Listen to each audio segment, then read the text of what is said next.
Meow. Wait, why can't I hear myself as well as I normally can? Let's turn this up for me. I'm turning everything up. There we go. I love to hear the sound of my own voice. No, I don't know. That sounds like some high-level narcissism there. But I assure you it's not. I am not with the one with our narcissism tonight. Although, we're going to see some pretty good examples as the night progresses. You got your gentleman's D in Latin. Though it did help with other studies. Well, yeah, did you do anatomy, maybe? That really helps you out there. Really know what you're talking about in anatomy if you know Latin.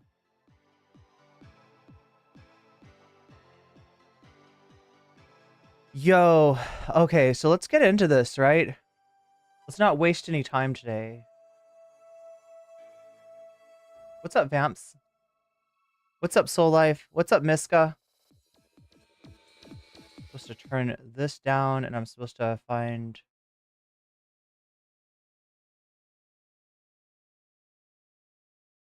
some music.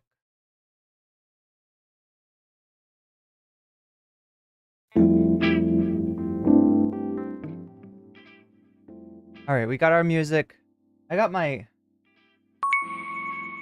Void coffee. Got the Void coffee, Jay. Apparently, I just need to... what did we discern that this was? Cafetiere? Cafetiere?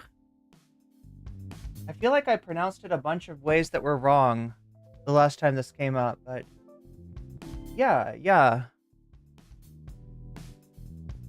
A little bit of extra Void coffee today. Wake my ass the fuck up. Chat, I'm on this bad, it's like a cycle. And it's not a good cycle. It's not exactly a vicious cycle. Well, it is kind of a vicious cycle. It's like, the longer I stay up, the later I wake up, the later I come to stream. Cafetiere?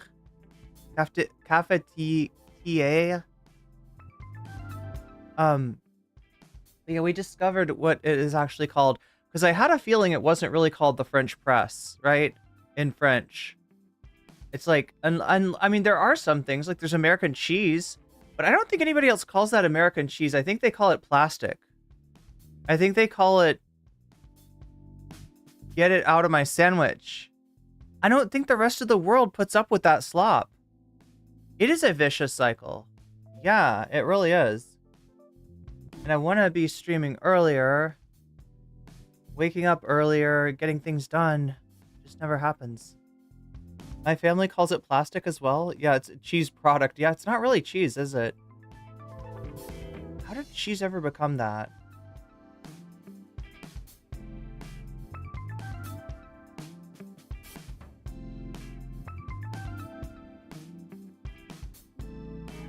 It's a cheese plastic product. Plastic cheese. But yeah, we've got some cheese plastic product for you to sample today in the realm of I mean, I don't know, is this about entertainment or is this just about like a shit show? I guess we're gonna find out. Right? Anybody, one in chat if you've seen the Sisterhood of the Traveling Pants. Anybody?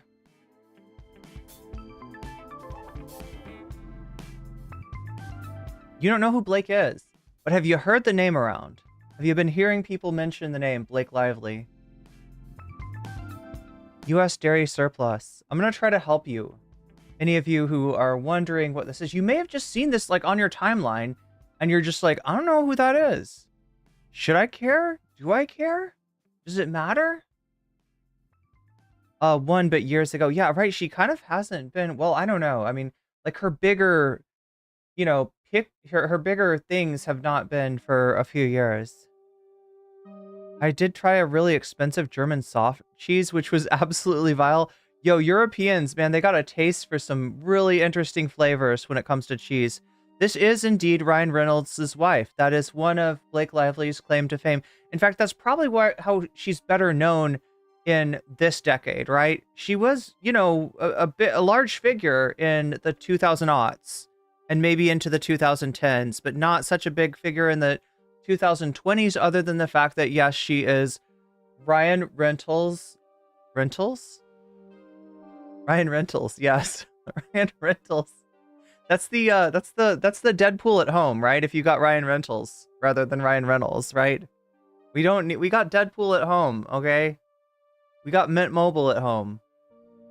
But anyway, yeah, they had a wedding which was the cause of much controversy because the theme of the wedding, which Ryan Reynolds swears that he got out of a Pinterest page, was antebellum plantation. Yeah, Ryan Reynolds, that's right. That's where I get my stuff. I go to Ryan Reynolds. She's trad momming. I love brie and I love blue cheese, but Munster and Swiss is... I feel like I remember brie being pretty good. And blue cheese, honestly, I gotta be real about blue cheese. I've never had straight up blue cheese. I always have it in crumbles on a salad. And it was pretty good. But I can imagine if it started to take over the salad that I might feel different about it. It's like the mixture of taste of a like balsamic or a vinaigrette or something like that along with the blue cheese is pretty good. Munster is good. Munster is actually good. Chat's got some cheese takes today. Well, I mean, I opened it up, didn't I? It was my fault. Also ran an antebellum blog. Ooh, so she's it's more than just like for the wedding. It was like it was a vibe. It was a vibe for Blake Lively. Yeah, the thing that I'm noticing, the common thread with like what people are reacting to about Blake Lively is that she's like kind of just like nonplussed about some stuff that you maybe should be plussed about. Get plussed. It's okay. You can get plussed about shit like that. You don't always have to be nonplussed. Moi non plus, right? You can say moi non plus if you're Serge Gans. I always pronounce his name right. Shakespeare, you're gonna have to help me out with this.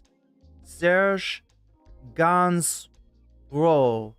Gainsbourg. Am I saying it anywhere close to right? I probably am not.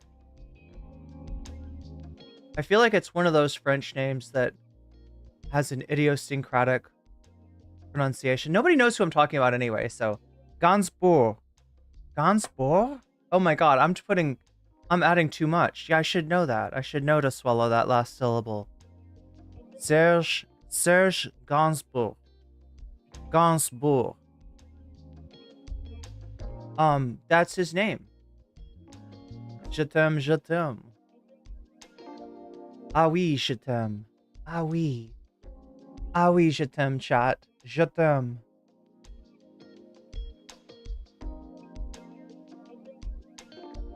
Ranch is also acceptable, but if you tell anyone in Buffalo I said that, I'll have to deny it. Wait, ranch and what, though? It's like ranch mixes really well with other things sometimes. But yeah, we got to mix together some weird content today because we got a bunch of stuff that just doesn't match. And I was trying to make a thumbnail, right? To express the weird mixture that we've got going on today.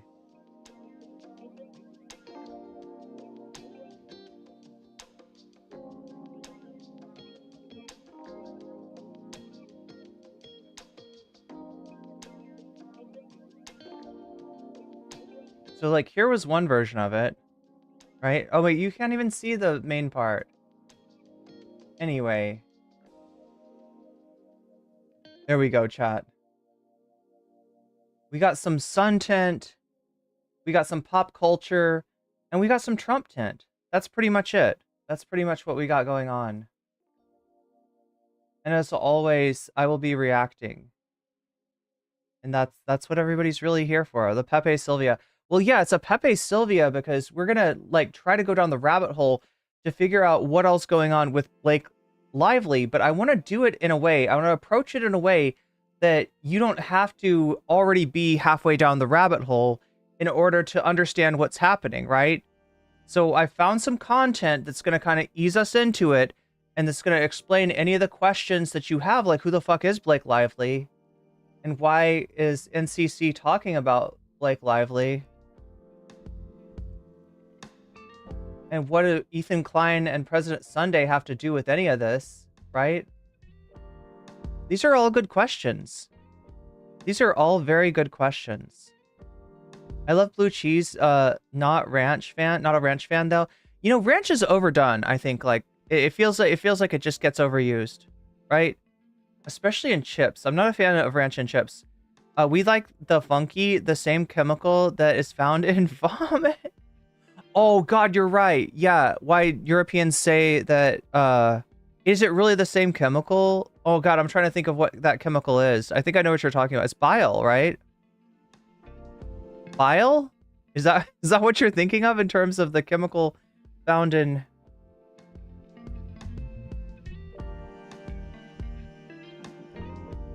many things that are not good to eat? But yeah. Yeah, I settled on the thumbnail that I'm using. Because I feel like the main attraction, the main point of discussion tonight is going to be this Blake Lively thing.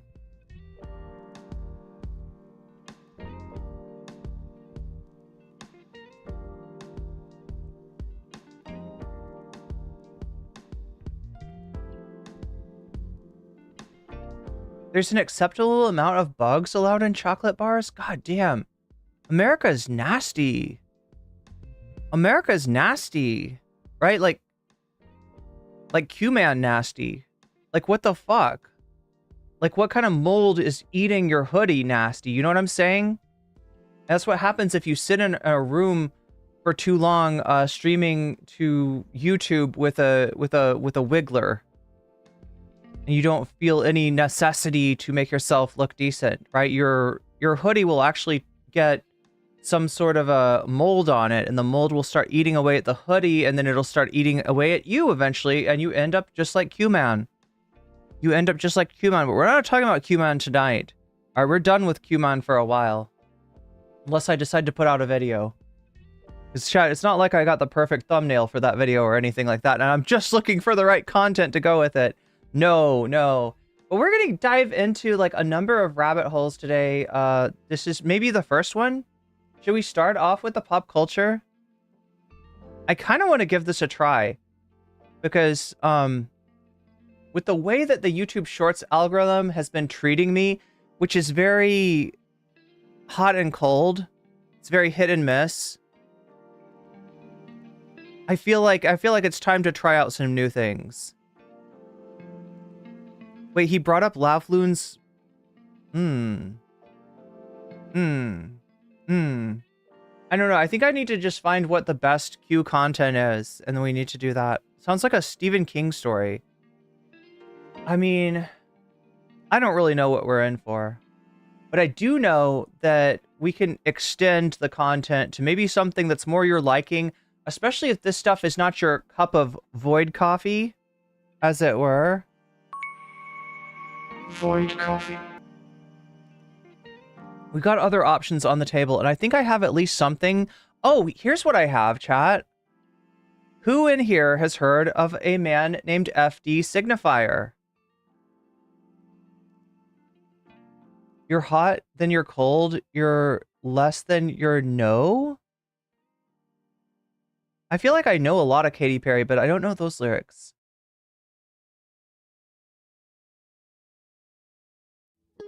So we got some FD Signifier knowers in chat. Do we also know that there's a new video that's tearing up the charts? No clue about FD Signifier. So not everybody's a knower. Well, anyway, that's on the list. Oh yeah, and I should ask you about this, right? So what I got right now as far as bonus content, and I want to give you bonus content that you're interested in, right? I am highly motivated to try to give you, like, to try to make the extra content good and not just an add-on of like, yeah, we did that too, right? So we got the new FD Signifier video about the online left. And about Kamala, apparently, as well. We've also got What If Alt History's latest video, latest online abomination, latest incoherent rant, right? From What If Alt History. We've got raw dogging on flights. And we've got the Elon diaper situation, which is apparently out of control. There we go. I'm giving you your Capagen. Yeah, I got your Capagen right there.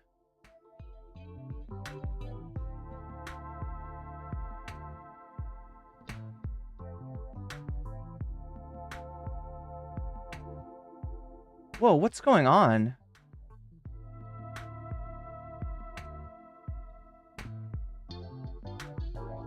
I still can't believe people are calling Rudyard a historian. That is wild. Just because he's got the word history in his name, he gets called a historian. Somehow missed all the Elon diaper talk. Well, look, it's like, I don't want you to get you too excited about it, all right? It's very much a game theory at this point. It's very much a theory. Wait, you're talking about Rudyard? Rudyard defends Elon in his latest video?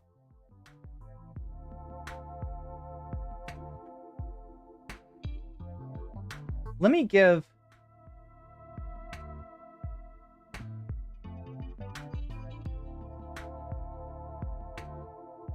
stream suggestions a little look over. If I can find it. There it is. Yeah, raw dogging. Raw dogging on flights, right? It's the newest thing.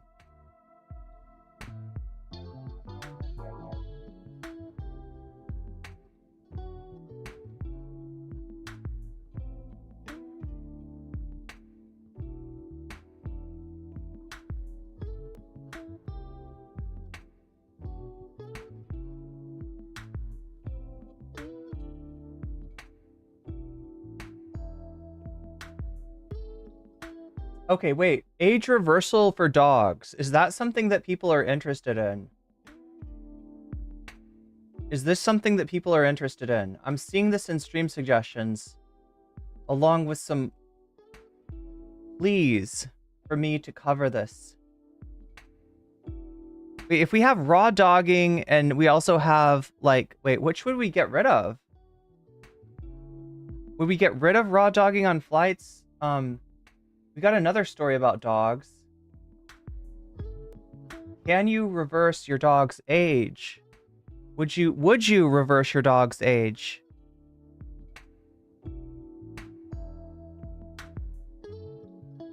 Wait, raw dogging Pop-Tarts. Does that mean you eat them? Yeah, you don't. Kyle, I just want your thumbnail. I just want to see the thumbnail.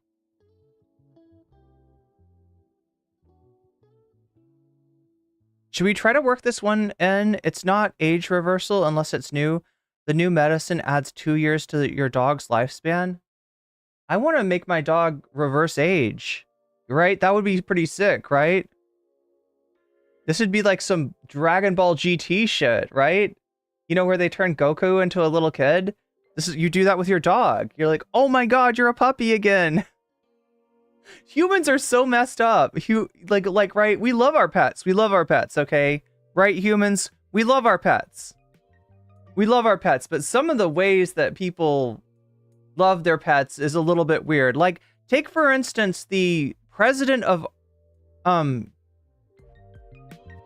Argentina. Wait, am I getting him mixed up with... Am I doing this thing again? Yeah, Argentina. Yeah. Okay, I'm sorry. Like, I have this thing where, like, Chile and Argentina, in my mind, somehow they reverse sometimes. And I, like, attribute the wrong thing to the wrong one. I have no idea why. But yeah, the president of Argentina, for instance, who had a dog, I think in the 80s that he really loved. And, you know, I mean, dogs have a limited lifespan. But he was able to freeze the DNA of this dog and clone it, like, 7 times. So now he's got 7 of the same dogs. And they're all named different things. They're all named after different Austrian economists because he's a libertarian weirdo. Yeah, people love their pets in some pretty strange ways that you gotta question. Is this what love is? Is this what love means? Yeah, raw dogs. Well, he like gets the raw DNA from his dogs and he has them reproduced. I used to eat raw hot dogs. Is that what we're talking about? Are those good? I feel like I've eaten the hot dogs that are in, you know, for babies. I've eaten those raw, but I'm pretty sure those are already cooked, right? It's not bad to eat that. I think I ate a lot of bad stuff as a kid, though. I think I remember as a kid drinking the contents of an aquarium. I mean, not the whole contents, but like just drinking from an aquarium as a kid. I ate some really strange... I don't know what my parents were up to, right? I feel like they didn't really parent me very much, right? You're supposed to like watch a kid and make sure they don't drink from the fish tank, especially if it's somebody else's fish tank. But my parents didn't seem to... They were non-plussed, let's just put it that way. And they should have been plussed. They have every reasonable expectation to be plussed. So what I'm asking you, chat, and the reason that I'm asking you this is because we have the opportunity to add another topic to the agenda today, right? And I want to make sure that these are topics that are interesting to people. So what I'm asking is, does anybody want to replace one of these topics with the age reversal pill for dogs? Reversing your dog's age. Yeah, Beckon's bartender, 1 aquarium, please. I wonder what it would be good with. Probably like martini. You know what I mean? You could put the aquarium water along with like a dirty martini. Yeah, actually that would be really good. We ate fried bologna as kids. I mean,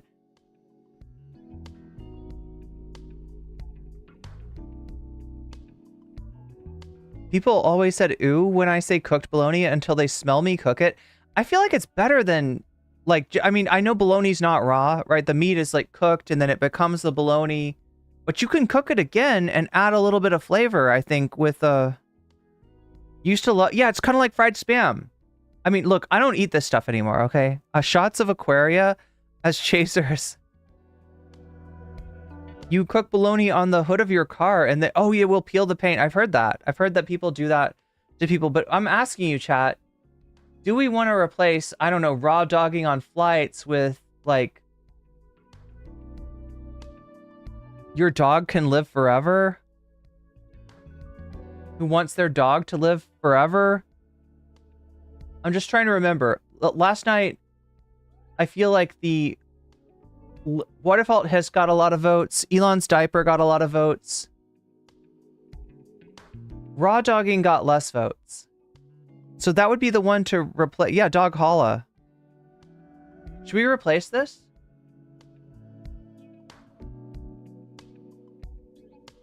Make your dog immortal. Make your dog immortal. Your dog can be the Highlander.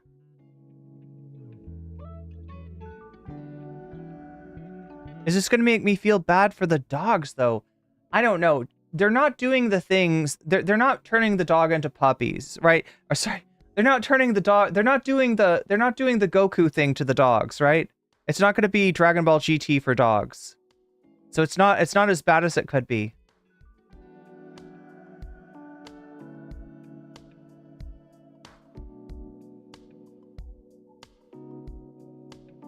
All right, so we got the online left from FD Signifier. I think that's something that people are interested in. We got What If Alt Hiss latest abomination. I know that's something that people are always interested in. We got Make Your Dog Freaking Immortal.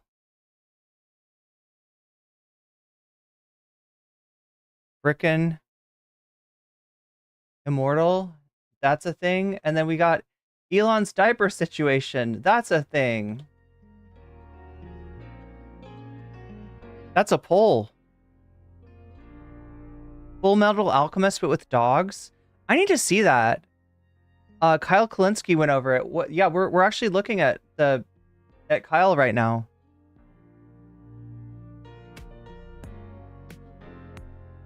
Jesus Christ. Ye of little faith. Ye of little faith, right? I used to scoop fingerfuls of butter as a young child.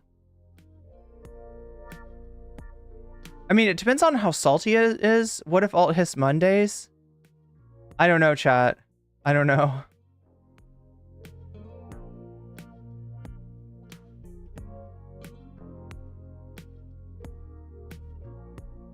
But what I do know is that if we want to get more content out of today's stream, we got to take this 0 and turn it into a hero, right? We got to take this 0 and then turn it into a 100. I gave out actually a little bonus content at the halfway point last night, and I think that was a mistake. I think that was honestly a mistake. I think I gotta hold out because I ended up streaming for a really long time because of that. There's so much bonus content that I have, and I kind of want to get to all of it. I voted for the Immortal Dog.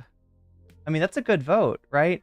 But yeah, we got to take the 0 and turn it into 100. If we do it by the end of the stream, then you get to press me, just like I do with my coffee, for a little bit more. Another cup, another drop, another sip of delicious void coffee.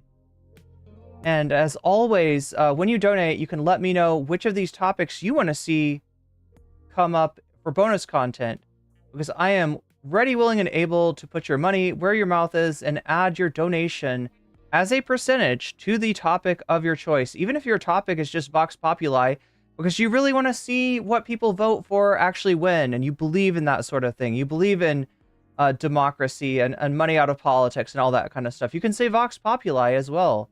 You'll actually undermine the effect of the donations, and make it more likely that whatever people vote for gets chosen.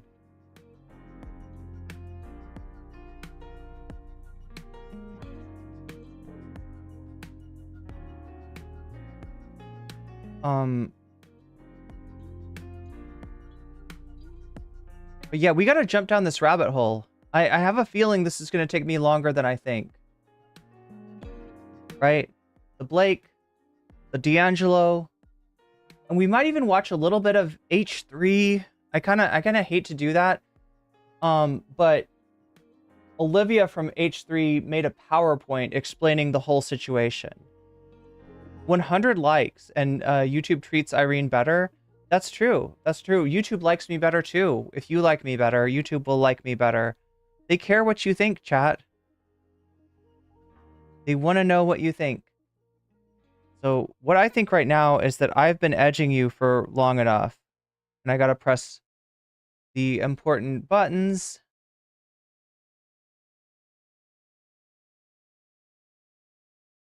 Not the least of which is this button right here.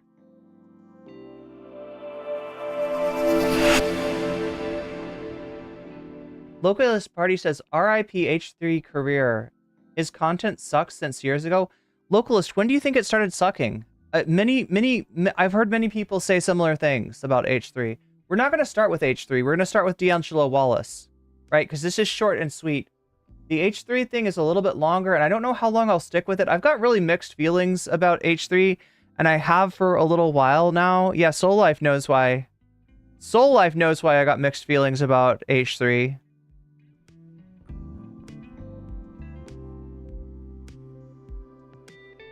I feel like the cast and crew of H3 are better than Ethan deserves, right?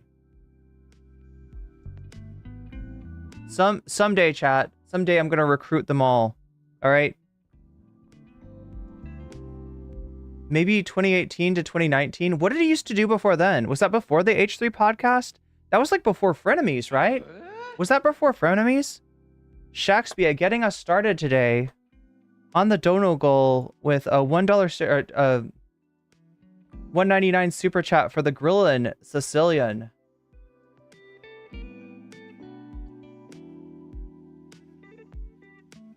Does he actually grill? Looks like there's a lot of people feeling FD Signifier's newest videos today.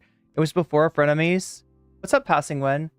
So yeah, like I said, we're going to get into this. And so just a little background to get us basically... if you don't know who Blake Lively is, you might. You might. If you've seen The Sisterhood of the Traveling Pants, if you watched Gossip Girl, then you've seen things with Blake Lively. Because Blake Lively was in both of those, right? So you may actually know who she is. You may also know Ryan Reynolds, the Marvel Cinematic Universe's Deadpool.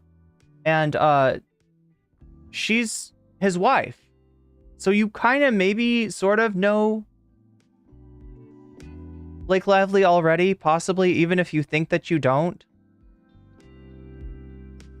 But yeah, let's get into this. And chat, I'm gonna have to switch away from this at one point, right? Because they show a naughty word, a slur on the screen. Because that's what we're gonna get into, slurs. We're gonna get into racism. Trigger warning. Okay, trigger warning. Here, let me do my trigger warnings. There's some discussion of domestically dangerous situations, right? There is going to be some racism. There's going to be some transphobia. There's going to be a lot of inappropriate shit here. So just so everybody knows where we're at and what we're going to talk about, there's a reason that we're talking about Blake Lively, and it's not because people fucking love her. It's not because people love what she's doing. It's kind of the opposite of that. So just so you know, that's what we're in for before we buckle up and we get on this ride, this veritable roller coaster of content. Oh, wait, and there's one more thing I gotta do, isn't there? I gotta hit this button.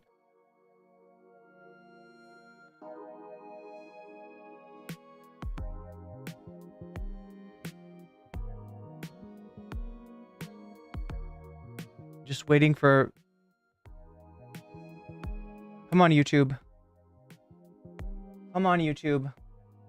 Let's get this started. I hate waiting on YouTube.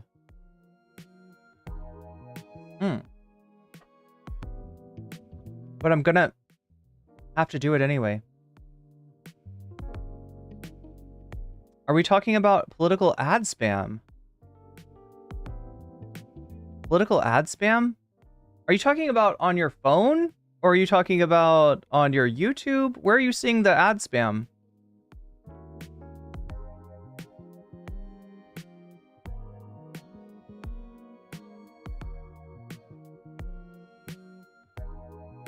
All right, so we got D'Angelo Wallace talking about Blake Lively, talking about the situation that's going on right now that all stems from this new movie starring Blake Lively called It Ends With Us, which is a movie about a very serious topic. That topic being domestic violas, all right? They're words that YouTube doesn't want me to say, but we're going to get into it and you're going to see what I mean. Right? And there's a question about the promotion of this movie not really corresponding with the seriousness of the topic, right? That's where we're starting. So yeah, let's let D'Angelo Wallace take it away. If I had to sum up this entire video in a word, it would be tone deaf. Though this is one of those stories where I feel like many different words could fit, none of which are good. A lot of stories that go viral online lend themselves to deep dives, but I think this one in particular is so convoluted. I'm here to provide the opposite, a crash course in the Blake Lively It Ends With Us fiasco. Blake Lively is the lead actress of the biggest drama film of the year. So does this make sense? We're starting with a crash course, right? We'll try to do a little bit of a deep dive into this depending on how interesting this is to people. But it's one of these topics that I feel like it's on everybody's timeline, and not everybody knows what it's about or why it's important or what's even going on, or even remembers who Blake Lively is. Because remember, like I said, she was more popular in the aughts and in the teens, in the 2000 teens. This is But her behavior has been so chaotic, it has completely eclipsed the movie itself. But first, welcome, my name is D'Angelo, and I am your professor of trans-dimensional ecology, which is a very real degree that I definitely do have. Or maybe I'm just broadcasting myself talking in my room like YouTube used to be. And in today's hey, just like YouTube used to be. lecture, we'll break down how the press tour for Blake Lively's movie turned into a controversy fest, which caused a bunch of her problematic past behavior to resurface. So she's getting called out for what she did in the past, and she's getting called out for what she's doing now, and it's like a controversy-ception. People online have been circulating the story for a while now, so you may have seen it, but one of Blake's co-stars came out and said, actually, everyone's just vilifying her. So what is the real story here, and does Blake Lively actually deserve all of this backlash she's getting? I say it's time to find out. And chat, I promise you, this is not just an excuse for me to watch a D'Angelo Wallace video with you. Answer is yes. So the backstory of this one is actually pretty simple. In 2016, author Colleen Hoover put out a book called It Ends With Us. Now, this book was by no means an overnight success, but by the 2020s, it started picking up steam on TikTok. And book talk should not be underestimated, because this then 6-year-old book became the best-selling novel of 2022. In fact, Colleen had a bit of a moment, because Publishers Weekly tells us that of the 25 books on the list, did she play Mary Poppins? Is that true? 8 were Hoover titles. That's obviously impressive in and of itself, but what's even more remarkable is that the same thing happened the next year. It Ends With Us was once again the most popular book of 2023, but this time it actually had some competition because it was almost beaten by It Starts With Us, which is a sequel to It Ends With Us. So having reached a point where her only real competition was herself, it's safe to say Colleen Hoover became one of the most talked about authors in recent memory. Yeah, that's like an author Ouroboros. It's classified as a romance novel, but it's Colleen Hoover kind of returning to the origins. Definitely not all romantic, as domestic violence, emotional abuse, and even attempted rape are themes in this book. And a serious book. Yeah, so that's the point of controversy, right? That's where it all stems from. Is like, how do you promote a movie from a book like this, right? And the answer would be maybe very seriously. Calls for a serious movie, and it was announced that very sensitively It Ends With Us would be getting a film adaptation. And in 2023, Blake Lively was announced as the lead actress. She'd be playing the main character Lily Bloom, who is a florist and falls in love with Ryle Kincaid. And Ryle, played by the director Justin. So chat, you're gonna notice, all right, these names, okay, I haven't read this book, so I don't want to make have an opinion on something that I haven't seen, I haven't read yet. Right, but his name is Ryle, and as you're gonna find out, he's subject to anger, right? And I feel like her name is like very, evocative of a florist. As I'm trying to remember what the character that Blake Lively plays is, but it's felt like a.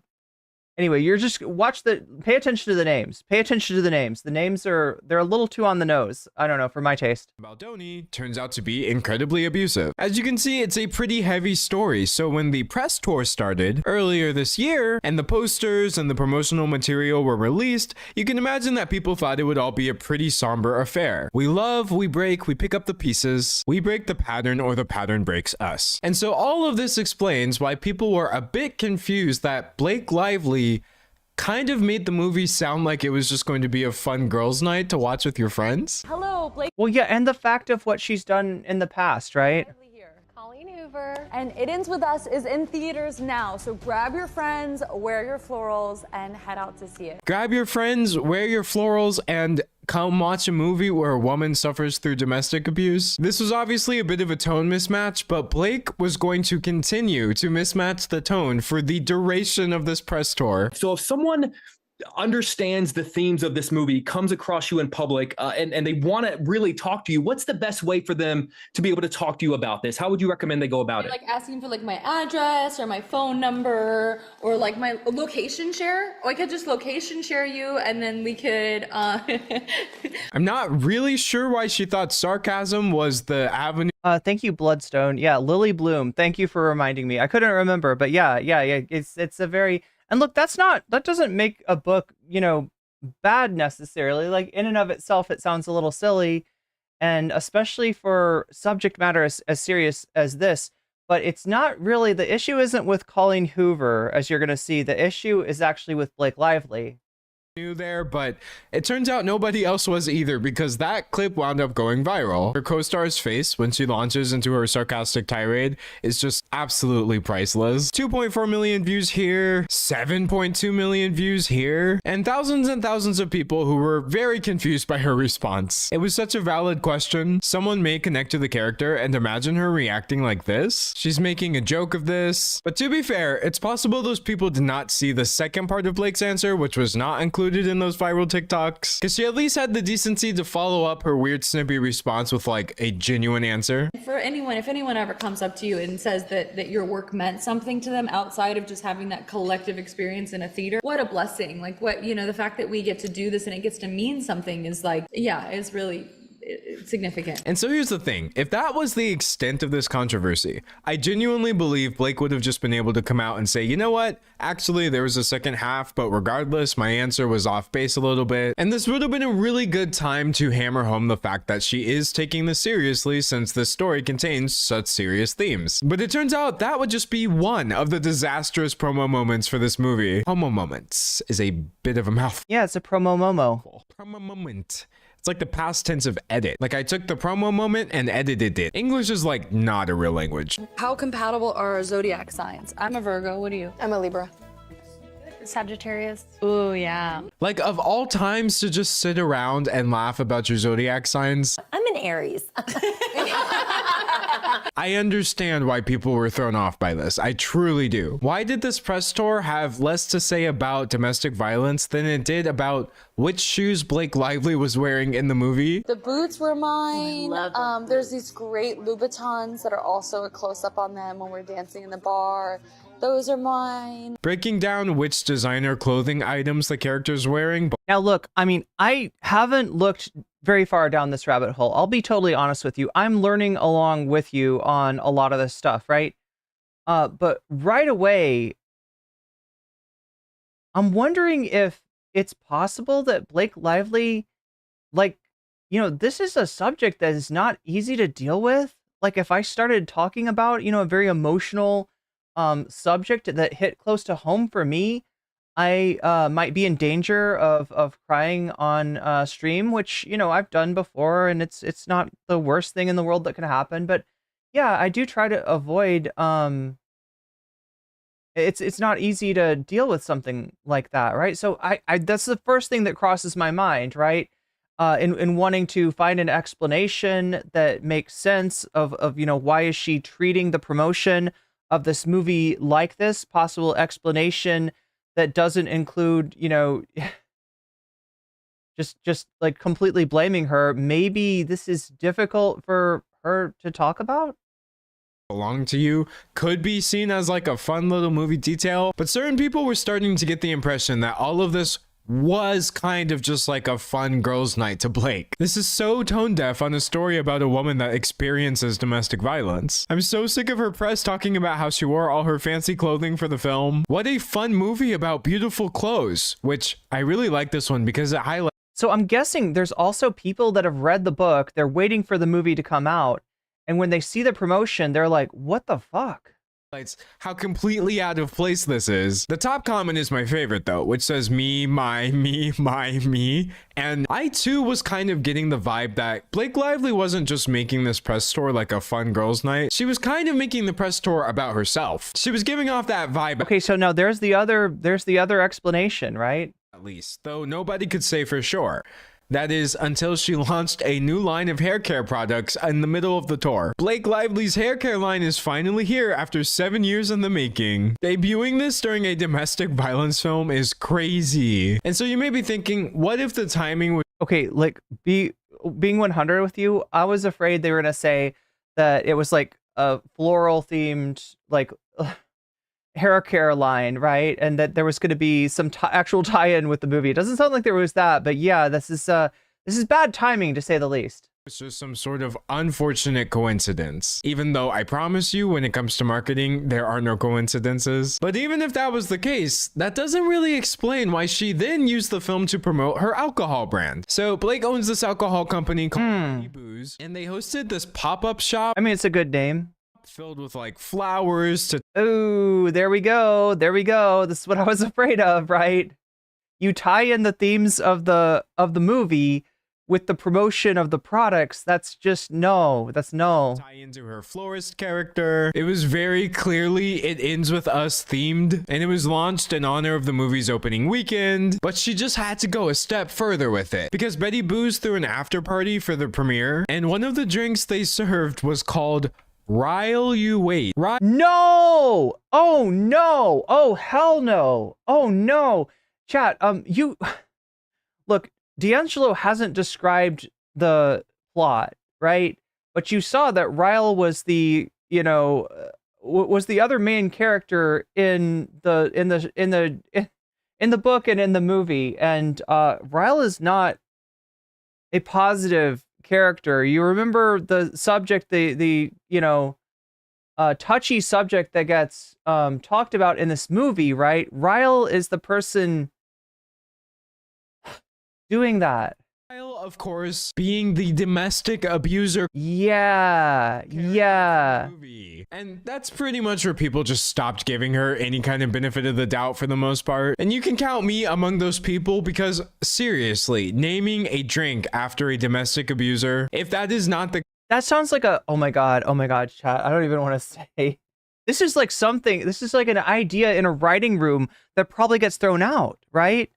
This is like the Bob Burgers pitch meeting, right? And sometimes Bob Burgers, though, they don't pitch out the like, have you ever seen the first episode of Bob's Burgers and you know what they call the special?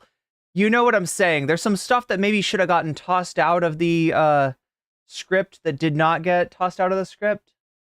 Clearest indication that you do not take the themes in this movie seriously at all, I don't know what is. Blake Lively's out here laughing about it, trying to profit off of it, being rude when asked about people who might relate to the serious themes. Any one of those things by itself is obviously annoying, but when you put them all together, she just doesn't really seem great. Sorry, Blake Lively, using a movie about domestic violence to sell stuff is not a good look. As an aside, this article also points out that apparently in 2023, they tried to release an official It Ends With Us coloring book, which both Colleen Hoover and her publisher had to release statements apologizing for and backtracking. We developed this book to be uplifting and empowering. The book was developed with Lily's strength in mind, says Colleen Hoover. But So chat, if your mind works like my mind, right now you're wondering, okay, you've got a mismatch between the topic of the book, the topic of the movie, the subject matter of the movie, and the promotion of the movie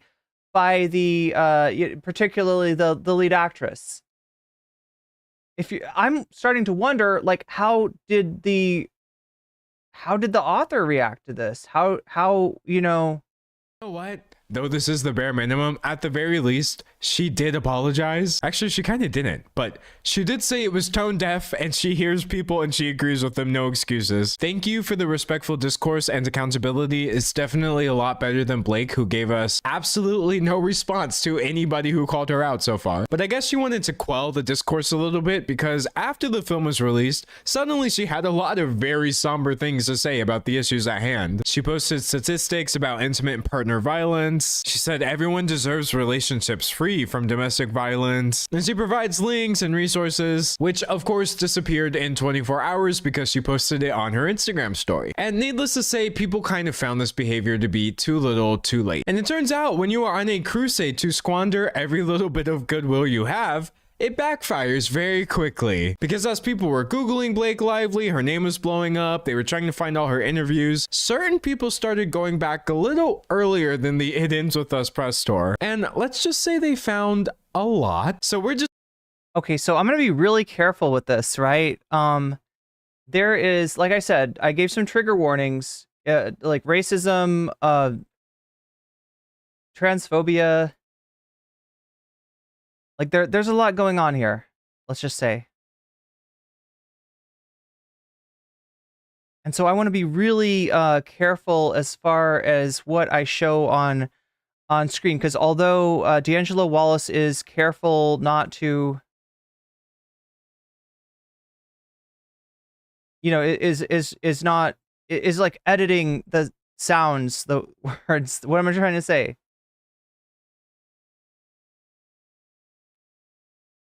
Although the words get edited out, right? So we've got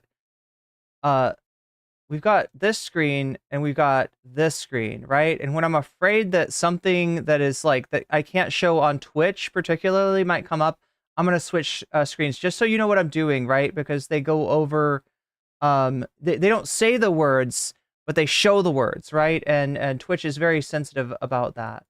Just gonna go over like the biggest moments that people really latched onto, but just know there's a lot there. There was her generous use of a transphobic slur. Okay, there we go. I feel like a T-slur a lot of the time. I don't know, I'm large. They put me in 6-inch heels and I tower over every man, she said. And yes, it may have been 2009, but to all the people who are just ready to jump in and say it was a different time, and there were a lot of people saying, yo, this was a different time. Please remember that marginalized people have been speaking out against slurs for almost as long as they've been used. Apparently she used... So, I mean, we see that it's not the use in an overly pejorative sense, right? It's not being used for transphobia. It's just being used as a word to reference trans people. And it's a word that trans people don't like to be referenced with, right? So she's trying to, I guess, relate. And doing just a really bad job of relating. Use the word again in 2012. The video will stop for you. That's what I tried to explain, okay? Now understand, like D'Angelo Wallace said the T-slur, right?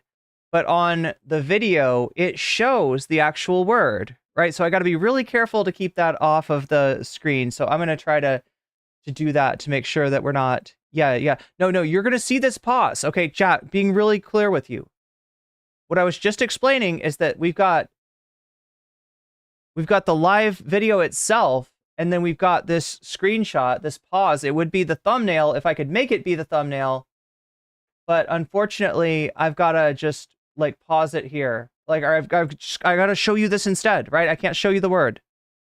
I hope to have a few girls one day. If not girls, they'd better be slur, because I have the T-slur. If they're not girls, they better be the T-slur, is what she said. So I'm putting it on this. It's going to look like it's paused, but it's only paused because it shows the quote, and the quote is unredacted. All right. And even though YouTube is fine with that, fine actually with somebody straight up saying the word that it's being described, Twitch is not fine with any of that. So I gotta keep it off the screen. Some amazing shoes and bags and stories that need to be appreciated. And it's like, all right, Blake, I do get the point that you're making, but come on. And you can find discourse about people arguing that these words were not okay in 2012. It was a different time doesn't really mean anything to me, because just because you very loudly heard the people with a platform using this language, and you did not hear these self-described black trans women speaking truth to power calling this behavior out, doesn't mean that this behavior was okay. It only means there were no repercussions, because the people who were targeted of these slurs did not have a platform equal to the people using them. For every Blake Lively, I promise you there was a blogspot.com/transgrio. Shout out this person, very much ahead of her time. That being said, I'm obviously not arguing that Blake's behavior at the time was uncommon by any means, but what was maybe a little less common was her and her husband's decision to get married at a plantation, right? Okay, so here we go. Now, hopefully there's no, I don't know. Let's see what the, all right. Like, I don't know how racist this is going to get, right? What we saw at the time was a wedding venue on Pinterest, says Reynolds. What we saw after was a place built upon devastating tragedy. Well, that's the thing. That aesthetic that you saw on Pinterest comes from that devastating tragedy. Ryan Reynolds and Blake Lively apologized for plantation wedding. So that's another fun Blake Lively moment that popped up. Blake and Ryan obviously would share the blame for this one equally. For those who maybe don't know the connotations, here in the United States, plantations are 100% evocative of slavery, to the point where like businesses and companies with plantation in their name will change them to something else. Oh my God, Planter Ray. That's There's been like a decades-long uprooting process of all the plantation energy because obviously its roots are just kind of awful. Or at least I thought they were awful. But according to Ryan Reynolds, it was just an aesthetic that he saw on Pinterest. What we saw at the time was a wedding venue on Pinterest. What we saw after was a place built upon devastating tragedy. Funny how you... I just don't understand the disconnect, right?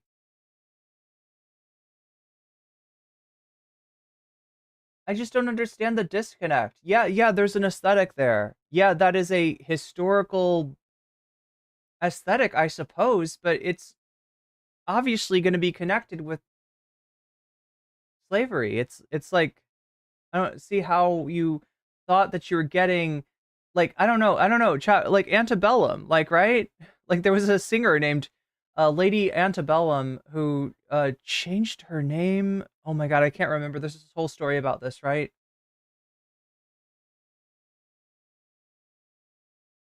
But I mean, these are concepts that connect directly with slavery. Miss the tragedy when the plantation apparently features 9 slave cabins referred to as Slave Street. He and Blake put out a joint statement saying there is shame that in the past they've allowed themselves to be uninformed about how deeply rooted systemic racism is. And you know, deeply rooted systemic racism is one thing, but I just feel like Slave Street is a little bit more external than this apology lets on. But they apologized, they donated $200,000, and I guess it is what it is. Though I still do occasionally see people refer to Blake Lively as Plantation Barbie, which I won't lie is pretty funny. But of the slurs and the slavery that pops back up, nothing went more viral from like the re-examination of Blake Lively's career than the interview she had with this person, Kirsty Flaw. So when this interview took place, which was years ago, Blake was pregnant and she was open about it. People knew, she had announced it, and so the interviewer congratulates her, as people are prone to do. And people were just really taken aback by how Blake responded. First of all, congrats on your little bump. Congrats on your little bump. Excuse me? Excuse me? Why did Blake say that? This woman wasn't pregnant, she didn't say she was. And you know, there's a reason we should be careful with how we talk about people, because as it turns out, the interviewer, quote, wasn't pregnant and I could never get pregnant. She said that comment was like a bullet because she's actually infertile. Now, Blake may not have known that part, but obviously she knew that this person wasn't pregnant when she... Well, wait, here's what I don't get, right? Look, I get being offended by something that someone says, even if maybe they didn't mean it in a bad way, right? And snapping back with something that maybe is not exactly appropriate, or you know what I'm saying? Like I definitely get you know, taking offense maybe where none was intended, but holy shit. You're pregnant, is that offensive? To say congratulations on your bump? I don't know. I don't know, Chad. I've never been pregnant before, so I can't say. But I definitely know that, like, it's probably more hurtful to, you know, have that thrown back as I don't know, like, when you can't, you know, have kids. And when that's a point of pain for you. She said, congrats on your little bump. It's... So, yeah, she didn't know that Flaw was, you know, unable to have, to have children, right? She didn't know that. But I just don't understand, why do you need to clap back? Why do you need to clap back at like, congratulations on your bump? Maybe Blake Lively interpreted as bump in her profile from the movie? I guess, right? She and her co-star proceeded to ignore her. Oh yeah, check this out. Yeah, you're exactly right, Lilac. Still stuck on that wedding. Yeah, I know, right? What the fuck? And again, people will say it was like 10 years or more ago, but it's still just nasty. Like, look at the face she's making. Her mean girl laugh after she says it. It's just really off-putting. And with this post racking up 3.6 million views on YouTube, it was pretty much the nail in the coffin. And then to make matters worse, Blake and her co-star start having a conversation right in front of the interviewer and just like, she's an arrogant asshole that exists on a whimsical world where you shoot and ask questions later. Yeah.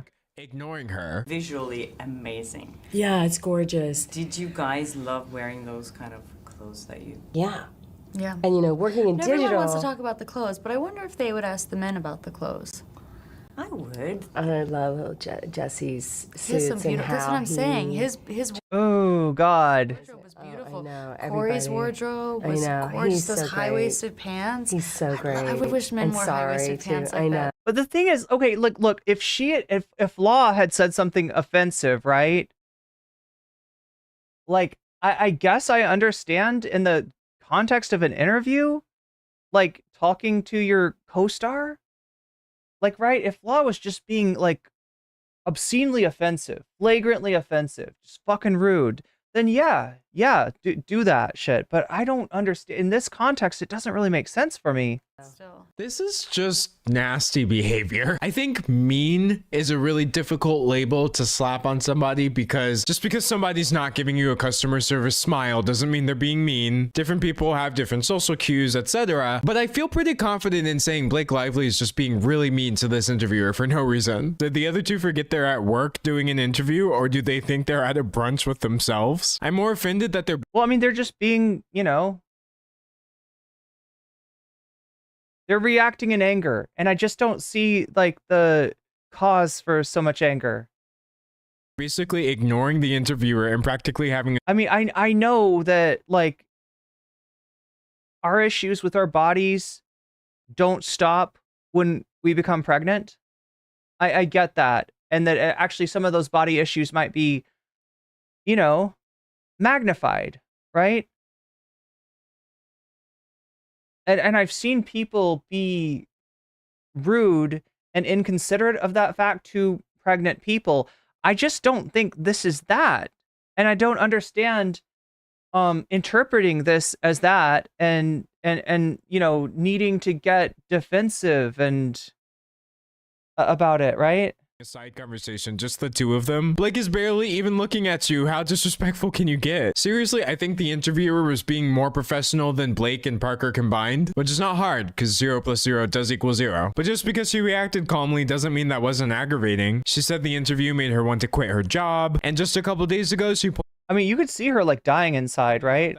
You could see that, right, chat? apologized. No one came out and apologized, and they probably told her, don't come out and say sorry, don't react, don't do anything. We'll take care of this for you. And I think she's right. I do think there is probably some PR firm begging Blake Lively not to respond to any of this discourse, but I don't think this PR firm is very good at their job because here we are. And here's the craziest part. This is just the weirdness that we saw. It became very clear very quickly that there was a lot of Blake Lively, Ryan Reynolds nonsense going on behind the scenes as well. Blake Lively reveals Ryan Reynolds wrote iconic "It Ends With Us" scene. The iconic rooftop scene in this movie, my husband actually wrote it. Nobody knows that, but you now. Okay, so do you see what's going on here? Now you've got her husband, like not intimately, let me use a different word, deeply involved in the production of the movie. And yeah, he's a big star, but like, can somebody tell me, does Ryan Reynolds have like writing credits or something? Like, how did this happen?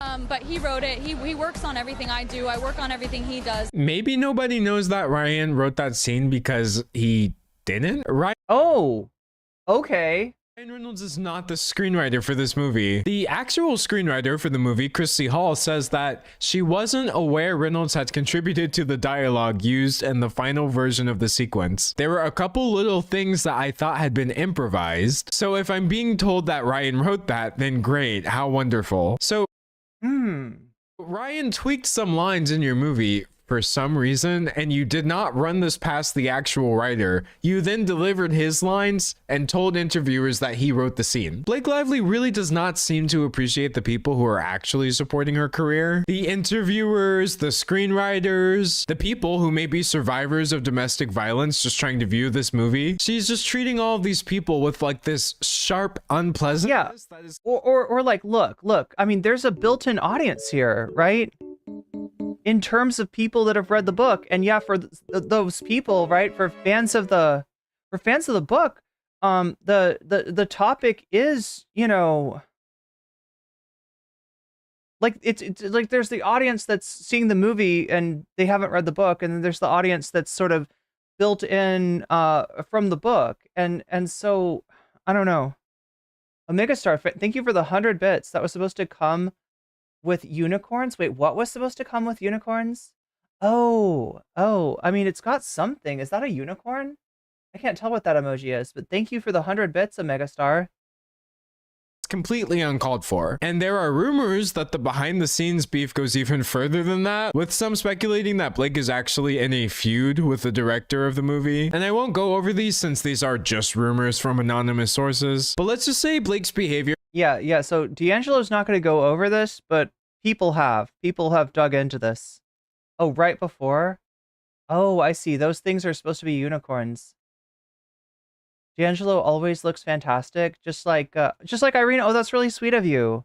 Is making the rumors pretty easy to believe for a lot of the people following them. And so, in addition to all the things we know she did that are blowing up on the internet, people are also breaking down all the things she may be doing while simultaneously reacting to all the things she was doing in the past. Again, as I said, controversyception. So I think that leaves me with about 2 questions which I'd like to answer. How is the movie doing? And has literally anybody from this movie even admitted publicly that it has turned into a complete PR disaster? The Blake Lively backlash clearly isn't hurting her movie's surprising box office haul. So the budget was $25 million, and apparently this movie has already raked in $180 million globally, and it hadn't even been out for 2 weeks when it passed that number. So the movie itself is fine. It is one of the biggest movies of the year, but I truly think it's safe to say that the backlash from the movie has completely overshadowed it. Now, unfortunately, just because it's making money doesn't mean it's being received well. The reviews are definitely not bad, as you can see, but they're not really stellar. I think most people either really liked it or really did not, and it all just kind of balances out to a very lukewarm 6 out of 10. And I have neither watched the film nor read the movie, so I can't really give any criticism for how it handles the domestic abuse. I've seen people say some parts of it are handled well, whereas the ending may not be, but I've seen far more people discussing why in the world is Blake Lively so mean to literally everybody all of the time, which is why I was actually quite surprised to see somebody come to her defense, and not just anybody either. Just the other day, her co-star came forward. Remember this dude? He posted this statement on his Instagram, and y'all are really testing me with the lengths of these statements. Y'all got me messed up if you think I'm about to sit here and read all of that, so kind of just gonna scroll through and see if I can't find the main points. I have it on screen bit by bit if you want to pause and read all of that. But yeah, it looks like he's basically saying, Colleen and the women of this cast stand for hope, perseverance, and for women choosing a better life for themselves. Vilifying the women who put so much of their heart and soul into making this film because they so strongly believe in this message seems counterproductive and detracts from what this film is about. What may or may not have happened. The irony being that somebody is detracting for what this movie is about, and her name is Blake Lively. Behind the scenes does not and hopefully should not detract from what our intentions were. It's been disheartening to see the amount of negativity being projected online. I find the use of the word projected it's your negativity. You're the one that brought negativity here, right? interesting. If anything, I would use the word reflected, because a lot of this was based off of Blake's intensely negative energy. And so he goes on to explain how important the story is to him, which I do not doubt. And he says, trust me when I tell you there isn't a single person involved in the making of this film that was not aware of the responsibility we had in making this. And he ends it by saying, all I ask is that before you spread hate on the internet, ask yourself who it's helping. Ask yourself if your opinions are based in any fact, or if you simply want to be a part of something. Let's be a part of something better together, a part of a new story being written for women and all people everywhere. Lead with love. Okay, I feel like what they're doing now is weaponizing the subject matter of the book and the movie against people that are saying that there's a mismatch between the promotion of the movie and the book and the work itself, right? Like, oh, you're projecting your negativity. That's your negativity, right? Who brought negativity? Then please be kind, Brandon. And he tags, I guess, the women of the cast, including, of course, none other than Blake Lively. And, you know, this would be a sweet statement if Blake was, like, completely innocent and actually just was the target of this unfounded campaign. And that shit does happen. That shit is real, right? But I have to be honest, of all the people... In fact, I wanted to watch a video with you, which I would, oh my god, I'm trying to remember what it's fucking called. But that talks about the way that trend culture, and I mean like what is trending, like what is viral, what is blowing up, dictates so much of, you know, what people make content about, and how when the trend is somebody is bad, people tend to jump onto that bandwagon without really considering the question, right? They just are like, oh, the content that we're supposed to get on right now, the content that we're supposed to make videos about is like, you know, XYZ is bad. And so let me just uncritically jump on that without actually examining that. Like, right? It's, so this really does happen. This is a real phenomenon. Yeah. And it especially, you know, impacts any kind of marginalized person. But yeah, I feel like you're just, at this point, you're just weaponizing the topic of the movie, which is very serious. And yeah, movies like this do need to be made, subjects like this do need to be discussed, like, but you're weaponizing that as some kind of a virtue signal, as like just a reverse Uno against anybody that's bothered by the mismatch between the promotion and the subject matter. People I've shown in this video reacting to her, none of them were being hateful, and I'm pretty sure everyone's opinion was based in the fact that Blake Lively has done a terrible job promoting this movie, being rude when you're asked about its themes, frivolously using it to promote your alcohol brand, or even just the blasé attitude of grab your friends and wear your florals. I would in no way, shape, or form categorize this as a hate campaign against Blake Lively. I think this is more so giving actions of your own consequences than people sending hate to you on the internet. Like, yes, only the bad moments went viral and none of the parts where Blake was actually talking about the themes of the movie. I'm not saying every woman would, just the ones that I know that have seen that. What they've said to me is, I want young women to see this, or women of all ages to see this, to know that A, they're not alone, and B, you can get out. It feels impossible to get out, but you can. But when some of your interviews are that, and some of your interviews are this... Why is Deadpool Wolverine sold out? I'm sorry, I got distracted back there. I feel offended, but we're not out yet. That's fine. I'm happy about that. The biggest, no, I didn't even answer it. Sorry, it's like flashing sold out. It's pretty obvious that there was a lot to criticize about the way she handled these interviews. And to Brandon Sklinner, who was just trying to write it off as internet hate, I'm a little curious what he thinks about the people talking about this who are actually survivors of domestic violence, because I certainly hope you wouldn't dismiss their opinions just because they're critical of Blake. It was portrayed more so as a chick flick, like grab your friends, wear your nice prints, and come over and watch this movie, and that's not what it was about, said Yesenia Puente Bravo, a survivor of intimate partner violence. And she said the film's promotion has felt so disrespectful, she no longer plans to see the movie in theaters. Lively named a cocktail after the abuser, says Django Ware. There's so much just like, what the fuck? There's so much what the fuck in this, and I feel like for some of these things, they're just not good answers.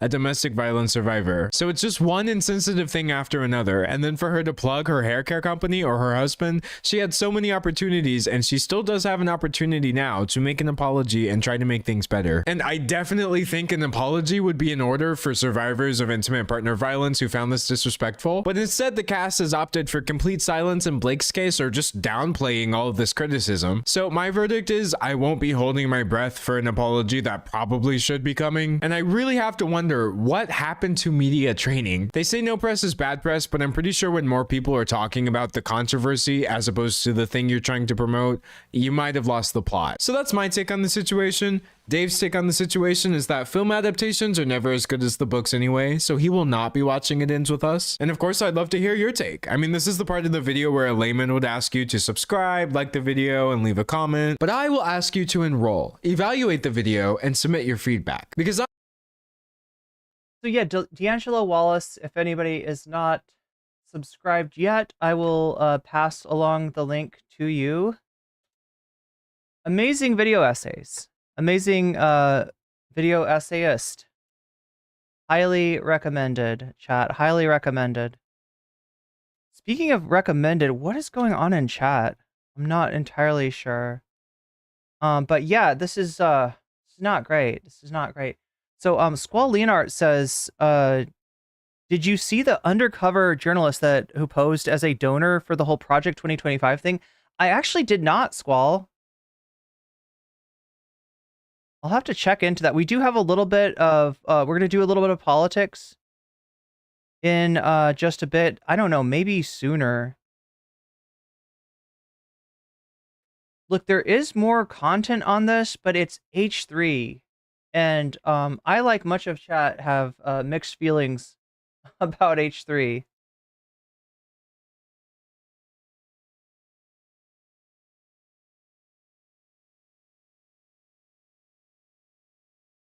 Right, the kind of so basically what we've got is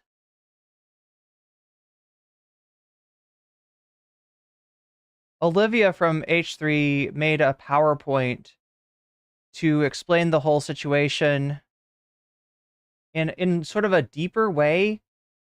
And there's actually more coming out about this, like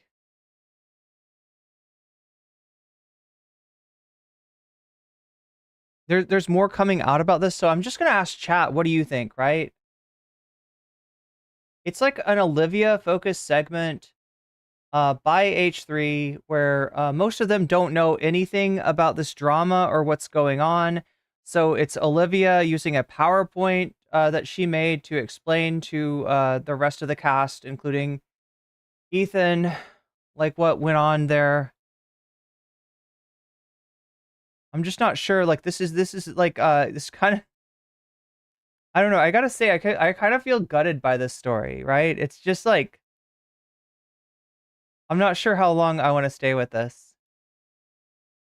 D'Angelo always has the best nails.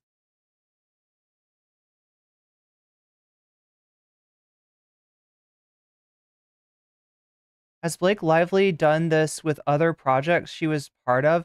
There is a lot about Blake Lively, right? There are a lot of little moments that, and it's the kind of thing that has only really come up because of people looking into Blake Lively and her career a little bit deeper, kind of digging up some stuff from the past that would have probably stayed buried had this not been a thing.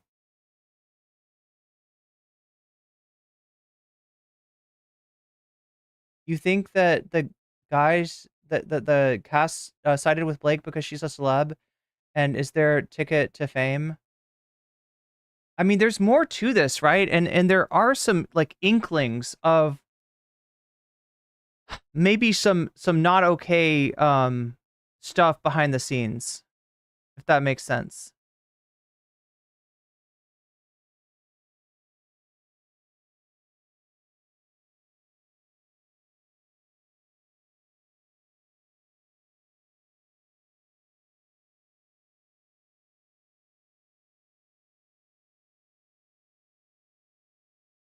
What I'm asking you, chat, in not so many words, is should we go deeper in this trip into the rabbit hole, right? Do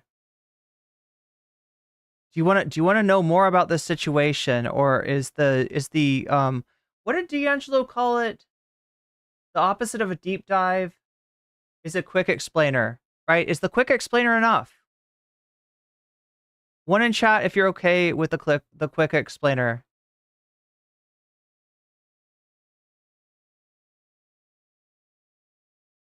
Yeah, Squall, as far as finding links and stuff like that, the better way to do that is to just give me the name of the YouTube video and let me search it.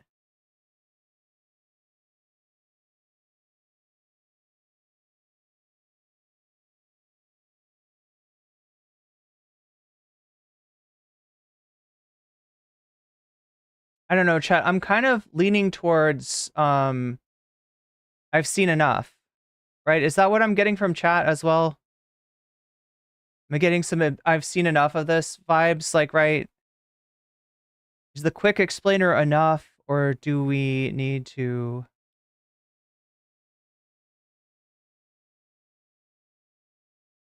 go into greater depth?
All right, so yeah, thank you to Shaxpia and to Omega Star. Let me read out your donos while we're paused here. Omega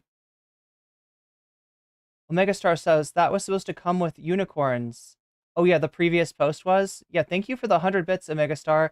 And Shaxpia, thank you for the $2 super chat. Remember, chat, we have the possibility of watching more content after the after the stream, right? I've got a lot of stuff already for you. The red butterflies perfection. Thank you, Christy. That's really sweet of you. That's really sweet of you. Wait, what was the one? Now I forget what. Yeah, one is like you're done with this, ready to move along. All right. So we got a little bit of stuff about the campaign, about the debate in particular, right? There was a debate that was supposed to happen that was scheduled way back when Biden was in the race. Trump agreed to not one, but two debates. The second debate is supposed to be September 10th. And he is making noises like he may be backing out of the debate. For the love of the universe. Okay.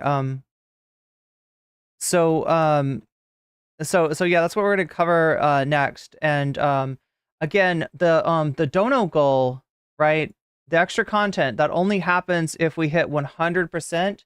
Right now we're at 3%, and that is 97% away from 100%. And we'll tend to end in a shorter stream than otherwise would be available. So if you're interested in any of this content, the stuff that you're voting on right now, looks like 50% of the chat is on board to see the new FD Signifier online left video.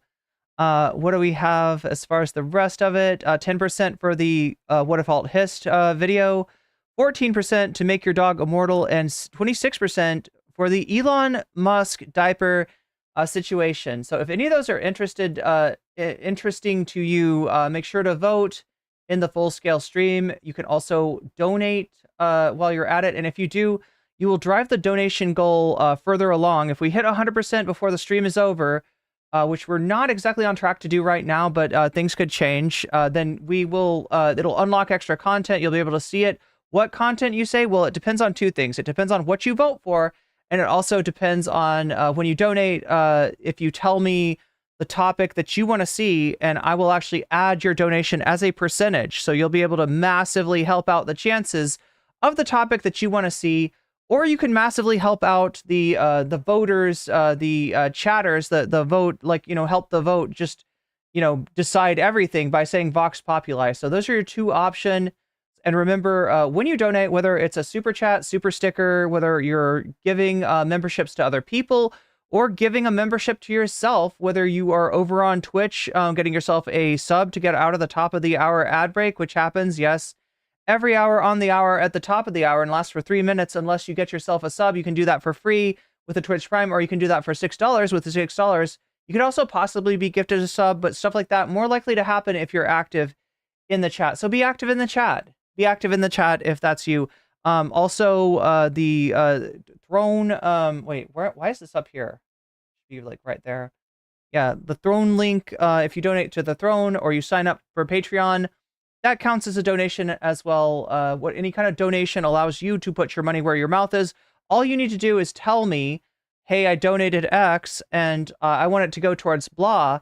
And just like Shaxby, just like that lonely 2% that's on the board right now for What If Alt His latest abomination, you can, I will put your donation to work, making it more likely that the topic that you want to see come up will actually be the winner.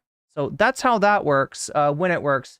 And we're going to go now to the story about Trump running away from the debate with Kamala Harris. I think we're ready to go now. Do I need to recenter myself? Let's press this again. This is always good.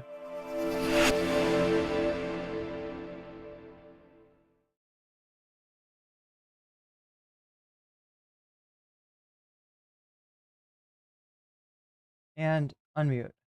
About how he does not want to do the debate against Vice President Kamala Harris on ABC because he says it's very unfair and they're very biased and they're going to ask him very tough questions. Let me show you the post. So chat, what does that sound like? What does that sound like to you? Because to me, that sounds like whining. And I've said this for a long time. Most of what Trump does is whining. And I didn't realize this until now, but there is actually a clip of him explaining his whining behavior. This morning, although everything's supposed to be okay with Fox, in the New York Post. So that is a very much younger Chris Cuomo, pre-scandal, back when he was on CNN. And he's got Donald Trump on the phone. Remember, like, as much as people want to tell you about the liberal news media, the media was 100% responsible for Trump even getting out of the primary, right? The unearned promotion that he got from being talked about incessantly by the media because he's good for ratings, right? Basically got him the nomination, got him the campaign, right? This is the, this is Chris Cuomo, who you're going to see has like a long relationship with Donald Trump that kind of goes back to both of their families. Which is, of course, one of their properties. One of the columnists, Rich Lowry, says that you are the most fabulous whiner in the world, and that you have shown that if you were to sit across from a Putin or from Mexico or from the Middle East leaders, that as soon as they said something you don't like, you'd become a whiner, you'd become snipey with them, and that you wouldn't get anything done. What do you say to that? Well, I think he's probably right. I am the most fabulous whiner. I do whine because I want to win, and I'm not happy about Are whiners not winning. winners? And I am a whiner, and I'm a whiner, and I keep whining and whining until I win. And I'm going to win for the country, and I'm going to make our country great again. Our country right now is a debtor nation. We have airports that are third world airports. We have roadways that are falling apart. We have bridges that are coming down and that are unsafe.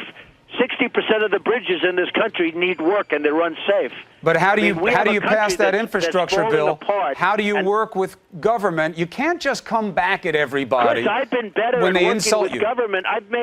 Hey, Chris, I'm worth more than $10 billion. I've been working with government all my life. But That's you've what also been you've been very rough on people over the years. It's worked for you, but in politics, it's a little different. You have to be rough, though, Chris. I know, but you can't always be rough. I know you, and I know your brother, and your brother's a rough cookie, okay? And he's a good guy, and but he's a rough cookie. There's a price for being Andrew Cuomo. Done, and you get things done. You're a rough guy. You've been rough. You threatened to sue me and my parents for giving birth to me. No, I would never do. So I don't even know what this story is about, right? But it's so wild. It's so wild how, what like a neighborhood kind of vibe this is between Trump and look, this is the thing. This is the thing. People that, get these jobs as the faces of the networks, right? They tend to be pretty well-connected people.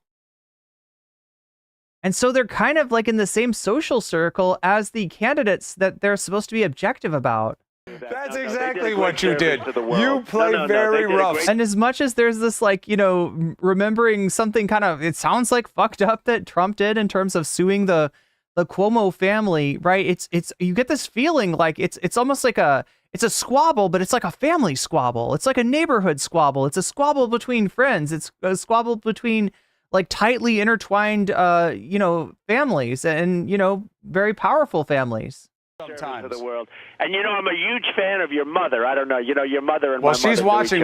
I'm a huge fan of your mother as something that could be taken in a very different direction. Maybe if these two were a generation younger. Right now, so don't say anything about me. She'll be very upset. Well, You know I'm a how she huge felt fan about of your parents. mother, and my mother loved your mother, and you know they knew each other from Queens. They went to the same beauty parlor. I mean, honestly, like this is kind of a what the fuck moment. But the point is, he knows he whines. He whines on purpose. He whines to get his fucking way. He is a man baby. And because of how privileged this motherfucker is, because of the fact that he was born on third base, this is like a successful tactic for him. Literally fucking whining. We grew up in the same place. That's right, they did. We won't talk about the styles that they had done to them, but they did go to the same. But it was okay. Hey folks, this is a sponsored Oh video. my god, stop. This is the problem with playlists. This is the problem with playlists. God damn. All right, here we go. Look, they're very convenient, but they're not. News that rarely surprises They're very convenient, but they're not very well implemented, YouTube. me, but continues to show just how pathetic Donald Trump is. Late last night and into the morning, you have who's watching this, but it's just like, dude, just grow up, Donald. Grow up, act like an adult. And if you can't behave like a the thing is, like, here's the deal. There are behaviors, I guess, that you could, you know, call them childish that he's never had to grow out of. He hasn't had to grow out of that, right? When you're spoiled the way that Donald Trump is, when you get what you want from whining, you're like literally being classically conditioned to continue to whine, to continue that behavior. The only thing that would have changed that is if somewhere early on he had whined and he had not gotten what he wanted, and that connection was broken, right? As it is, like this is the adult that has been produced by the child being utterly spoiled. grown up, you shouldn't be anywhere near a position of power, yet alone the nuclear codes. Here's what Donald Trump writes. He goes, I watched ABC fake news this morning. Both lightweight reporter Jonathan Karl's ridiculous and biased interview of Tom Cotton, who was fantastic, and their so-called panel of Trump haters. And I ask, why would I do the debate against Kamala Harris on the network?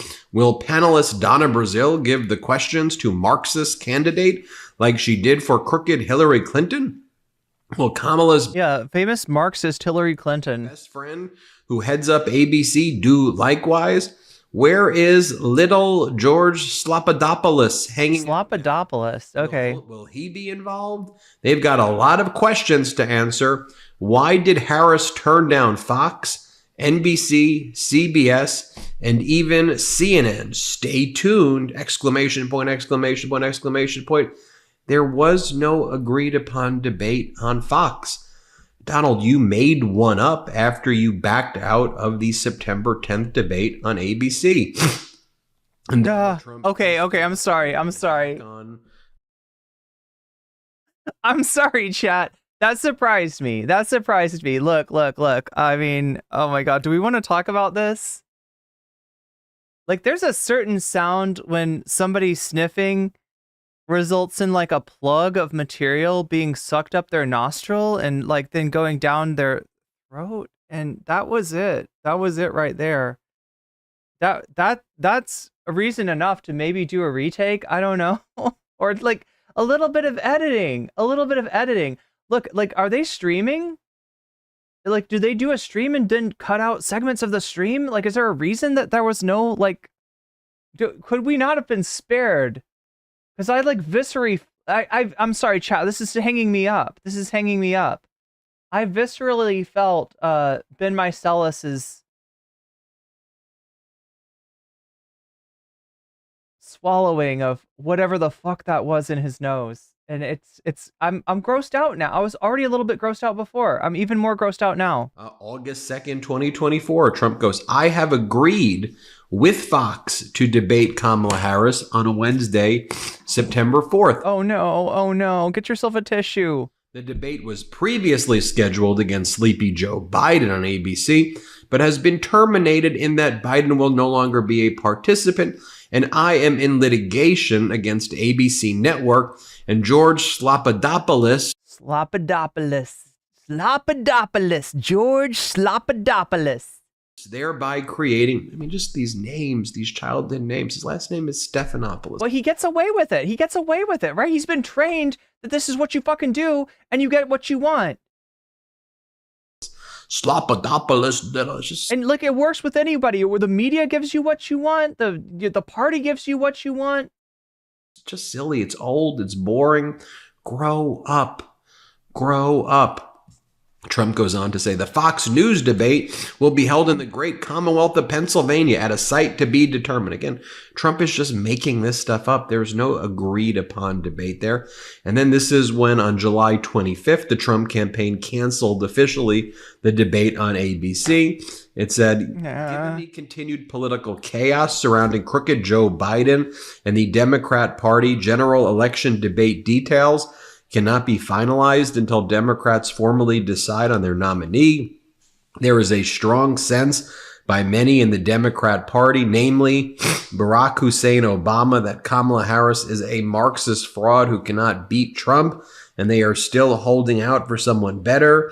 Therefore, it would be inappropriate to schedule things with Harris because Democrats SM says if this guy went to the DNC, he definitely has COVID. Yeah. Could still change their mind. That was July 25th of 2024. And then Stephen Chung, who posted that, the Trump campaign's lead spokesperson, then you idiots all fell for the trap. Hussein was trending and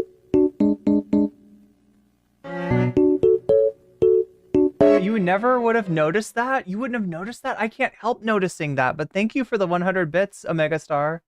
I never would have noticed it, and now I hear it. Yeah. Jeez. That brings us up to 4% out of only 96% from the goal. And was mentioned on the... Oh, also, Omega, I didn't see what are you choosing for your donation chat? Did you know that when you donate, no matter how you donate, you get the ability to put your money where your mouth is? You get to add a percentage, right? There's a poll going on right now on the Full Scale stream, and people are voting. We got FD Signifier's new online left video. We got What If Alt His latest abomination of a video. We got Make Your Dog Frickin' Immortal. And we got the Elon Musk diaper situation as options of content that we can watch after this content. And all you need to do when you donate is let me know which of these topics excites you, which of these topics you want to see as our extra segment today. And if we hit that dono goal, which we're only 96% away from right now, then you'll get extra content, and you'll also you'll make the content that you choose more likely to be chosen, right? You'll add percentages when you donate. So you got that special power. Don't forget to use it when you donate, no matter if it is a super chat, a super sticker, if you're getting yourself a membership, if you're gifting memberships to other people, if you are donating to the throne to help crowdfund better stuff for the channel, or you are signing up for Patreon, or you're just getting yourself a sub on Twitch because you are wary of that ad break, and you know that it lasts for 3 minutes and happens every hour on the hour, at the top of the hour, and you don't want to see that 3 minutes of ads, right? Any of those will count as, and in fact, if you gift membership, if you gift subs to other people on YouTube, that works as well. All you got to do is let me know which of these topics you're feeling, and I will be happy to put your money where your mouth is. Cable news throughout the night. Thanks for doing our jobs, cucking his announcement this morning. Even him saying cucking now is making me like, it's too much of a, it's too similar to that sound. What in the world are they talking about? Now, as Donald Trump continues to falter, as the polls continue to turn against him and he rapidly declines, The new thing that Trump and MAGA is rolling out now is Trump, Vance, and Kennedy. And Vance is small. Oh my God. So this is the story. I saw this story earlier. I think I remember another channel was covering this exact story, right? And they covered it as Trump replaces Vance with Kennedy, which sounds like you're talking about Kennedy's going to be the vice presidential candidate. Not yet. Not yet. But yeah, that is Vance is definitely getting some pretty bad booking right there. That red kind of blends into the sign, and it sort of looks like Trump Kennedy. And so it's kind of like the Trump campaign is pushing JD Vance aside, which is fairly predictable as well. Now, all of the MAGAs... And look, for now, it's just on the side. It's just in terms of top billing, right? Vance is losing his secondary billing to Kennedy, let's just say, right? There is some chance that they might actually pull Vance. Now, the time to do that would have been Friday, right? That would have made a huge bump, because we talk about momentum, and we talk about momentum shifts, and there's momentum that comes from having your convention. There's a convention bump. Kamala has been riding kind of a wave of momentum ever since she was selected, because people are excited to have somebody to vote for to defeat Donald Trump that's name is not Joe Biden. I feel like some of that excitement might have actually dissipated with Thursday's speech, where she sounded more like, in fact, before my eyes, I saw her morphing into Hillary Clinton, and it was kind of disturbing. But I'm not representative of the general Democratic voter, so I assume that there's still a lot of excitement around her and her candidacy, right? RFK getting out of the election and endorsing Trump and speaking with Trump might have been a little bit of in the way of trying to reverse that momentum. But the thing that would be a major reversal of momentum, the thing that would suck all the oxygen out of the room, would be Trump nixing JD Vance and replacing him with Kennedy.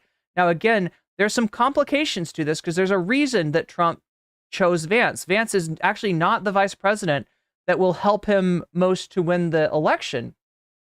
He's the vice president that helps him ingratiate himself with the likes of Peter Thiel, a Silicon Valley billionaire who has supported Trump before, way back, but kind of has cooled, kind of is not as supportive as he once was. And Trump needs money right now. Trump needs donos. So sort of sucking up to like a Silicon Valley mover and shaker, a member of the PayPal mafia, like Peter Thiel, is a move that maybe makes sense if you're Donald Trump and you need money to pay off your legal bills and to fund your campaign.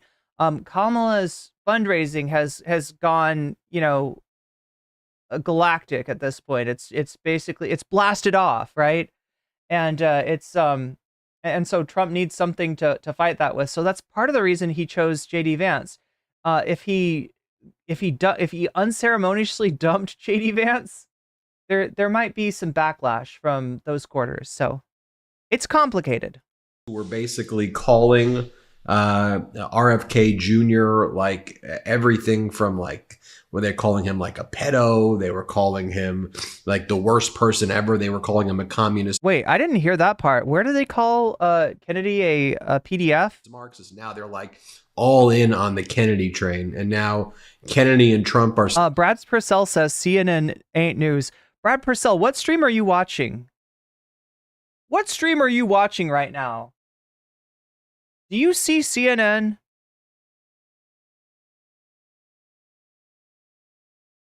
Do you see a chyron and assume that it's CNN? Do you think that CNN has like copyrighted exclusive rights to the technology of chyron? And so whenever there's a chyron on the screen, it must be CNN. I'm just wondering where you're getting this. Saying, make America healthy again.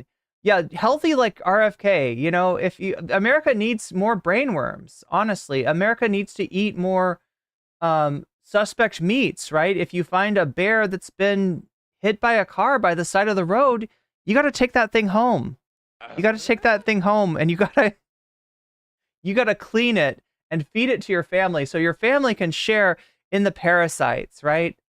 I don't know. It's like, of all the people to be saying make America healthy again, RFK, And he got a little boost from actually Dr. Cornell West today in terms of the conspiracy minded natural health weirdos, right? Elizabeth, thank you for the $1.99 to support the community. You don't just support the community with that. You also support the dono goal, which is now at 6%. So we're only 94% away from hitting that dono goal, which if we hit, will unlock extra content. Remember, when you donate, let me know which of these topics that you want to see. I think you can see them right down here in the short stream, and they're in the poll in the full scale stream. If you're on Twitch, you'll have to come over to take a look at what I'm talking about. But you can let me know which topic is tickling your fancy today, and I'll be more than happy to put your money where your mouth is. And you'll actually add percentages to the topic of your choice and help it win in the poll. America healthy again. And as our editor-in-chief, Ron Filipkowski, goes, because that's what America wants. Two kooky conspiracy theorist charlatans in charge of public health and science. Well said by Filipkowski there. JD Vance gave some terrible interviews over the weekend. I give Christine Welker good credit here. I mean, she did a really good, I think. And I think that was the interview that Donald Trump was complaining about. Interview with JD Vance. Here's when she asks him about RFK Jr. Play this clip. Let's move on. Robert F. Kennedy, the big news yesterday. Very big news. He suspended his campaign, announced he's endorsing Donald Trump. He is also known as someone who has blamed vaccines for autism, antidepressants for school shootings, and recently said, quote, he won't take sides on what happened on 9/11. Do you have any hesitation about accepting his endorsement? No, Kristen, I don't, because we're going to disagree on issues, right? There are things that Robert Kennedy has said that I disagree with. I'm sure there are things that he's... See, but the thing is, we don't know that you disagree on that issue. And you are he's doing the tightrope thing. He wants the votes. He doesn't want to lose any votes for Republicans who are like, yeah, the vaccine, the anti-vax shit, that's fucked up, right? He doesn't want to lose those votes, but he also doesn't want to lose the votes of the people that think that the vaccine is like the worst thing to ever happen. Look, speaking of the vaccine, I guess we got to touch on this while we can. This is Dr. Cornell West, right? So RFK gets out of the election. And what does Dr. Cornell West do? I want to speak to my brothers and sisters of all colors who are concerned about not just the vaccine, but the role of the pharmaceutical company in shaping public policy. Now, this is... Okay, well, look, this is extra bad. This is extra bad. Because guess what? There is a problem with the pharmaceutical industry having too much power. Any industry in the United States tends to have some degree of regulatory power, some degree of regulatory capture, actually is what they call it, over the government office that's supposed to be regulating it. So, you know, is there an issue with, pharmaceutical industry having too much power, being able to like kind of regulate itself? Is there a revolving door of lobbyists? 100% yes, 100% yes. But now he's tying this into, vaccine denial. And that's not good. That's not good because you're taking a very serious, very real issue and you are combining it with... But now there are freaking communist invading radicals. You're combining it with conspiracy-minded garbage. Various voices to be heard, the role of censorship, the attempt to impose closure on various voices that would help us understand. Various voices that need to be heard from, right? Various science-denying voices that want to just like convince you that the studies are not what the studies are. It's just like, it's wild, right? We need more like ignorant voices speaking on the subject of vaccination. What's really going on when it comes to healthcare policy vis-a-vis vaccine. I want a truth commission to find out what happened in the past, and I want to make sure that each and every one of us have fair access to the truth. So there we go, Cornell West jumping in, and it's opportunistic, right? And this the thing that sucks about this is that before he started his campaign for president, I liked Cornell. He said a lot of really important things. He sometimes is like the one person on like a cable news network that will tell you the truth about an issue. And god damn, if he hasn't like ruined his reputation, at least in my mind, through this campaign. And here we go. Yeah, opportunistically jumping on the anti-vax train when the other top anti-vax candidate jumps out, right? Cornell West is like, oh, by the way, if you are like mask off anti-vax, not like JD Vance, right? Because remember JD Vance trying to walk that tightrope in between anti-vax and just like, you know, the normal people that might be in the Republican Party that aren't anti-vax, right? Cornell West you can't miss that opportunity. I don't know. It's just like that is such a bad, craven thing to jump on. I've said, excuse me, that he's going to disagree with. But I think what his endorsement represents is that Donald J. Trump's Republican Party is a big tent party. I was raised by two grandparents who are sort of classic blue dog Democrats. They believed in having a border. They believed that, you know, you shouldn't have censorship in the United States of America. They believed in common sense economic policies. They may have disagreed. See, the thing is, like when he says have a border, what he's saying that they believed in is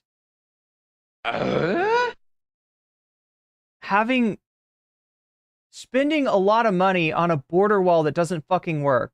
All right. I just looked at a picture of the border wall near where Donald Trump spoke recently, right?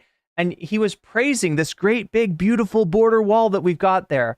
The irony, though, is that the section of the wall that he was looking at was a section that was built under the Obama administration. Remember, Obama also called the deporter in chief, and rightly so by a lot of people, right?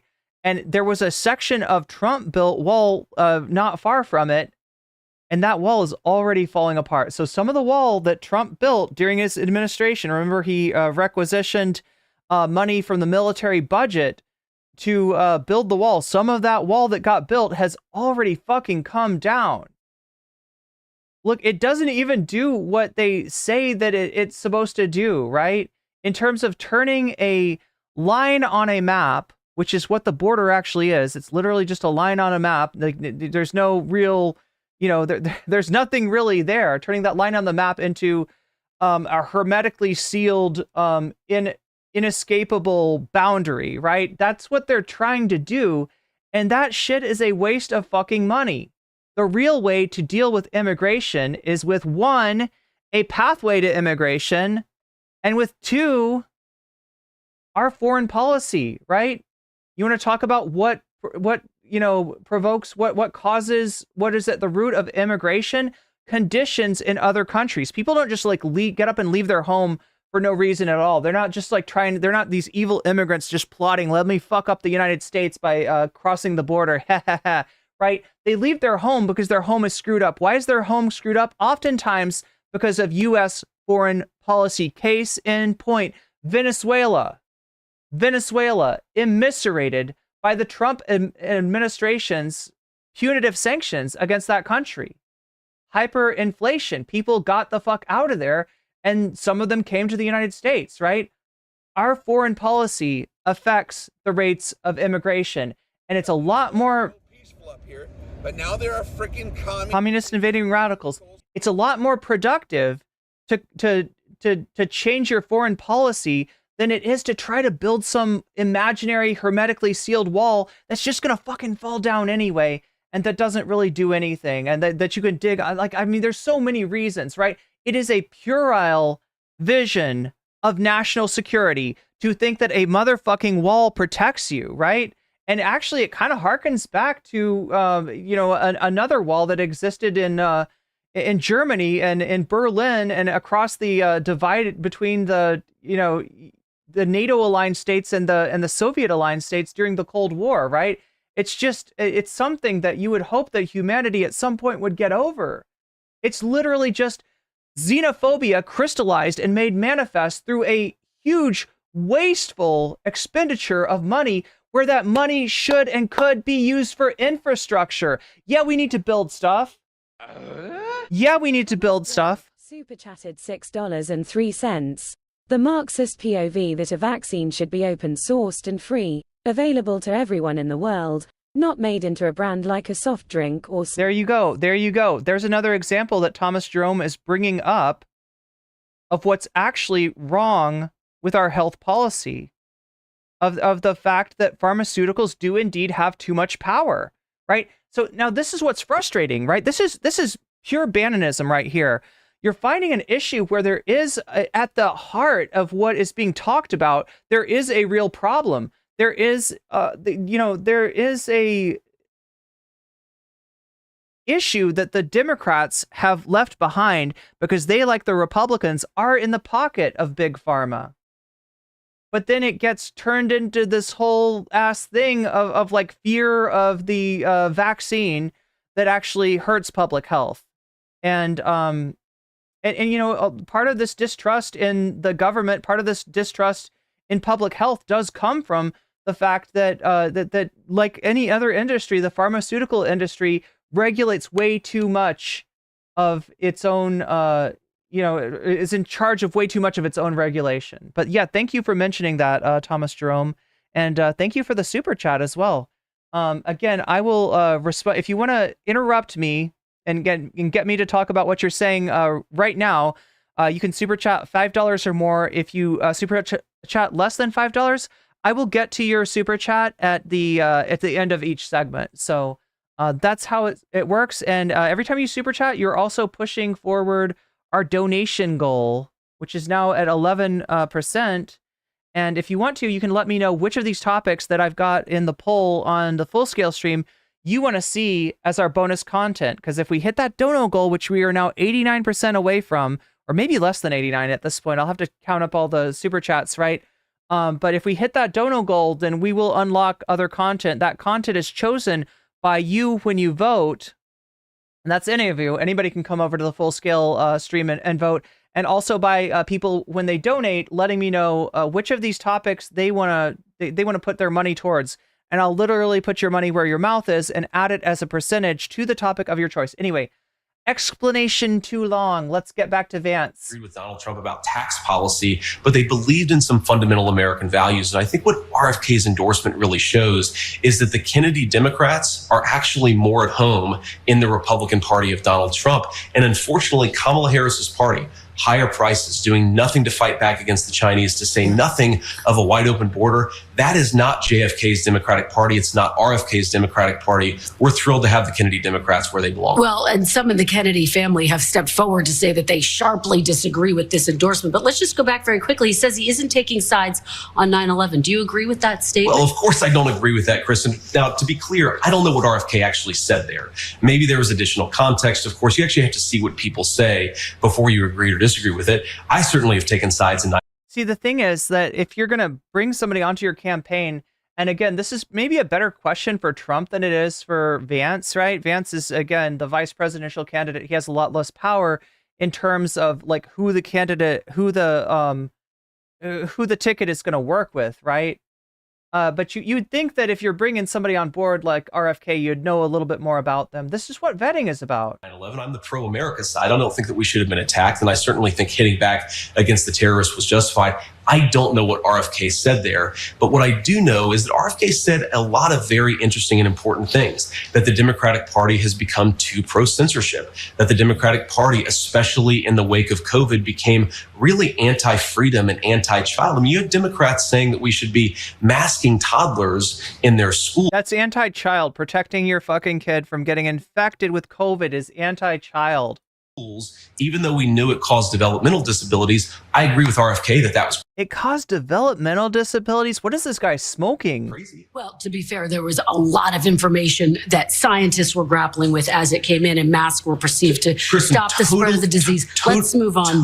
Totally fair. Yeah. But the one thing before we move on that I would say on that is there were important leaders. Donald Trump was among them. RFK was among them, who were saying some of this stuff is crazy. And if we had listened to them, I think our kids would have been much better off in the wake of the pandemic. I mean, scientists did show that masks help to stop the spread of the disease. Let's talk about another big issue. Disabilities for toddlers, right? We have to be able to balance this stuff. And I think the way that RFK struck that balance was much smarter, unfortunately, than the way that Kamala Harris did. Let's talk. Here's where she asks him about his childless cat lady comment. Play the clip. Talk about women voters more broadly. The Census Bureau estimates there are 22 million women between the ages of 20 and 40 who, for whatever reason, do not have children.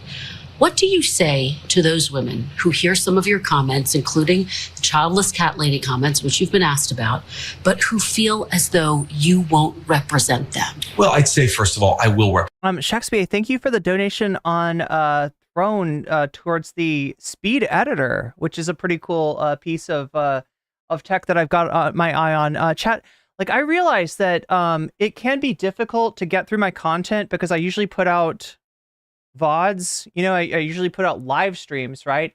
And a live stream is like, I don't know, anywhere between 3 and 9 hours of content, and you don't really know what's where unless somebody goes and does like timestamps, and that's not like super reliable, right? I understand that that's an issue and that it's much easier if I'm putting out videos. In fact, YouTube very much wants me to put out videos of my segments. I often find that I don't have time to do that.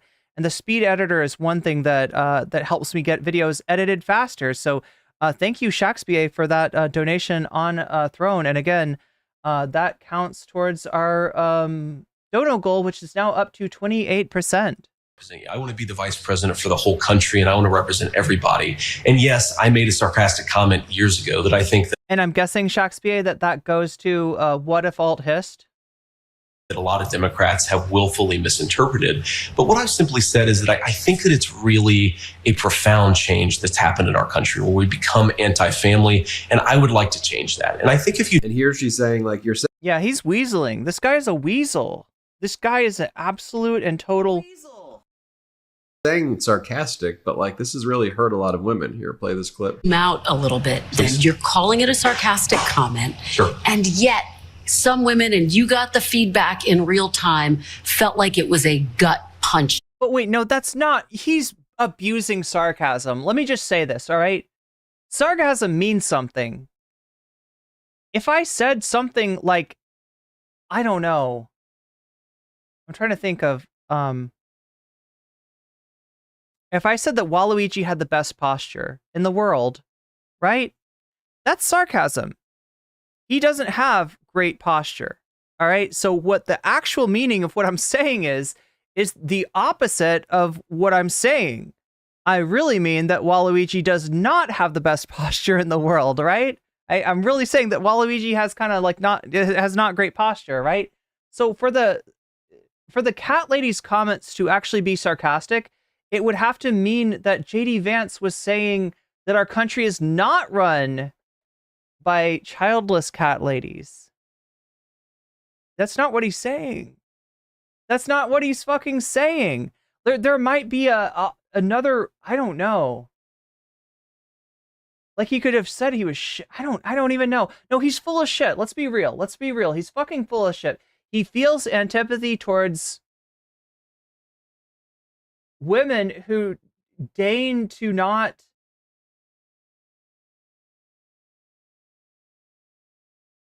who don't have, like, you know, kids, right?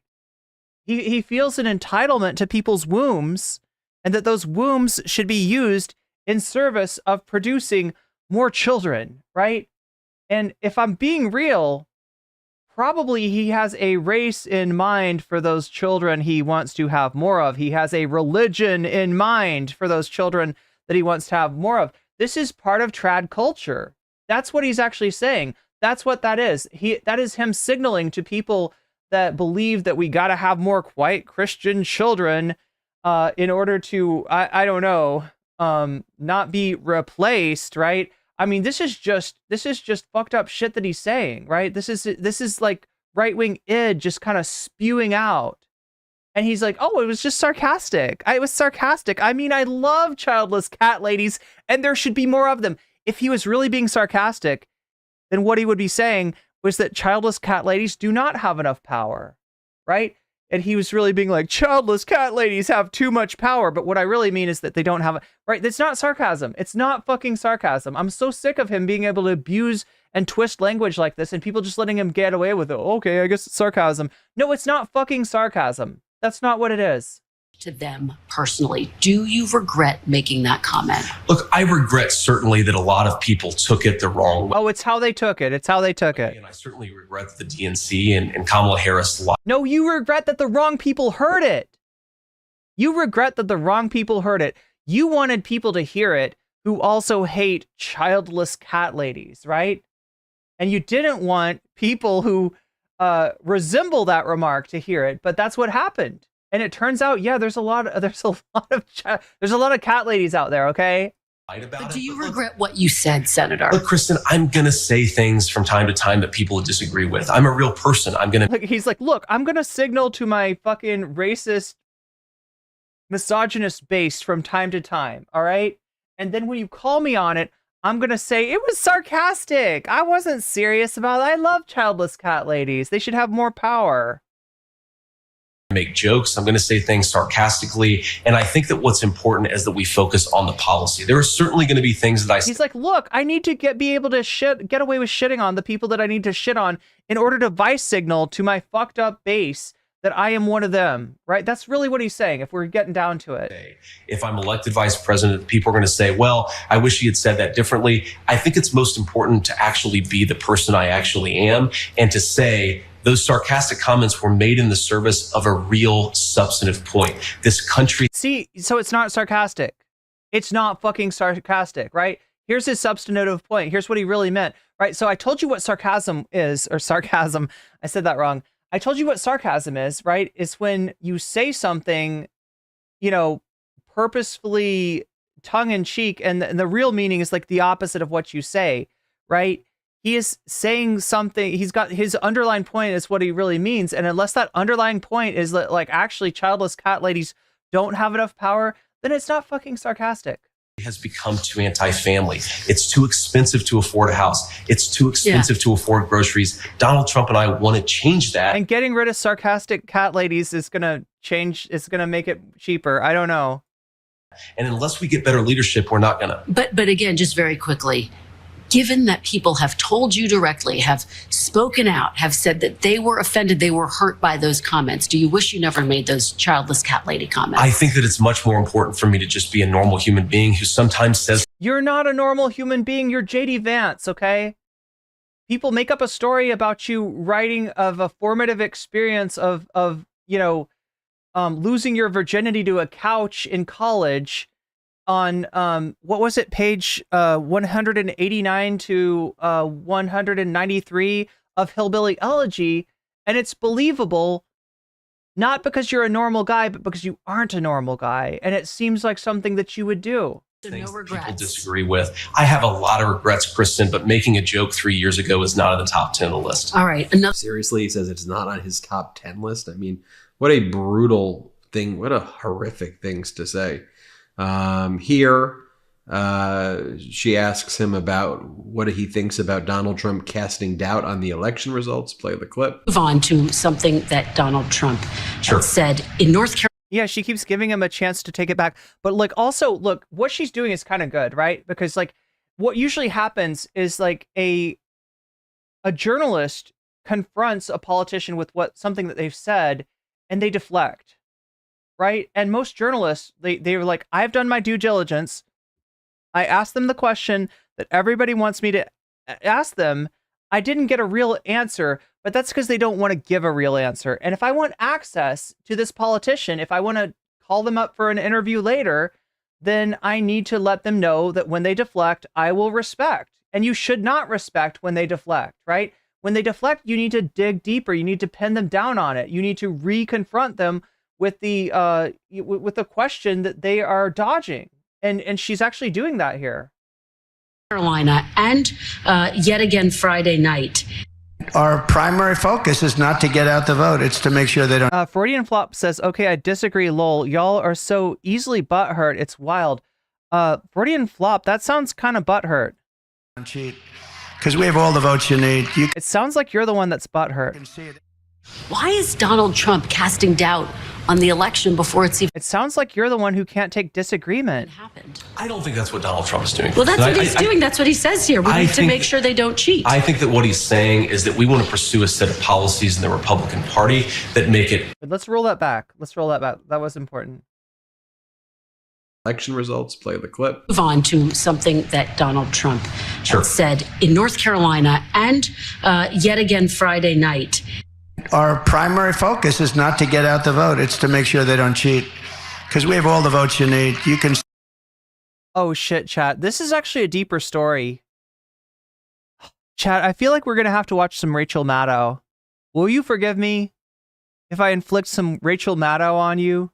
She started bothering me. Like I stopped watching Rachel Maddow because she did this thing during the first and hopefully only Trump administration during those 4 years of Trump, where she would talk about something like involving Robert Mueller or involving some judge, and she'd be like, watch this space. And she'd give you this feeling that if you kept on watching MSNBC, you were going to see Donald Trump frog marched out of the White House in an orange prison getup. You were going to see this guy get fucking arrested. You were going to see justice be done, and they were going to reverse the results of the election, and they were going to bring in Hillary, and they were like, everybody knows that Hillary really, right? It was copium. It was fucking copium, and she played to this, right? There are a lot of Democrats, there are a lot of liberals especially, right, who just were of that mindset of like, let's just get back to brunch. Let's just get back to, this is an aberration. This shouldn't be happening. This can't be true.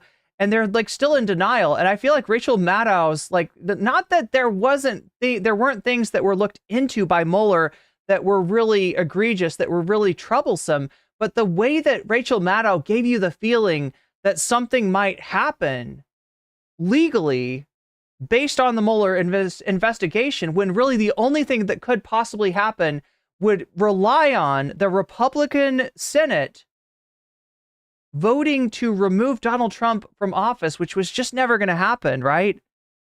I mean, she gave false hope to a lot of people that should have looked deeper into the reasons that Donald Trump was elected in the first place, that should have looked into the failures of the Hillary Clinton campaign, that should have looked into the failures of the Democratic Party in selecting Hillary Clinton, right? There should have been some reflection done then, and people like Rachel Maddow actually actively kind of get in the way of that reflection by casting Trump as an aberration rather than the result of failed policy during the Obama administration, right? I hope you're understanding me correctly. What I'm saying is that Obama, through his campaign, through his slogans of hope and change, through his opposition to Hillary Clinton, signaled to people, to like a generation that was just getting involved in politics, that this was a sea change in Democratic politics, that things were going to be different now. And they weren't. He pursued the same weak tea policy prerogatives as Bill Clinton before him, as Hillary Clinton would have done. And so the net result of America, or of Democrats selecting Obama over Hillary Clinton was less impactful than it really should have been. And had Obama really been that transformative figure that he signaled that he was, you might not have seen, in fact, I would say you would not have seen a Donald Trump, right? His ability to get traction is kind of based on the failures and the cowardice of the Democratic Party ever since the early 80s or late 70s, when they turned away from the New Deal coalition type policies that they had been endorsing before then, and really just adopted Reaganomics light, right? That's what allows a demagogue like Donald Trump to get hold. And once he gets hold of your country, you may not get it back. It's like a dog getting hold of your tennis ball, right? You might get that tennis ball back eventually, but it's going to be fucked up. And this country is fucked up like that tennis ball. This country got fucking drooled on by that guy. This country got fucked up by 4 years of Donald Trump, and I don't want to see 4 more years. So I hope you're really clear on what I'm saying here, right? Just so I'm clear, I am not saying that the Democrat, that voting, that weaponizing your vote to keep this guy out of office is not a worthwhile, endeavor. It is, all right? I'm telling you not to become a cheerleader for Team Democrat, because their failures breed success for the Steve Bannons and the Donald Trumps of tomorrow. Anyway, rant over. Let's watch the rest of this. Why is Donald Trump casting doubt on the election before it's even happened? I don't think that's what Donald Trump is doing. Well, that's what he's doing. That's what he says here. We need to make sure they don't cheat. Yeah, make sure that they don't cheat. And he said you don't need to vote. This is kind of wild, though. I'm sorry, I'm bearing the lead here. You can see it. Why is I was just telling you we're gonna watch a Rachel Maddow segment about this. So yeah, kind of put a pin in that for now.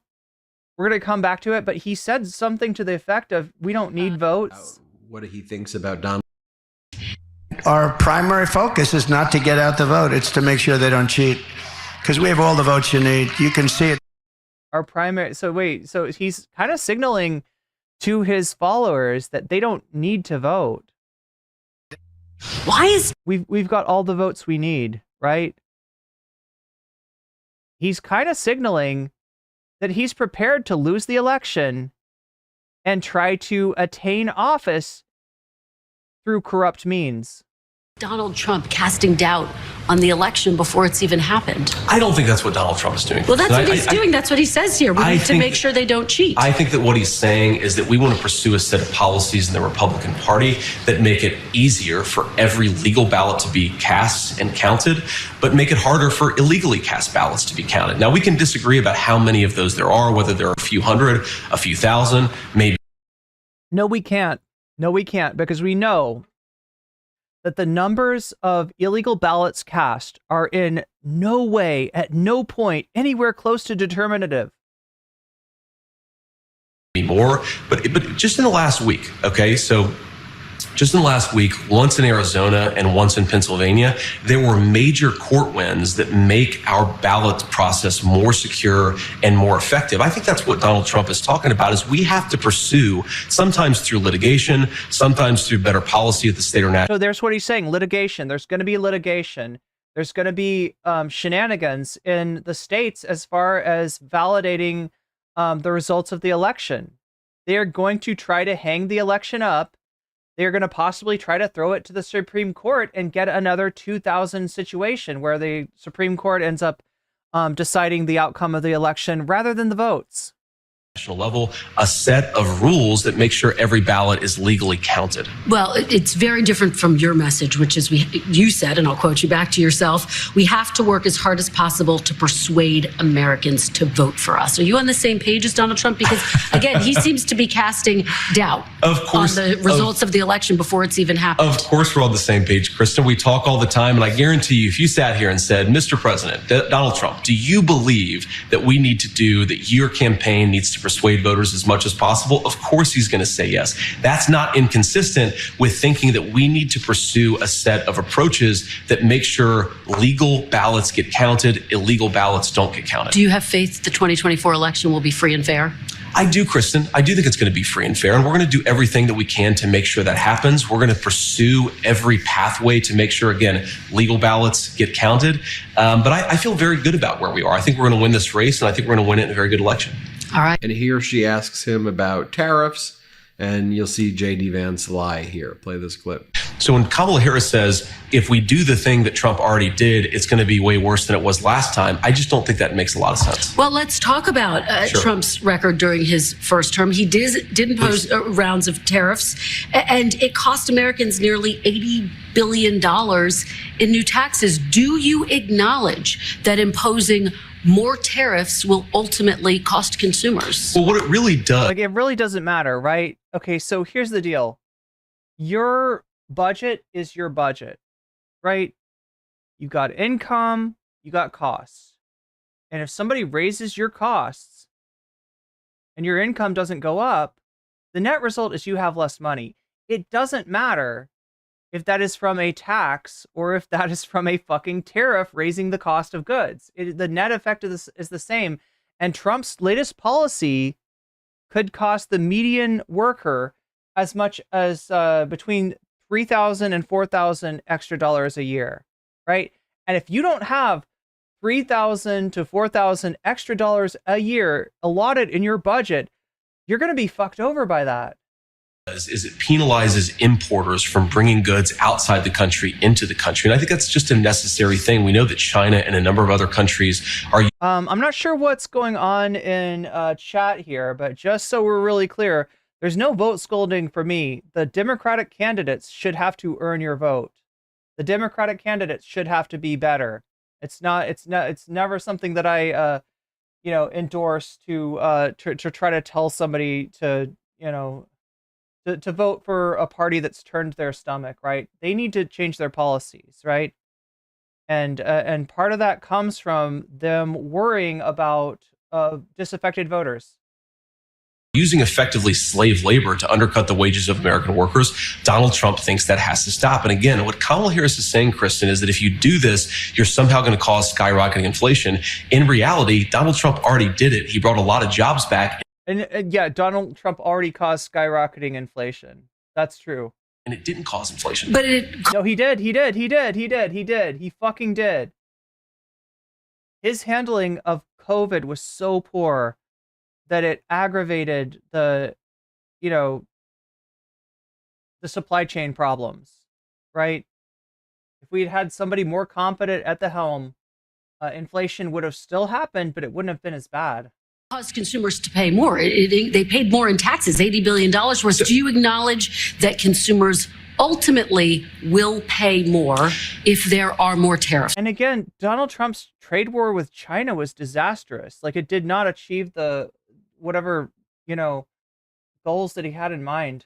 So economists... You just acknowledge that? No, I don't, Kristen, because I think economists really disagree about the effects of tariffs because there can be a dynamic effect, right? So what some economists will say is what you just said, that it will actually raise costs for consumers. But what other people say, and I think the record supports what this other view... Miskatonic says, I'm pretty sure all 5 votes for Vermont Supreme in Georgia were from me. I want my pony. I feel like you should get 5 ponies. Is that it causes this dynamic effect where more jobs come into the country. Anything that you lose on the tariff from the perspective of the consumer, you gain in higher wages. So you're ultimately much better off. You have more take-home pay, you have better jobs, and also we have more reliance. So that's Donald Trump and JD Vance in a nutshell for you. Let me know what you think. I think Trump's going to... It's just giving people permission to vote third party. Tom Trask, I hate to break your... I hate to burst your bubble here, but people can vote for whoever they want to. They go into the voting booth, which is private, and there's a bunch of people on the ballot, and they can punch that ballot for whoever they want. They already have permission. They don't need permission from me, right? Bait, I just... And I would question if what you're doing right now in chat is not actually giving permission for Democratic candidates to be shittier on policy, especially policies like the ones involving Gaza. Think about that, okay? Think about that. Think about where your pressure is best applied. If your pressure is best applied to, somebody from Michigan who maybe lost family because of the actions of the IDF in Gaza, right? If that's where the pressure needs to be, or if your pressure might go do a lot more if you apply it to the candidates trying to represent us. I'm sick and tired of just the constant whining. It's like you agreed to debate on ABC on September 10th. There's no such thing as a Fox debate. That's not happening. So you'll do your Sean Hannity town hall like you want to do anyway, and then go, oh, she refuses to show up. No, just grow up, debate her or don't debate her. Yeah, I feel like Ben Mycelis is too tired, and I'm tired of listening to Ben Mycelis. So chat, we will get to that Rachel Maddow content. I'm sure you're curious about that. That's going to be about Trump saying this thing about, we've got plenty of votes. You don't need, he's literally saying to his crowd, you don't need to vote, right?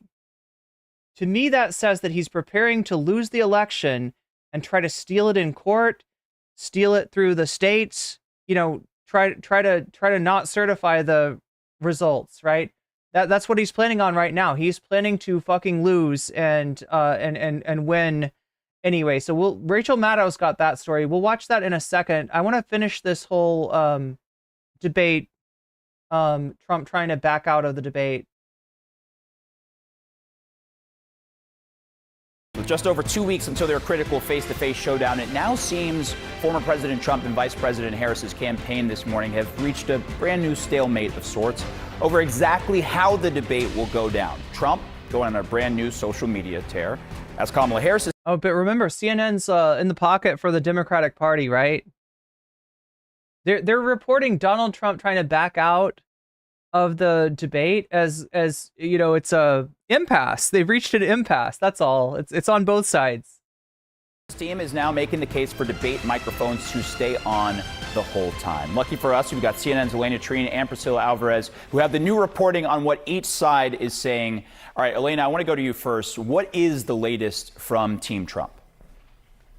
Right. Well, you're exactly right, Omar, because it does seem like the Trump campaign and the Harris campaign have reached somewhat of... They gotta say both sides. They gotta say both sides. An impasse. That's what neutrality means. Regardless of what the actual truth of the matter is, you got to be like, well, on this side, Donald Trump says this, and on this side, right? You gotta call it both sides. That's what they do. That's what they are, and like they get cast as being liberal, which is a way of right wingers playing the refs. Right? They're actually not objective. They're not like refs that are making calls for traveling when there's traveling and not making a call for traveling when they're not traveling. They are refs that if they make a call for traveling on this side, they feel obliged to make a call for traveling on that side, even if there's no traveling going on this side.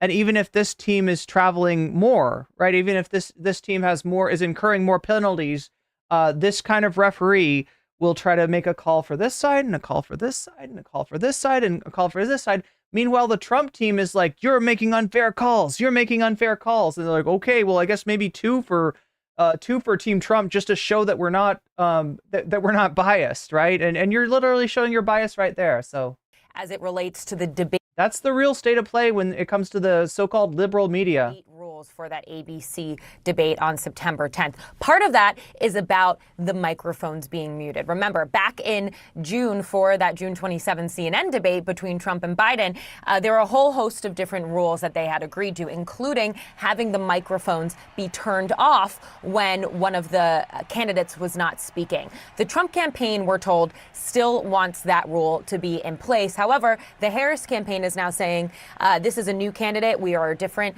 campaign, and we want the mics to be on for the extent of the debate. So what it sounds like to me is Donald Trump wants to hide behind the mute button. There's some behind the scenes back and forth over this. I do want to read for you what we heard from Jason Miller. He's a senior Trump campaign advisor on all of this. He said, quote, enough with the games. We accepted the ABC debate under the exact same terms as the CNN debate. The Harris camp, after having already agreed to the CNN rules, asked for a seated debate with notes and opening statements. Of course, I'll have you have Priscilla fact check some of that. And then he added, we said no changes to the agreed upon rules. Now, all of this also comes, I'd like to note, as the former president himself kind of posted on social media yesterday, throwing doubt into whether or not he may actually try to pull out of this debate. He wrote, quote, why would I do the debate against Kamala Harris on that network? He said that as he continued to, he said he was watching the Sunday show. So there we go. We've got the Kamala campaign trying to negotiate the terms of the debate. And we got the Trump campaign trying to, or Trump himself here, trying to back out of the, you know, making noise like he's going to back out of the debate. Yesterday on ABC was slamming some of the key people at the network. So all of this kind of throwing questions into what exactly is this ABC debate going to look like. But I do just want to add, Omar, that, you know, this isn't entirely surprising. We know that the Trump campaign has been very critical of the debate rules in the past. We saw that in the lead up to the CNN debate. We're also seeing the former president himself do exactly the same thing as last time as well, which is trying to throw doubt on whether the debate will be fair, to argue that the network is biased, to argue that it's the... Yeah, he's lowering expectation, right? He's preparing to lose the debate. Cards are stacked against him. This is exactly what we're seeing him do with this debate as well. Yeah, he's preparing either to pull out of the debate or to build in an excuse for him if he loses. Trying to kind of pre-butt whatever is going to happen. And I can tell you from my conversations with Donald Trump's senior advisors, they privately acknowledged that they are more concerned about this debate than they were about the one with Biden. Harris is an entirely different opponent. They're not exactly sure what this is going to look like. So some of that is also, I think, contributing to all of this behind the scenes. Yeah, look, a lot to keep an eye on that front. I want to bring in Priscilla into this because obviously a whole aspect of this is what is the Harris campaign saying? Takes two to tango here. So what are they saying? What are their concerns with this debate coming up? Omar, I'm told that the only remaining dispute in this drama, this back and forth, is whether the mics are going to be on. The Harris campaign wants them to be on. Of course, the debate rules, when they were set, were with a different candidate. That was President Joe Biden. Now, the Harris campaign says that they want these mics to be on. And in a statement, a senior campaign official saying the following, quote, "Our understanding is that Trump's handlers prefer the muted microphone because they don't think their candidate can act presidential for 90 minutes on his own." The statement goes on to say that they don't think he can handle himself against Vice President Harris without the benefit of a mute button. So they are needling former President Donald Trump a little bit here, but they also are pushing back against some of what you heard there from the Trump campaign, that the Harris campaign wanted the two candidates to be seated and for there to be notes. They say that is not the case, and while they are open to having opening statements. So wait, they're denying the request for a seated debate? That is not something that they are insisting on. Again, the bottom line here is that this feud is about the mics being on or off over the course of the debate. Now, I will also note that but you don't have like Kamala's team saying, "Well, we might not be there. We might not go. You want to mute the mics. We might not do it, right?" You only have Trump's side threatening to pull out, right? It's a negotiation that's going on right now about the exact terms of the debate. And but you have one side that's signaling that they might not show up to the debate if they don't get the results they want. The next couple of weeks, I've been told, are very focused on debate preparations. This is something that the vice president already started earlier this month, and something they should mute him. I mean, look, the irony of it is he actually benefits from being muted, right? He can't control himself, and he tends to talk over people. He's a narcissist. He's a fucking narcissist, right? And if he has that automatic mute button, the automatic muting when he's not supposed to be talking, then it sort of doesn't come across how entitled he is. That she is going to be doubling down on in the days to come. Of course, recognizing that this is likely a large audience to tune in for this debate, and it gives her the opportunity to go toe-to-toe against former President Donald Trump. And while she does do that, there will be travel, perhaps not as much as earlier this month. This week, for example, she will go to Georgia with her vice presidential nominee, Tim Walz. That is a state, of course, that President Biden only won by less than 12,000 votes. So it is going to be one of the battlegrounds that is closely watch this election cycle, and one that they are using to kick off after the Democratic National Convention. Omar. And Priscilla, obviously one major question that has been circulating over. Oh, and just so you know, chat, I'll read the donos, I'll read the super chats after this segment. If you need to interrupt me and you want me to address something immediately, you can super chat $5 or more.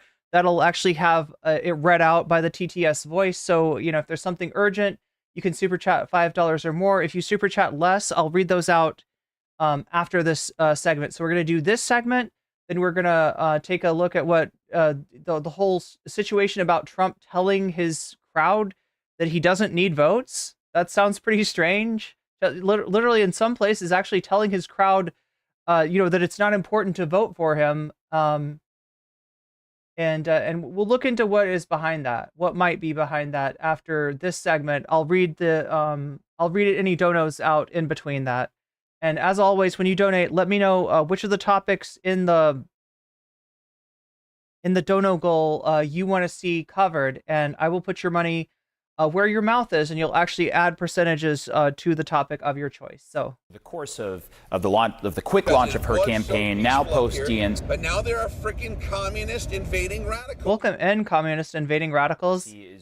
Prior to this debate, will she sit down for an interview and answer some questions over potentially some of her changed past positions?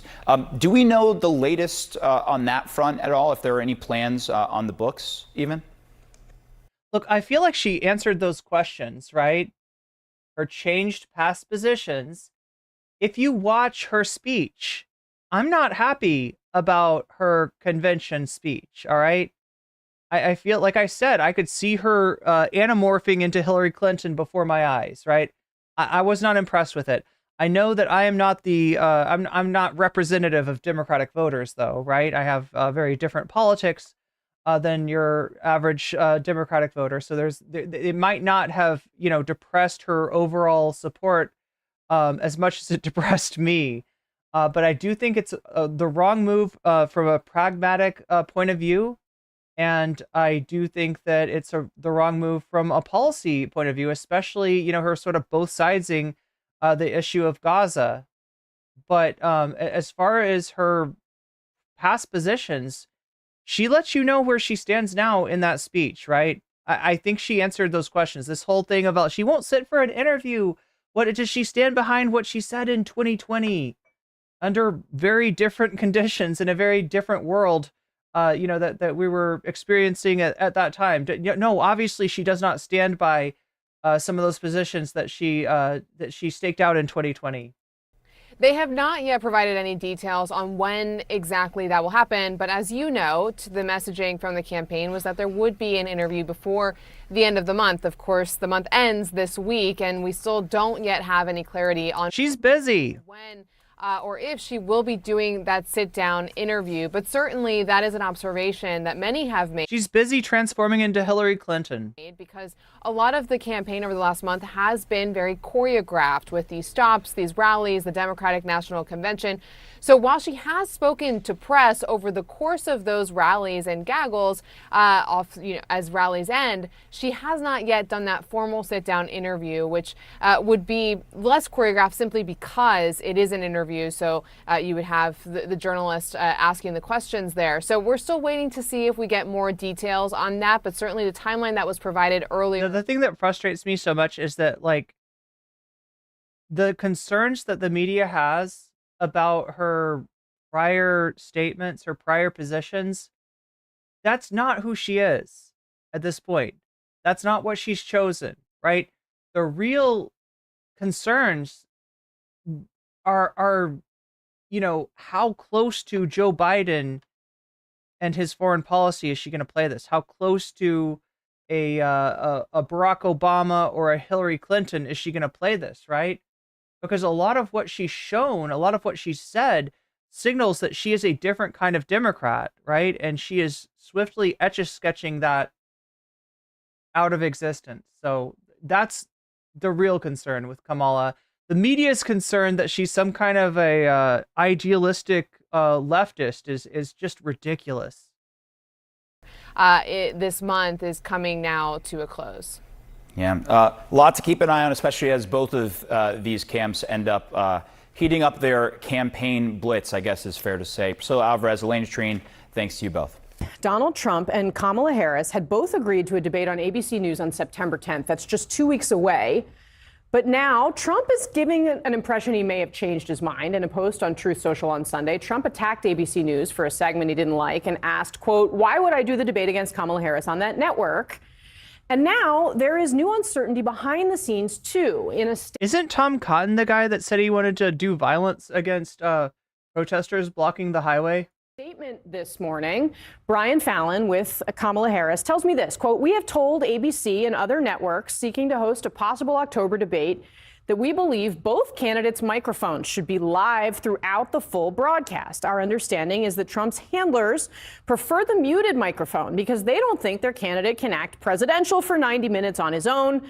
We suspect Trump's team has not even told their boss about this dispute because it would be too embarrassing to admit that they don't think he can handle himself against Vice President Harris without the benefit of a mute button." Now, of course, let's remember that Harris has used hot microphones to her own advantage in debates past. Watch. Susan, this is important. Susan, I want to add, but Mr. Vice President, I'm speaking. I have to I'm weigh speaking. in.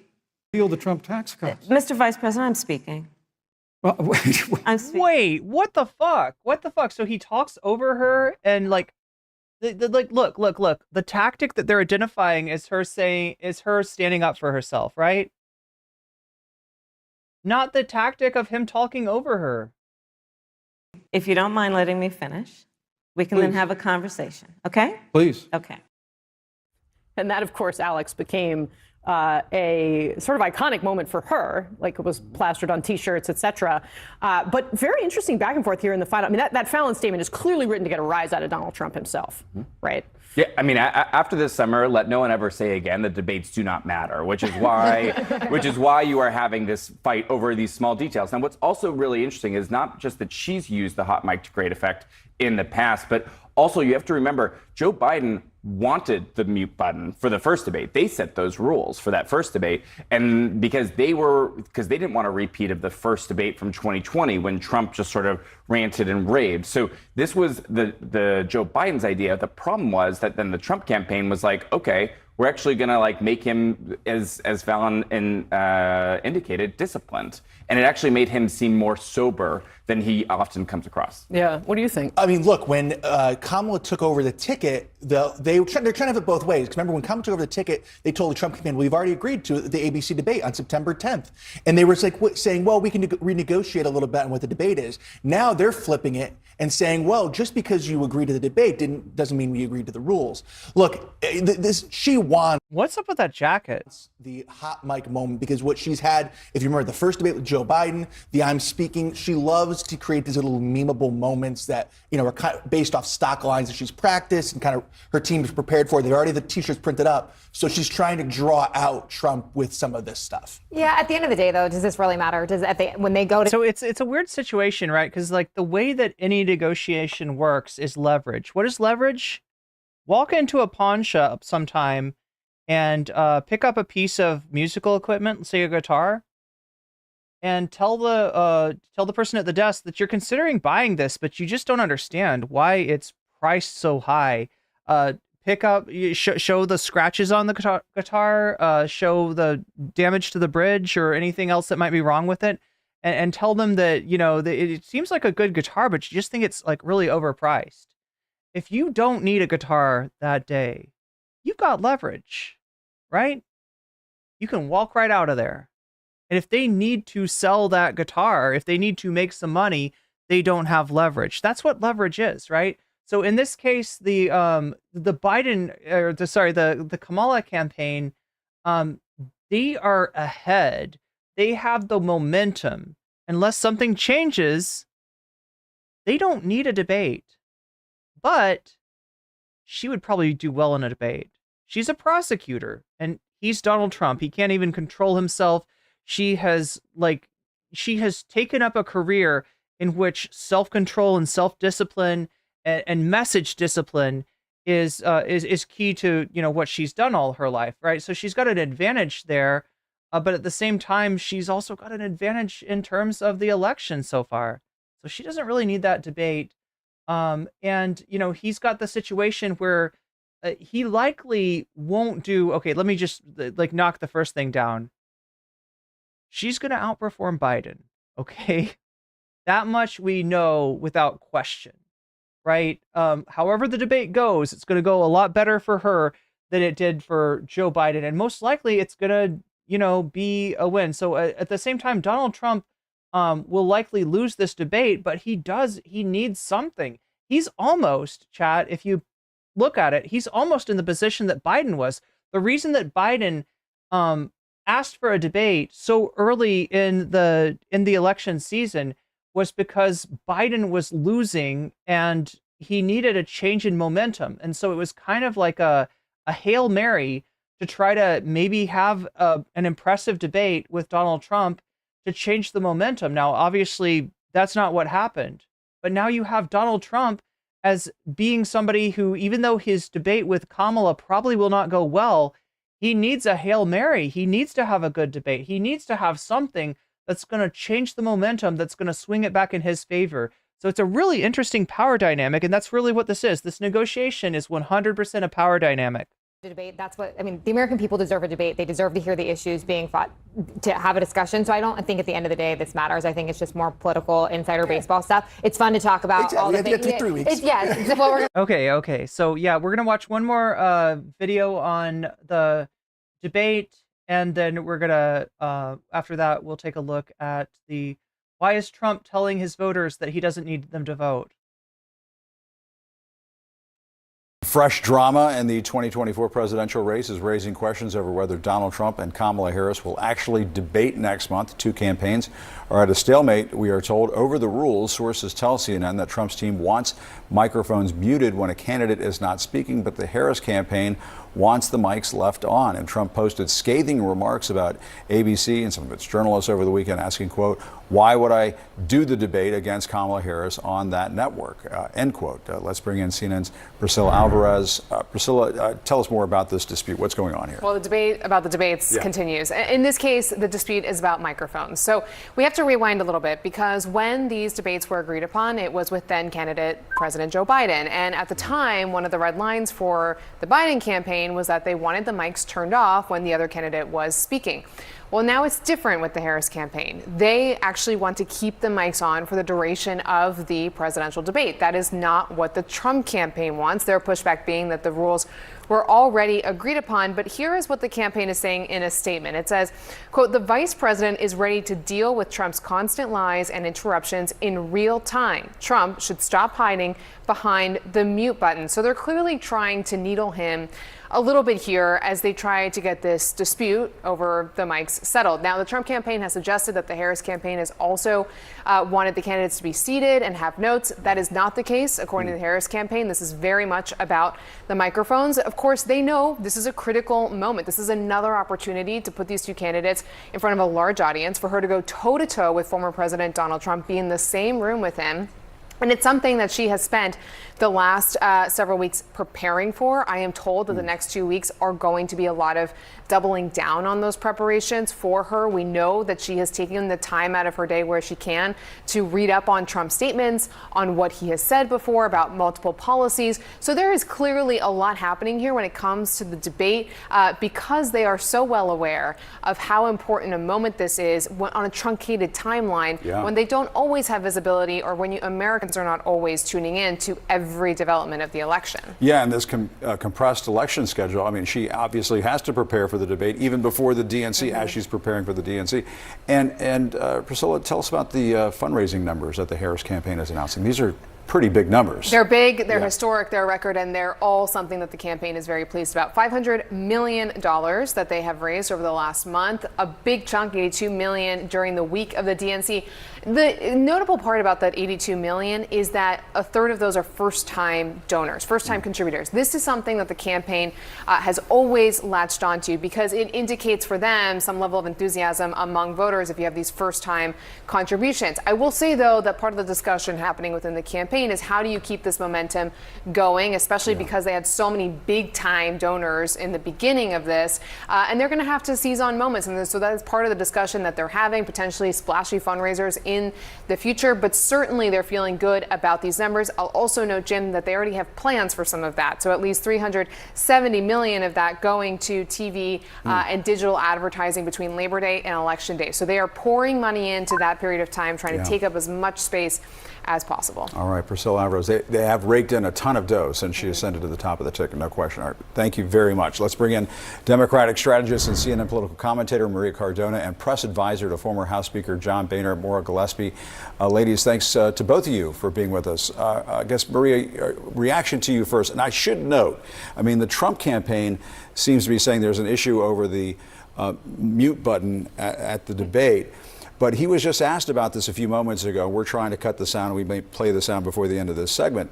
But we do have it. All right, let's play it. Let's go ahead and play it. All right. Would you want the microphones muted in the debate whenever you're not speaking? We agreed to the same rules. I don't know. It doesn't matter to me. I'd rather have it probably on. But the agreement was that it would be the same as it was last time. In that case, it was muted. I didn't like it the last time, but it worked out fine. They're trying to change it. The truth is they're trying to get out of it because she doesn't want to debate. She's not a good debater. She's not a smart person. She doesn't want to debate. President Trump, how are you specifically preparing for the debate versus Harris? I'm not, really. I'm not spending a lot of time on it. I think my whole life I've been preparing for a debate. So, I mean, like, that's an example of the lack of message control that you're seeing already from Trump just in being asked a question off the cuff.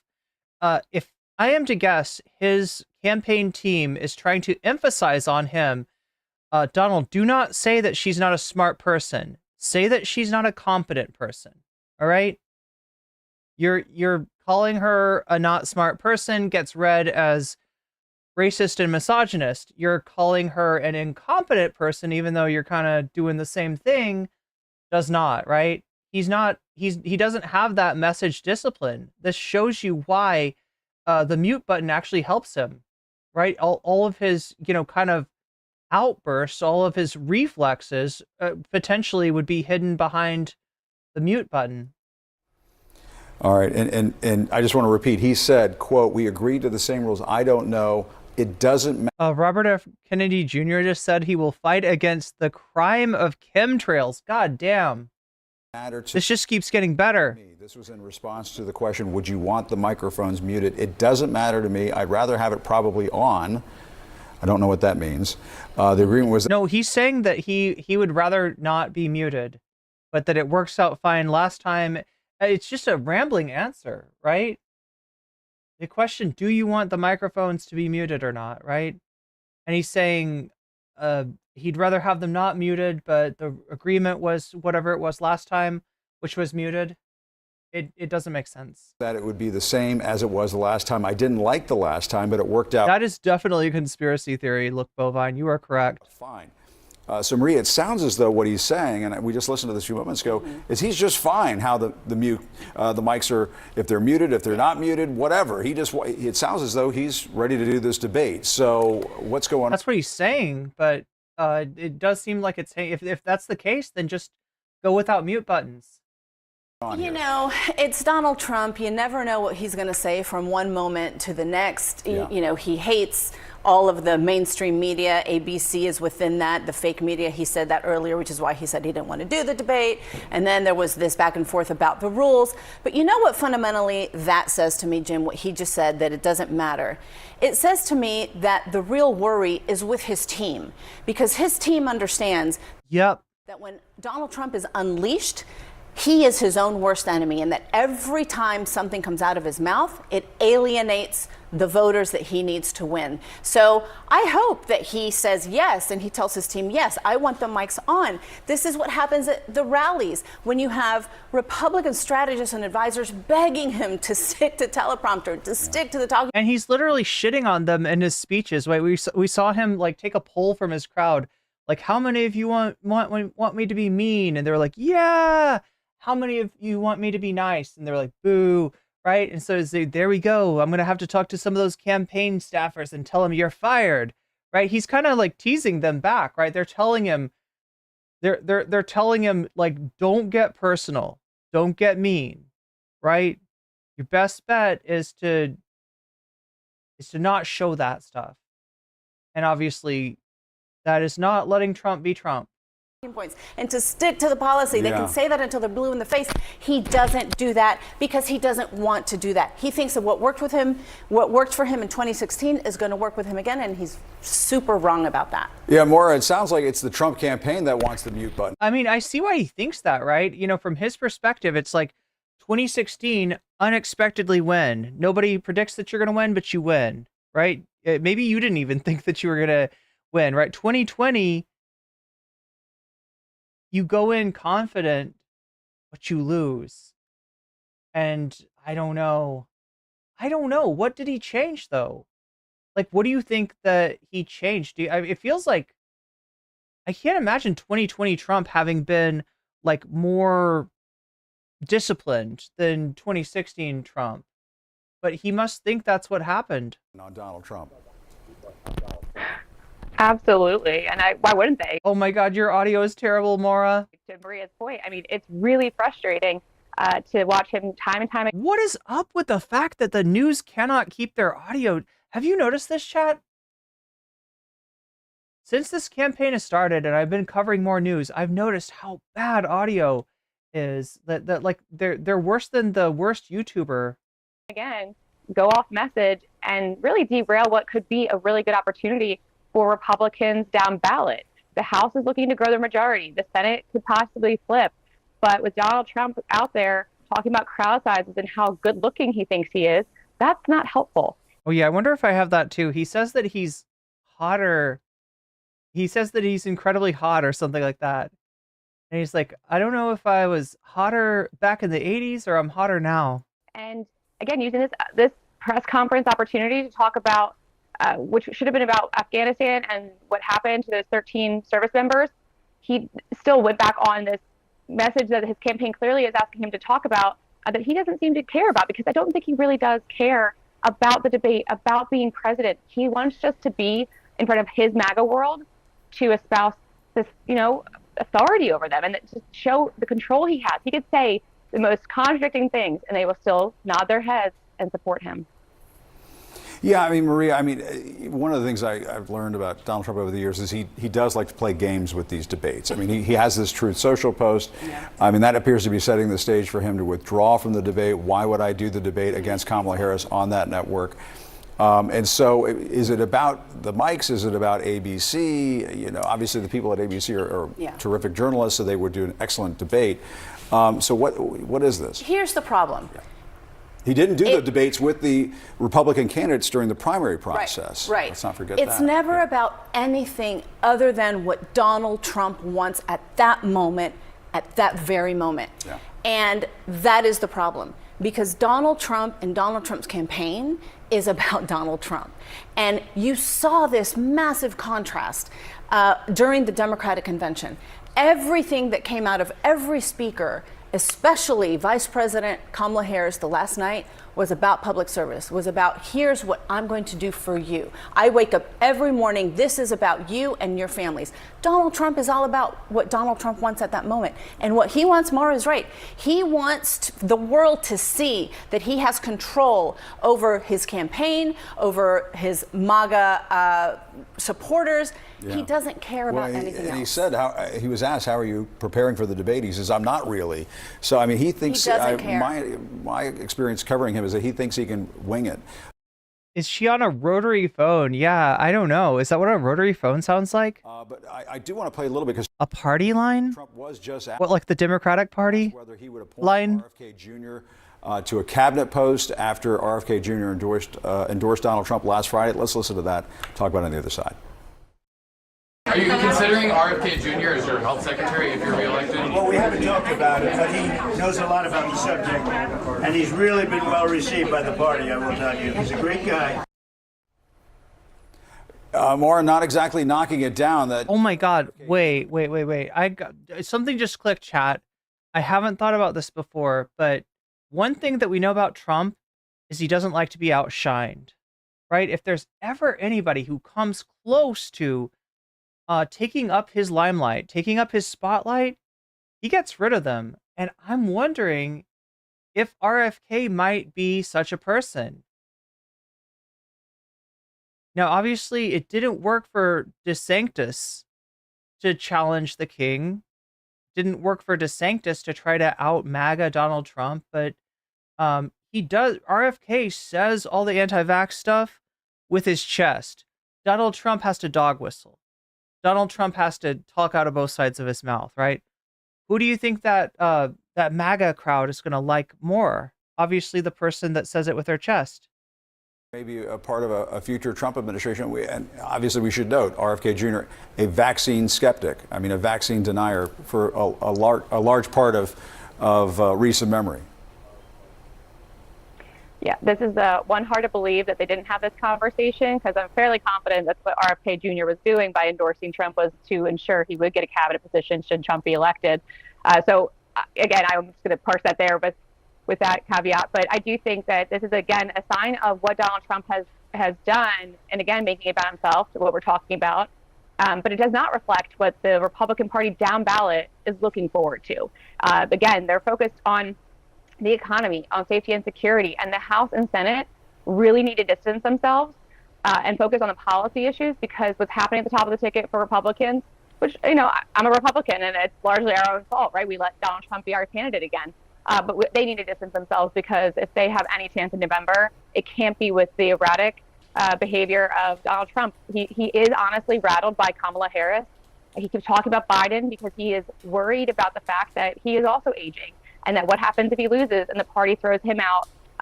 So he's trying to get ahead of things by really, again, hitting spaghetti at the wall on so many different levels. But it's showing his. I'm sorry. I am so distracted by her audio. But that I feel her pain. I feel her pain. I gotta say at this point, chat, one other question about RFK, right? One in chat, if you think that the Democrats should maybe go after RFK, do you think that there's a vulnerability that Donald Trump assumes when he brings RFK onto his ticket in such a major way? I mean, you saw the campaign sign earlier, right? They've got campaign signs with Trump and Kennedy in big white letters and Vance in small red letters, right? On a blue background, right? Which, I'm sorry, I'm over-explaining or I'm under-explaining. I should really just show you. But yeah, the point being, chat, they are using this Kennedy endorsement for all that it's worth. Do you think that this is a vulnerability for the Republican Party? Oh my God, Narwhal by Nature, thank you for the 5 gifted memberships. Flojo, you've just been weaseled, and that's a good thing. Chicago Gal, you've just been weaseled, and that's a good thing. Tommy Boyo, you've just been weaseled, and that's a good thing. Jerry McLean, you've just been weaseled, and that's a good thing. Christy Z, you've just been weaseled, and that's a good thing. Ready for Rudyard, I will put that money where your mouth goes. Wait, I'm saying it wrong. I'll put your money where the mouth goes. Something about the mouth. Does that bring us up to 43% out of 100? That makes it so that we're only 57% from hitting the dono goal tonight. And that also massively helps out Rudyard. What if alt hist? Now with the extra 37%. Which is wild because I feel like FD Signifier is winning. Let me read out the super chats here. Immortal Dog says, or sorry, Immortal Dog. Oh my gosh, chat. Izzy Sanchez, super chats $2. Immortal Dog, please. Yes, indeed. I will make your dog immortal for only $2. Shakespeare super chats the brilliant Sicilian, and yeah, I put that. I put your super chat where it goes. Thomas Strom says the Marxist POV that a vaccine should be open source and free, available to everyone in the world, not made into a brand like a soft drink or sneakers. Hell yeah. And thank you, Thomas Jerome, for the super chat. Also got Elizabeth super chatting $2. Support the community. Thank you, Elizabeth. And Narwhal by Nature with the 5 gift memberships that I'm sure those members are glad to have now because they have access to exclusive content. So what do we have next? I got to find this Rachel Maddow thing, don't I? Remember, chat, how this works is that if we hit the dono goal of 100% before the end of the stream, which we're at 43% now, we need 57% to get there, you'll unlock new content. The new content will depend on 2 things. What people are voting for in the poll in the full screen chat, right? And if you're in the shorts chat or you're on Twitch, you can come over and vote in that if you want to. Just leave me a like when you do, right? Because it helps me out massively. You can, yeah, vote on that and you can spit on that. God damn it. I knew that Hawk Tua girl was going to come through me at some point. No, you can vote for that and you can donate for that, which means that when you do donate, whatever kind of donation it is, if you let me know after you do so, which of these topics that you want to see your money go towards, I'll actually add your donation as a percentage to the topic of your choice. So you'll actually improve the odds, as the donors are right now with What If Alt His latest abomination, getting 37 extra %. So it is a very close race between that and the new FD signifier video, the online left. These are the two, I'd say, top videos in contention right now. But yeah, that could change depending on your vote and depending on what you tell me when you donate. Where are we as far as the stream goes right now? That is the question that I ask.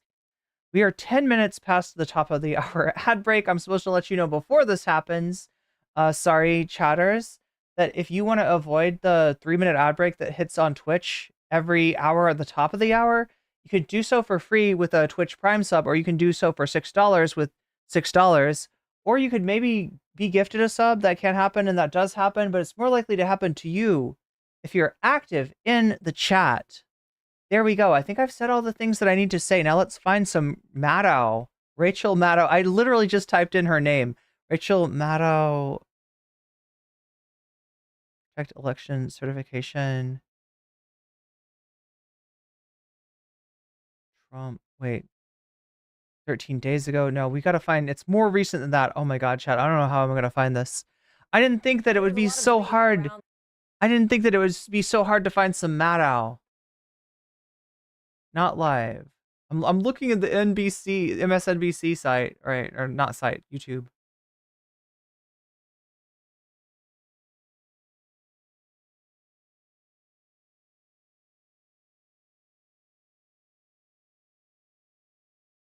Oh my God, chat, I swear to God, I saw, maybe I'll find the Twitter clip. I don't know. I saw somebody, I think it was Kyle Kulinski. We could go with the Kyle Kulinski route. I'm actually thinking about it. Should we go the Kyle Kulinski route?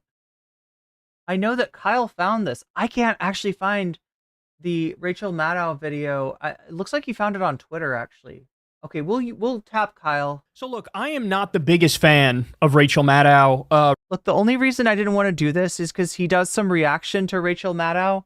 And what this means is reacception. Some people don't like it when I'm watching somebody who's watching somebody else. Some people, that's a little bit weird. That's a little too online. Other people really like it. So we'll do some reacception, and we'll get into this detailed plan to steal the 2024 election by the Trump sycophants who may be working in your state to subvert your vote. Rachel Maddow was just wrong on Russiagate. Russiagate was this idea that... Okay, let's talk about here and now, Kyle. Axed one of the pipelines. I've got, like, I think I ranted enough about Rachel Maddow and how much she annoys me. That Russia had a deal to have. Paul Manafort had some corruption stuff vis-a-vis Ukraine. Trump is Vladimir Putin's puppet. Okay, so she's had a track record of not being great on stuff like that. However, this clip right here... I mean, yeah, she's just kind of a typical resistance lib. You're about to see. And I think this was actually recorded a little while ago, but I wanted to bring it to your attention now because it actually adds up when you see all the clips of Trump and what he's saying and what's going on behind the scenes. This really sheds light on what Trump's plan is going to be on Election Day, where he's already made it clear, if I lose, I'm really not going to accept it. He's already laying the groundwork saying that I won already, right? And one of the things he said is, oh, actually, I won Minnesota. He was down 7 points. He lost by 7 points in Minnesota in 2020. That's preposterous to say he won Minnesota. And he's saying, oh, yeah, we're going to win it this time, too. And, you know, just this notion that if I lose, it's not legitimate. If I win, it is legitimate. That's the idea. Well, there's some scary people in some scary positions that could really throw a wrench into the election functioning as it should, right? So here, she's going to lay this out for us, and then I'll break it down for you a little bit more. Here we go. There's a lot going on at the surface level in terms of donors and campaign positions and campaign strategy and the way they're behaving in public. There's a lot that is weird about this campaign thus far. But there is one last thing in terms of the weirdness of this campaign that I think is actually quite serious. You probably heard this weekend that Donald Trump told an audience on Friday night that if they vote for him this November, if he's voted back into office this November, they will never have to vote again. He told an audience on Friday to, quote, get out and vote just this time. He said after this time, quote, you won't have to do it anymore. You won't have to vote anymore. Should just interject here real quick. Of course, the liberal interpretation of this is, yet again, this is showing his authoritarian instinct and that he's like, I don't want to have any more elections after I win this next one. That's the liberal interpretation of it. There is another interpretation of it that he was saying, I'm going to fix the things so thoroughly that like you won't even want to vote again. And so you don't even have to vote again because I'll fix everything. Right.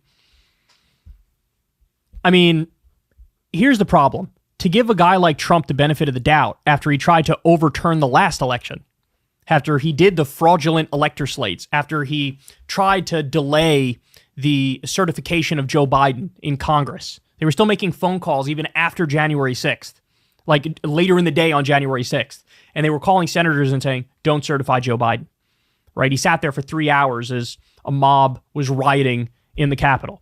To give that guy the benefit of the doubt, to give the guy who just said, I love Xi Jinping, he rules China with an iron fist. He was implying an iron fist is a good thing. There's a guy who tried to invoke the Insurrection Act. He's very clearly deeply authoritarian, and he looks up to authoritarians. So I wouldn't give him the benefit of the doubt on this comment. So I actually agree way more with the liberal interpretation of this quote than, and this is what Trump does. He gives himself just enough plausible denial. Wait. Shakespeare is saying that there's something in part 1 of Mein Kampf where Hitler says, you won't need to vote again. And look, there's stories, and they're just stories. They're not like backed up with like 100% proof, but there's stories of Donald Trump having that book, that particular book, as a bedside read. There's also stories by his generals talking about him expressing admiration for the loyalty that the Nazis had to Hitler. God, like it's actually really scary when it all starts to fucking add up. Ability to be like, I didn't mean the thing that I obviously meant. All right, let's continue. She's going to break down how they do have a plan and they do have the wheels in motion, and it can get really ugly when the vote counting starts. He said, quote, in 4 years, you don't have to vote again. We'll have it fixed so good, and you're not going to have to vote. Now, this is not the first time Trump has told a campaign audience that they will never have to vote again once they vote him back in this time. And that is as alarming as it sounds for all the reasons that you immediately think it is, right? I mean, he's positing this like this is a happy thing. Oh, joy, never having the burden of voting again, right? The point of democracy is that we vote all the time, and we like it.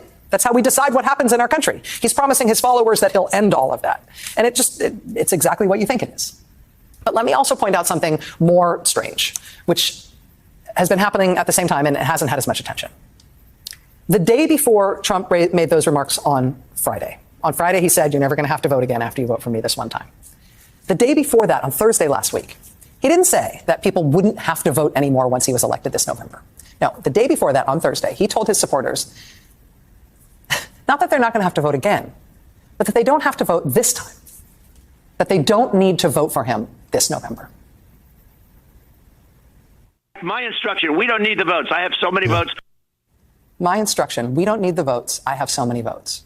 He said that on Thursday last week. And it turns out this is something, when you look, he says this all the time now. Watch. My instruction, we don't need the votes. I have so many votes. We don't need votes. I tell my people, I don't need any votes. We got all the votes we need. I don't need votes. We don't need votes. We got more votes than anybody's ever had. You don't have to vote. Don't worry about voting. The voting. Right there. You could make an argument. We don't need votes. Maybe you could. I could see some Republicans saying, what he's saying is that we're not lacking votes. We got all the votes that we need, right? Like he's saying that he's confident that everybody's going to vote for him. You could see a MAGA person saying that, right? But right there, that last one. I have so many votes. We don't need votes. I tell my people, I don't need any votes. We got all the votes we need. I don't need votes. We don't need votes. We got more votes than anybody's ever had. You don't have to vote. Don't worry about voting. You don't have to vote. Don't worry about voting. That one you can't classify like that. You can't say that that is an expression of confidence, right? That is something else. That is something very strange. The voting, we got plenty of votes. Don't worry about voting. Of all the weirdness around, don't worry about voting this campaign. Why did he say that so many times too? It's one of his go-to lines. What a weird thing to say when there's an election coming up and you're one of the candidates. What a bizarre thing to say. Just going to be explained. Watch. This is a truly strange thing to tell people, right? Don't vote. I don't need your vote. I don't want your vote. I mean, all the surface level weirdness is, worth noting. Having a new position on literally anything you can think of as soon as any random rich guy tells you to. That's a weird thing. Picking the eccentric billionaire's intern for your running mate, even though you apparently had no idea who he was or what a disaster he is on television. All of this is weird. But telling voters, do not bother to vote for me. It doesn't matter if you do. I don't need your votes. That is a thing that should prick up your ears. Because what that means is that he doesn't think he needs to win the vote to win the election. He doesn't think he needs to win the election in order to take power. He thinks something other than votes is going to determine whether or not he gets back in the White House. At Rolling Stone today, they profile 70 different election officials who have been put into position in the swing states of Arizona, Georgia, Michigan, Nevada, North Carolina, and Pennsylvania, who are election denialists, committed election denialists. Officials that have been put in place in all of those swing states to make sure that election results, no matter what they are, do not get certified in those states this year. So this is what I've been afraid of for a long time, right? There is a level of delusion, the dark heart of the Donald Trump fan club, that outmatches any sort of mass formation I have ever witnessed before, okay? There's a level of detachment from reality.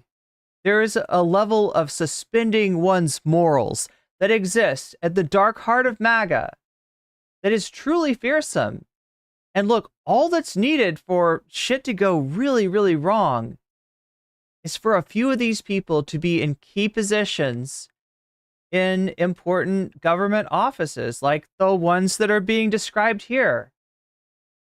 Quote, at least 22 of these election officials have already refused or delayed certification processes in recent elections.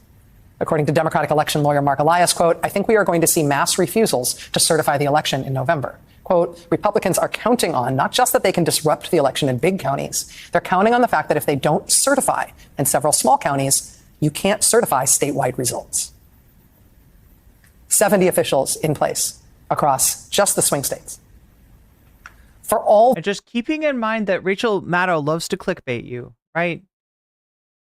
She loves to present something that's truly scary or truly hopeful, and a lot of times it doesn't bear fruit, right? When, like her getting so excited about the Mueller investigation without really driving home the point that if you don't get, I don't know, 13, 14, 20 Republican senators to agree that this guy needs to be kicked the fuck out of office, you don't get any sort of legal action against a sitting president, right? Saving a Senate vote against Donald Trump wasn't going to face any kind of justice for anything that Mueller was investigating, right?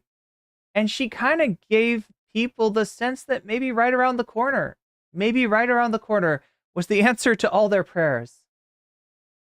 The surface level weird behavior. So keep that in mind, right? She and her program have this propensity to try to do this, right? And language and strange choices and incoherence and odd donors in the Republican campaign. The serious core at the heart of it is that they are not planning on the vote being counted as normal. They are not counting on the election results being tallied as normal. They are not counting on the vote. And in fact, Trump is now repeatedly saying the vote will not matter. He doesn't even want your vote. The Republican. And if I hadn't just listened to him say, you don't need to vote, right? If I hadn't just listened to him say that, I might think that Rachel was on another one of those, clickbait fever dreams that she does, right? But I'm not sure. Republicans are counting on the election results not being certified, thereby creating chaos in Washington around the results. Just like 2020, right? Just like January 6, 2021, except this time with no Mike Pence in the way and with Republican officials already in place in multiple states saying, yeah, you may not get any sort of official vote. Essentially, what they seem to be trying to do is cause some kind of constitutional crisis, which throws the results of the election over to the Supreme Court, which is not good. The weirdness of this campaign is astonishing 99 days out. The dislocation from real campaigning, though, the dislocation from actually asking people for their votes, that means something. It means they are not trying to win this thing in a normal way. So 99 days out, as Democrats stand up what by all accounts looks like a juggernaut traditional campaign under Kamala Harris, are they prepared for this level of weirdness after the votes are cast? I don't know the answer to that. And it's kind of terrifying, isn't it? So look, the bottom line is, if Trump loses, they're going to try to say, no, he didn't lose. He didn't lose. We're contesting. And that article that you referenced, I have it right here. The swing state election officials are pro-Trump election deniers. Nearly 70 pro-Trump conspiracists are election officials in key battleground counties, and they are poised to make a giant mess on Election Day. When election night comes in November, it will be up to thousands of local election officials to certify election results in their counties. Among those election officials are scores of Donald Trump supporters who believe his lies and conspiracies about stolen elections and will be in prime position to act on those beliefs to try to aid his campaign in November. In the swing states of Arizona, Georgia, Michigan, Nevada, North Carolina, and Pennsylvania, Rolling Stone and American Doom identified nearly 70 pro-Trump election conspiracists currently working as county election officials who have questioned the validity of elections or delayed or refused to certify results. At least 20 of these county election officials have refused or delayed certification in recent years. Certification of election results is what legal experts consider a ministerial task, one required by state and local law. But as Trump's lies about the 2020 election have taken hold, Republicans nationwide have decided that certification provides them an opportunity to hear fraud allegations and refuse to officially count their local votes. Republicans have refused to certify election results at least 25 times since Trump lost the 2020 election to President Joe Biden. Quote, I think we are going to see mass refusals to certify the election in November, says Democratic election lawyer Mark Elias. Everything we are seeing about this election is that the other side is more organized, more ruthless, and more prepared. While refusals and delays of certification have not held up in court in Georgia and Arizona, pro-Trump election officials are seeking to make certification discretionary lawsuits that are currently being decided by state judges in order to give his campaign another method to challenge election results in November. Polls indicate that the race between Trump and presumptive Democratic presidential nominee Kamala Harris will be close. If employed on a large scale, the certification refusal movement would have disastrous consequences, fueling the fire of election conspiracies and delaying the tallying of votes crucial to determining the next president. When you look at this, it is kind of terrifying that it's true. Trump keeps saying, I don't need your vote. And he's also like golfing most of the week at his properties and doing like very few rallies. He did a rally in like Montana and then took like a week off. Like, look, if you really want to spook yourself, imagine Trump trying to lose this election and notice how many things that in that scenario where he's trying to lose the election that he's doing right now, right? How many things is Trump doing that do not make sense for his campaign? I don't know. And again, this is not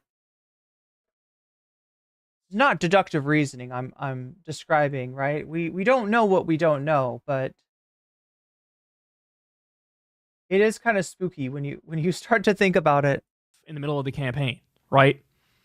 Like, you put all of it together, and it does sort of look like he feels like, even if I lose, yet again, I'm just going to say I didn't lose, and I might have...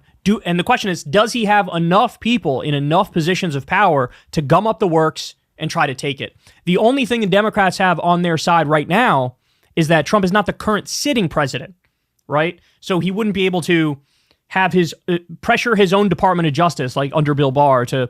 release a statement saying there's mass fraud and we're going to seize the voting machines, right? He can't, as they said they might do, let's declare martial law and say that I'm staying in power. He's not in the White House, so he can't do those things, but he still can do a lot of damage. He can still gum up the works, and he could also still sort of direct his supporters to fucking riot and Lord knows what else. And again, Sassy Sasrai said they were going to do this years ago and no one has done a thing about it. Yeah. I mean, like, essentially, as soon as the 2020 election happened, right, there was a big effort to get more people like this into positions of power. And I'm not convinced that there weren't, like, already some people in positions of power as far as elections and certification goes. And I don't know if Democrats are prepared for, if Trump loses, what he's going to do. He's never going to go silently into the night. I mean, he claimed, guys, this is an interesting fact. I don't know how many of you know this. In 2012, when Mitt Romney lost to Barack Obama, Trump was on Twitter saying, we need a revolution. Like, the vote is wrong. This is incorrect. Obama stole it. We need a revolution now. He was willing to Wow, actually, I didn't know this. say that about Mitt Romney, who he doesn't even really like. Obviously, he wouldn't accept his own election loss in 2020, still saying it's fraudulent to this day. And then we're iceberg dead ahead is what I have to say to people. So I hope the Democrats are lawyered the fuck up and they're ready to go. Because if he loses, he is not going silently into the night. And he has a fucking plan. He has a plan. The question is, does he have enough of the election deniers in enough powerful positions? But the fact that there are 70 in the swing states, they're going to cause a lot of trouble. They're going to cause a lot of trouble. And Democrats need to be prepared because he has a plan to try to seize power even if he loses. Hey, y'all, do me a favor and like and subscribe. It helps out. Look, now I kind of want to find the I want to see if I can find that tape of Donald Trump talking about Mitt Romney and the need for a revolution to overthrow Obama because he didn't believe the results in the 2012 election. But I said there's a lot going on at the surface level in terms of donors and campaign positions and campaign strategy and the way they're behaving in public. There's a lot that is weird about this campaign thus far. But there is one last thing in terms of the weirdness of this campaign that I think is actually quite serious. You probably heard this weekend that Donald Trump told an audience on Friday night that if they vote for him this November, if he's voted back into office this November, they will never have to vote again. He told an audience on Friday to, quote, get out and vote just this time. He said after this time, quote, you won't have to do it anymore. You won't have to vote anymore. He said, quote, in 4 years, you don't have to vote again. We'll have it fixed so good, and you're not going to have to vote. Now, this is not the first time Trump has told a campaign audience that they will never have to vote again once they vote him back in this time. And that is as alarming as it sounds for all the reasons that you immediately think it is, right? Trump was the one that pushed all the birth certificate theories about Barack Obama. I mean, he's positing this like this is a happy thing. Oh, joy. But like it's like the rabbit hole goes deeper, chat. Like, look, I was prepared to go down a rabbit hole of Blake Lively with you and possibly a rabbit hole of a certain streamer in the space. But it looks like we're going down a Donald Trump rabbit hole instead. At least for right now. Never having the burden of voting again, right? The point of democracy is that we vote all the time. And we like it.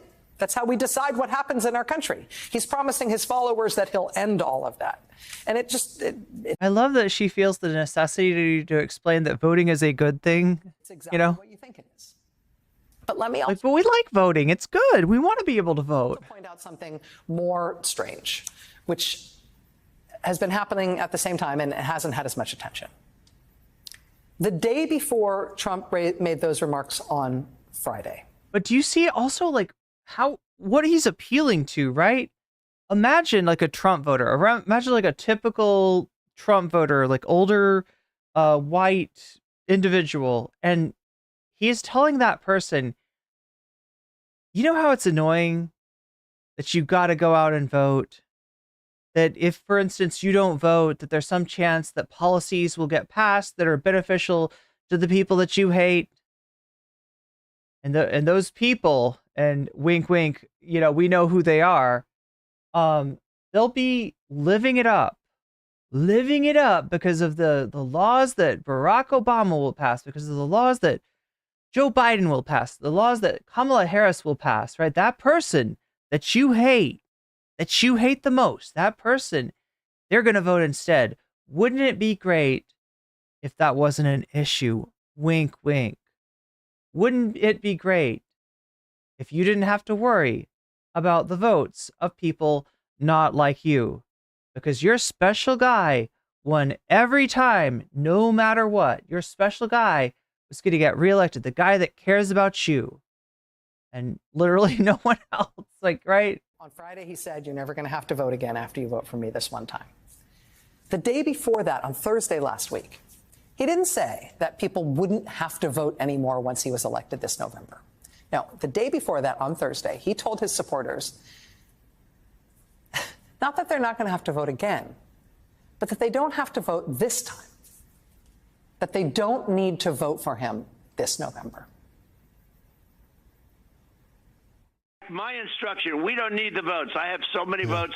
Valerie, the lovely Italian, says, yeah, I think he's being Trump and just bragging about how many votes he's already getting.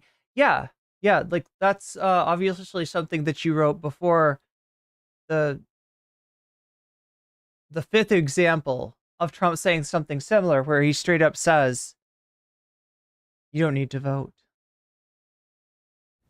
My instruction, we don't need the votes. I have so many votes. He said that on Thursday last week. And it turns out this is something, when you look, he says this all the time now. Watch.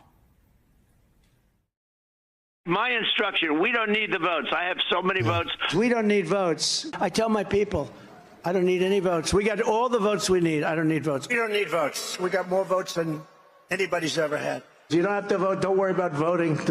Don't worry about voting. At a rally. That's wild. That's wild.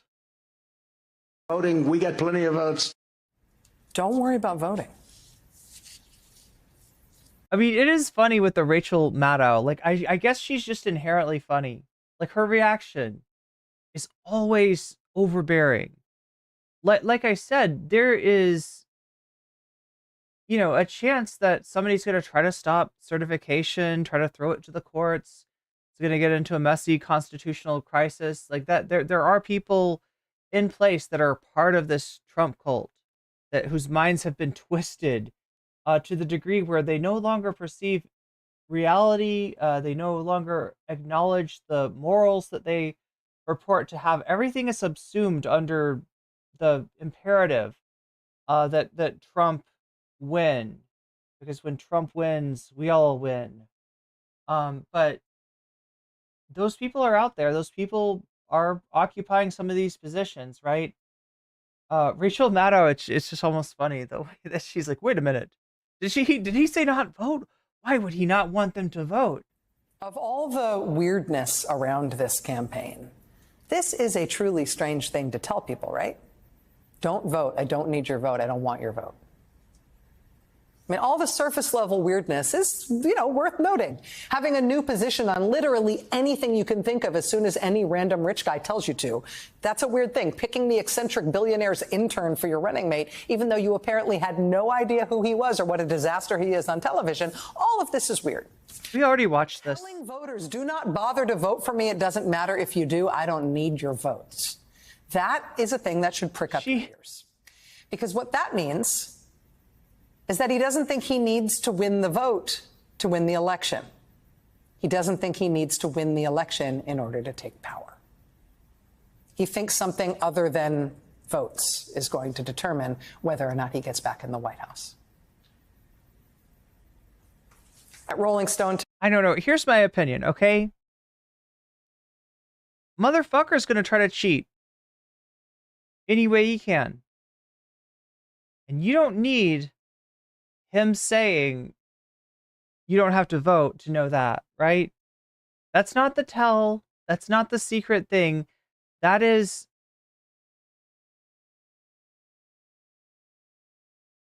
either him being like fatalistic about his chances or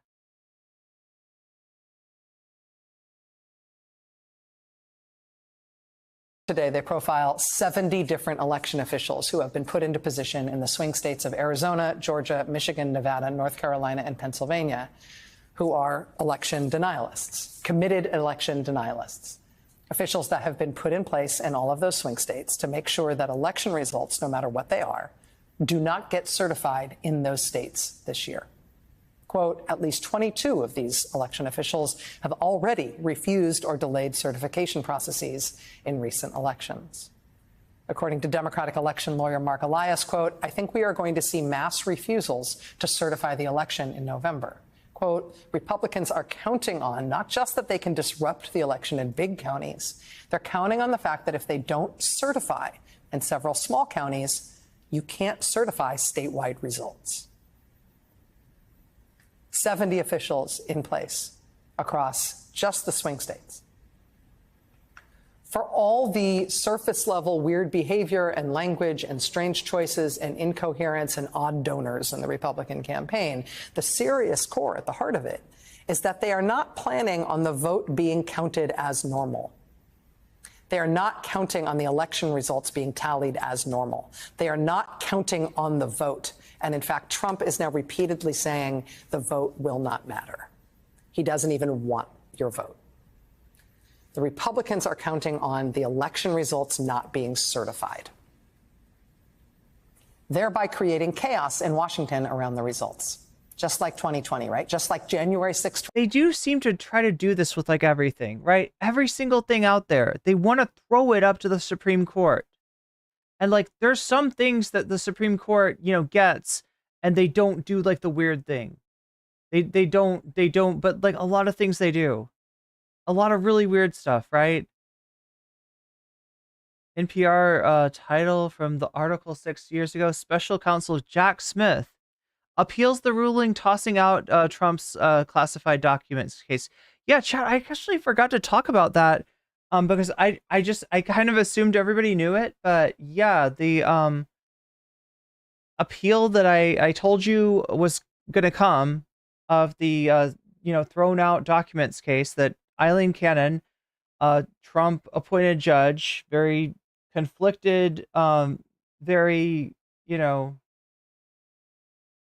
very sus individual, has now been appealed to the 11th Court of Appeals. So there'll be a hearing for that there. It might go up to the Supreme Court. We can hope not. That's always like another chance. That's always like another chance.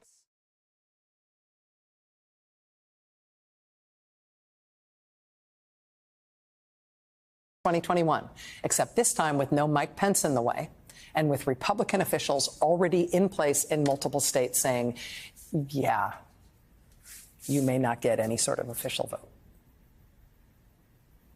The weirdness of this campaign is astonishing 99 days out.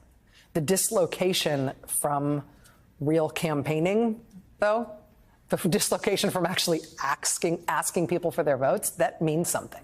It means they are not trying to win this thing. Hover Up says the Democrats think that normal people are stupid or something, and they cannot see the manipulation. Yes, that's correct. That's correct, Cover Up. It's all a big plan. It's all a big psyop. It's all like everything, everyone in every county, every judge, everyone who decided anything about the 2020 election denial cases, right? They were all in on it. It was all a big fucking plan. And those Democrats, if they think that the normal Americans like you and me will believe that they are not in fact stealing the election right before our eyes, that it is not a conspiracy, that our great heroes of justice such as Rudy Giuliani and Sidney Powell are not being taken seriously when they step into a court to try to hear a case about this election denial, right? The grand conspiracy, that they are not listening to Mike Pillow about the stolen election in a normal way.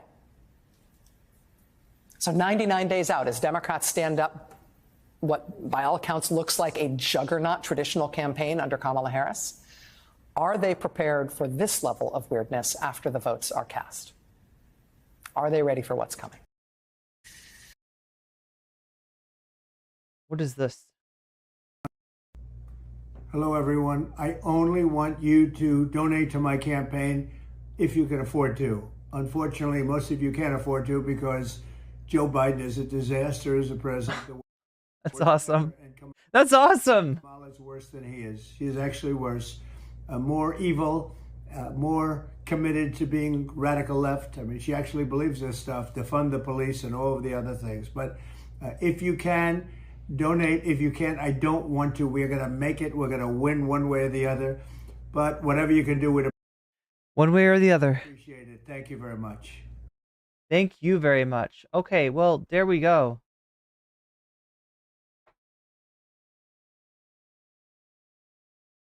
Damn, I want to look into this more.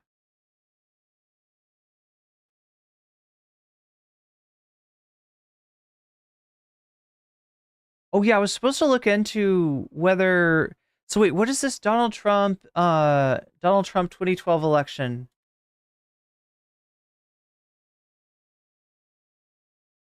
Somebody said that he was advocating a revolution against Obama based on not believing the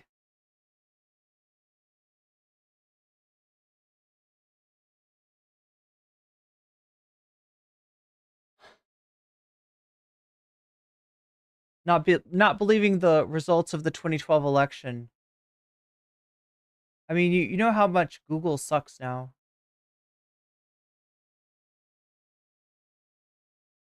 News.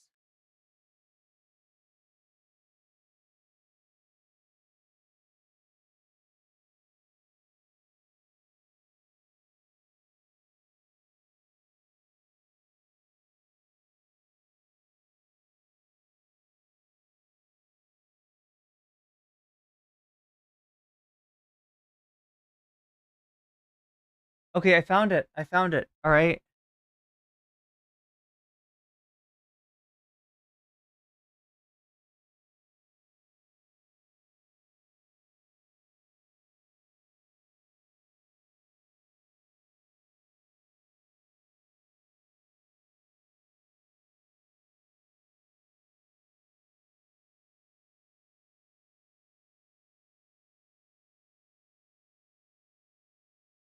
Is this from 2016? Donald Trump's 2012 election tweet storm resurfaces as popular and electoral vote appear divided.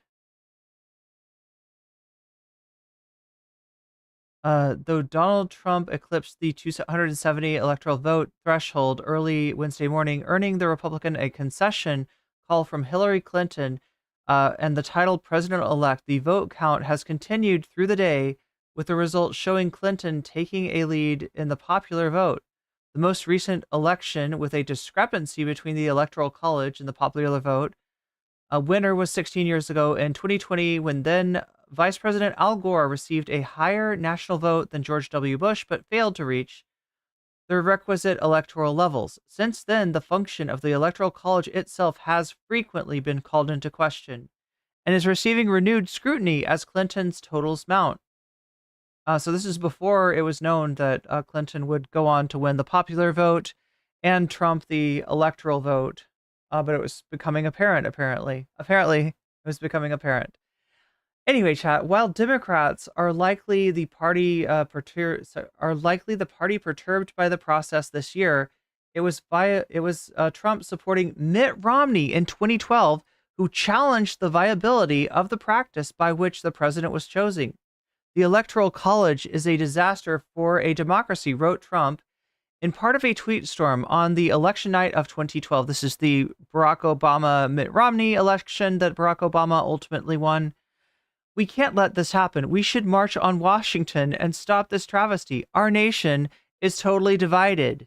Our nation is totally divided. I can just imagine how he would say this, right? These are tweets, though, right? Let's fight like hell and stop this great and disgusting injustice. The world is laughing at us. Yo, classic Trump. Classic Trump. These are all tweets, right? Separate tweets. The election is a total sham and travesty. We are not a democracy. Our country is now in serious and unprecedented trouble like never before. Our nation is a once great nation divided. So, I mean, this is his tweet storm from 2012. And it's like kind of the same shit.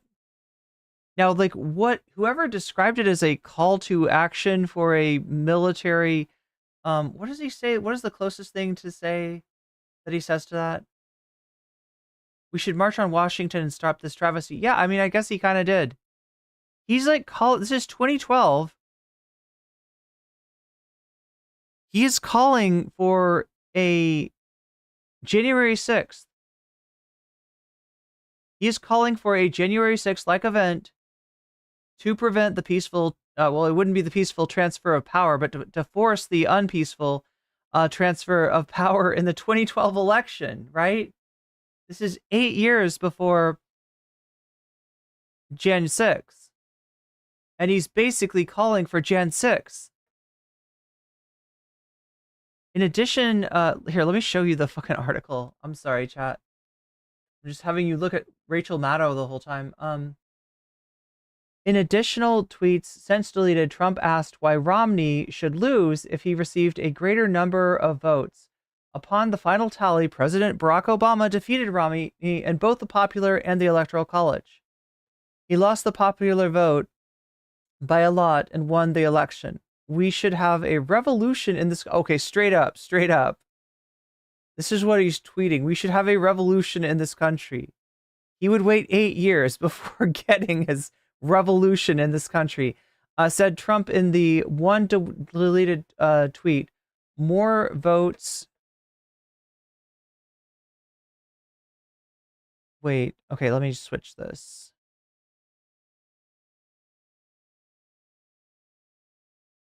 There we go. The complaint from 2012 resurfaced earlier in the campaign cycle as Trump began to allege that the election would be rigged. In an interview with ABC's George Stephanopoulos, or as Trump likes to call him, George Slopadopoulos, on October 26, he was probed about the tweets and said that he felt the same about the 2016 election, though ascribed the rigging to the media rather than the Electoral College. I think the system is rigged, said Trump. I think it was horribly the way prior Republican ticket was. Oh, the way Mitt Romney was treated by the media. The only thing worse is the way that I'm being treated. Look, I'm being treated. Look, I'm being treated. Hey, it's record-setting bad treatment. What I'm getting. It's the greatest pile-on in American history. That's a classic Trump. Classic Trump. God damn. Just a week ago, initial questions about the Electoral College began when an elector from Washington State stated that he would refuse to cast his ballot for Clinton. Robert Satyakam, who supported Bernie Sanders in the Democratic primary, said there's no way he would give his vote, one of 12 in Washington, to Clinton.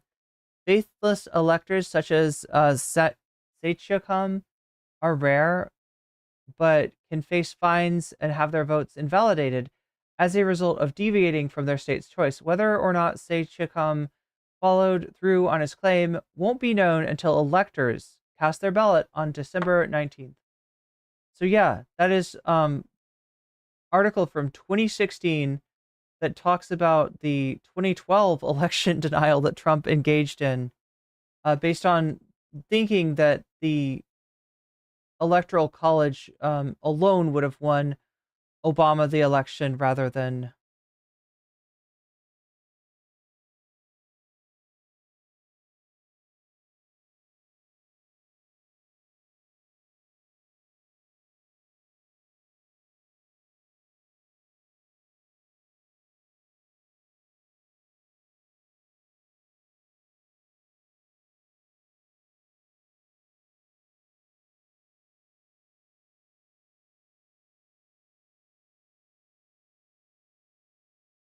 Oh, is chat talking about the effort to there is an effort underway to abolish the Electoral College, but it's not actually through abolishing the Electoral College. They would keep the college, but if they got 270 electoral votes worth of states to agree, they could all make an agreement to cast their vote for the winner of the popular vote, thus invalidating the Electoral College, right? There's so little regulation on how states can vote in the Electoral College that, you know, that they're able to, with like a contract between a majority of the electoral count in the US worth of states, you could actually invalidate the Electoral College. But yeah, like chat is saying, it's a very difficult climb. And in fact, probably not terribly likely.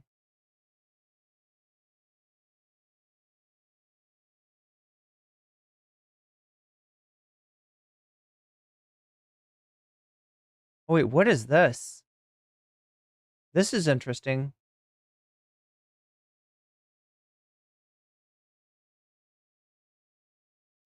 So chat, in a year of reaching out, right? Just like RFK reached out to Trump at first to try to get himself a campaign, like a spot on the in the administration, right? That famous phone call, or not so famous phone call. I feel like that phone call. I feel like more people should know about that phone call. Yeah, if you don't know, Trump made a phone call to RFK, basically telling him that he agrees with all of RFK's anti-vax nonsense, and it sounded like a quid pro quo was in play between Trump and RFK Jr.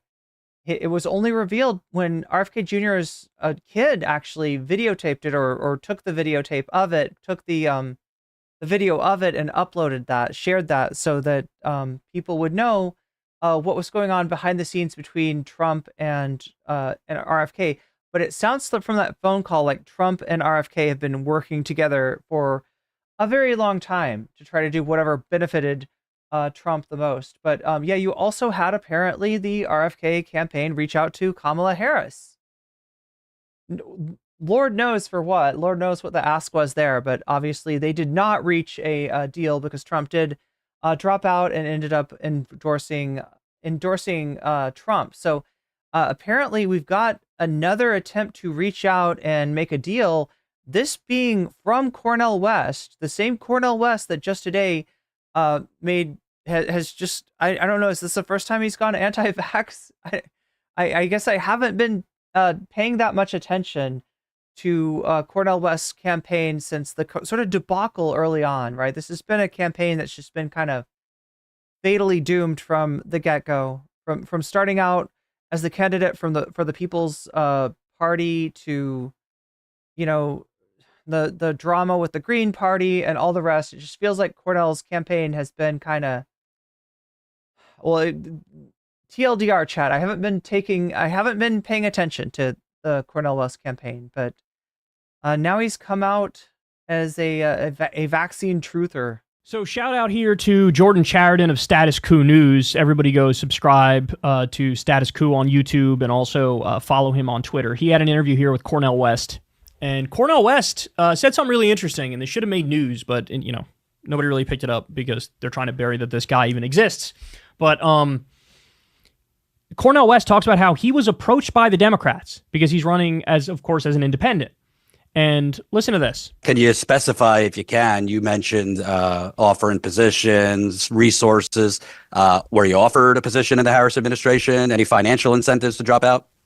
Oh, I mean, there was definitely various kind of offers. I won't go into the concrete details of it. I really won't, because I don't even want to make that the focus. Well, let's just say they did not offer you the janitor's position. They offered you something relatively high up. Well, I don't think it was that high up, because believe me, brother, the highest position in the empire, they can't say a word about genocide. For me, it's just a place in Dante's Inferno, man. And that's the lowest litmus test of morality, to oppose genocide. And when you deny genocide, when you actually enable genocide, that cannot be the only option to fascism. Right. Did they just one more on this? Did they offer you? Did they offer you a cabinet position, a lower position, and offer to pay off any of your campaign debt? Well, they offered serious substantive conversation about all of those that could lead toward it. That's really fucking interesting to me. Because remember, there was apparently some reporting, it's been disputed, but there was some reporting that said RFK was trying to get a meeting with Kamala. He met with Trump, of course, and of course RFK ended up endorsing Trump. But he also wanted to meet with Kamala, but the Kamala campaign was like, fuck off. We don't want to meet with you. But according to Cornell West, they did meet with Cornell West, and they were talking to Cornell West, and they were trying to make a deal with Cornell West, which is interesting. And then, of course, that begs the question, I wonder if they reached out to Jill Stein. I kind of doubt that they would reach out to Jill Stein. A lot of the top Democrats still blame Jill Stein for Hillary Clinton losing. So I doubt that they would reach out to her. Although, that's an argument that maybe that should be all the more reason for them to reach out to Jill Stein. That if you think this person cost Hillary the election, you want to make sure that this person doesn't cost Kamala the election. So you might want to sit down and take the concern seriously. But apparently Cornell West rejected it out of hand, right? So, I mean, let me ask you. We just covered the thing with RFK, where RFK, he had said the most scathing, critical things of Trump, and seemingly on like 70 to 80% of issues, he thought Trump was just a flat out sellout, right? And then he ended up bending the knee. And then that begs the question, well, why? Why did that happen? And so what do you think Cornell West should have done? Should he entertain the meeting? Should he make very specific and clear demands and then make a deal, right? Should he say, look, I'll join, but you have to promise to cut off, and I want it in writing, all weapons to Israel. And we don't even need to go public with it at this moment, but I want that. That's wild. That's wild. Like, so, yeah, I mean, like, I guess the speculation is that he's in a very unique place where,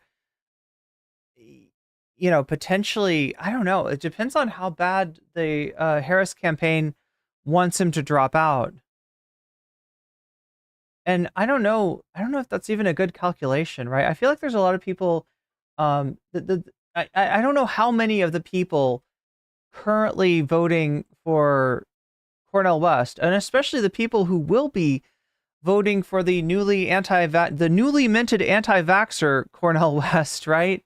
That would be viable as, you know, that like having that choice taken away from them, they would then vote for the Harris ticket, right? I don't see people, you know, in the issues that he's talking about here,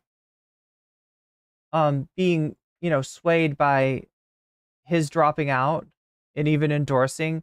And I don't see people that are, you know, whatever else the hell he's into now, including the anti-vax shit, you know, being amenable to Harris. So I don't even know.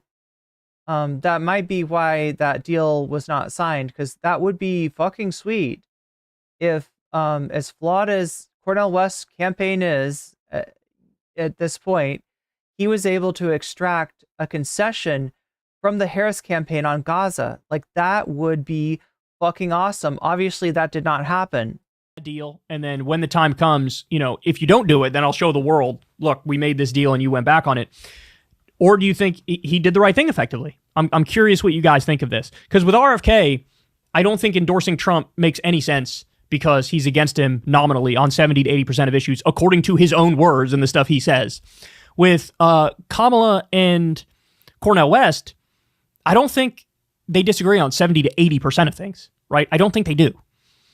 I think maybe they disagree on 50 to 60% of things. And he says genocide is the bare minimum moral test and they're failing it. And then it's like, okay, so why not make that the crux of a potential deal, right? Why not? Hey, you have to cut off the weapons to Israel. That's my only condition. And I need it in writing. And then I will, in theory, endorse you in that scenario. And then if you go back on it, I'm going to show the world that you went back on it, and then let the chips fall where they may. Or do you think he should have rejected him out of hand? I guess with Cornell West, RFK at his best was polling at 20%. And then towards the end, he was polling at 5%. 5% is nothing to scoff at. It's really not. That can make a decent difference, right? Cornell West is polling at 1% or less. RFK was getting on a decent number of ballots, a shockingly high number of ballots. I didn't think he would have success on getting on almost any of the ballots. Cornell West, I don't think he's doing nearly as well with ballot access either, right? He's got some, but I don't think he's doing nearly as well. So then that begs the question, well, what's your ultimate goal then, Cornell West? And I'm genuinely curious. I'm genuinely asking, because I don't think Cornell West at this late date thinks he can win. I think if you asked him at the very beginning when he announced his run, he would have said, I think I could win. I think he would have even said he could win after he left the People's Party and went as a Green, and then he left the Green and went as an independent. Even when the... Okay, well, I mean, we got a good sense of that. Donald Trump back. So wait, this is Trump's handlers try to keep him muted. Harris senior advisors blast Trump team over debates. I don't know. I feel like this is kind of what we already saw. See what the Hill has.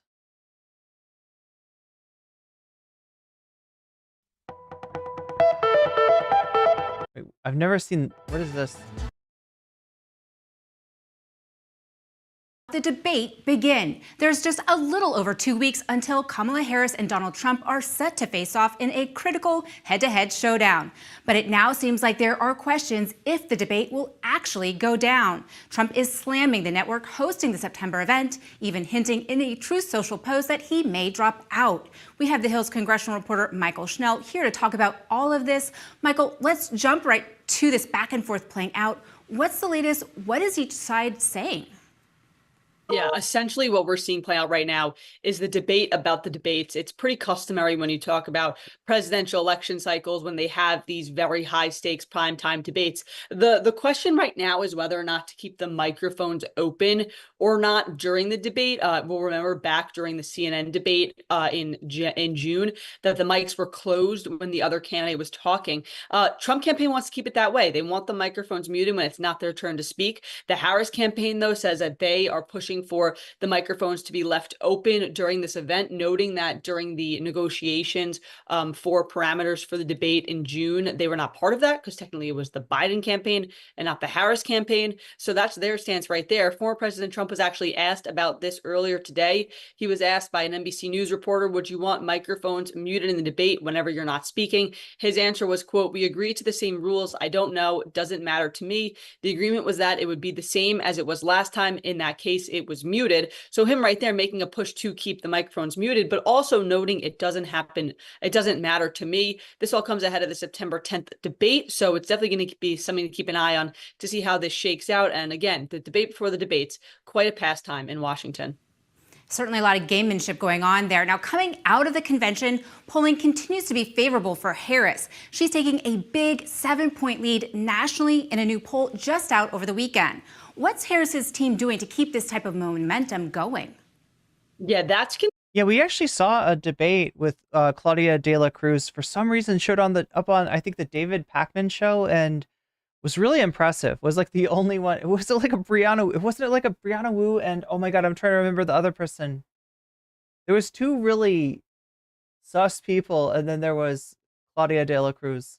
To be really one of the biggest challenges from now until November. The Harris campaign had that massive boost when the vice president ascended to the top of the ticket following President Biden stepping down. And then they continued that momentum with the selection of Minnesota Governor Tim Walz as her running mate. And we're seeing that. So Radar is saying that my mind will be changed and the scales will fall from my eyes if I watch the evidence presented in the documentary,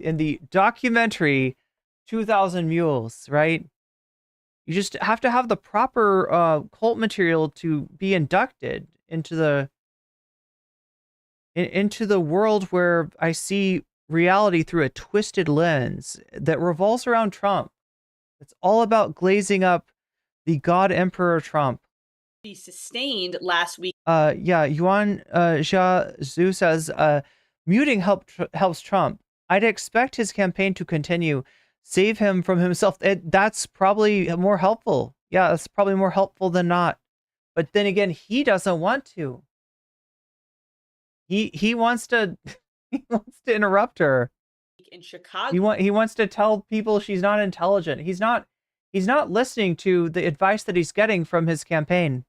Where Democrats gathered for the national convention. So now the big test and the big challenge for Democrats is going to be keeping that momentum up. So the polling remains high. So fundraising continues to funnel in. So volunteers on the ground continue to want to pitch in their help. That is going to be the main challenge really for the Harris campaign, because there's about 2.5 months now until Election Day, which sounds like a lot. God damn. Okay, whoa, wow, chat. 7-point lead.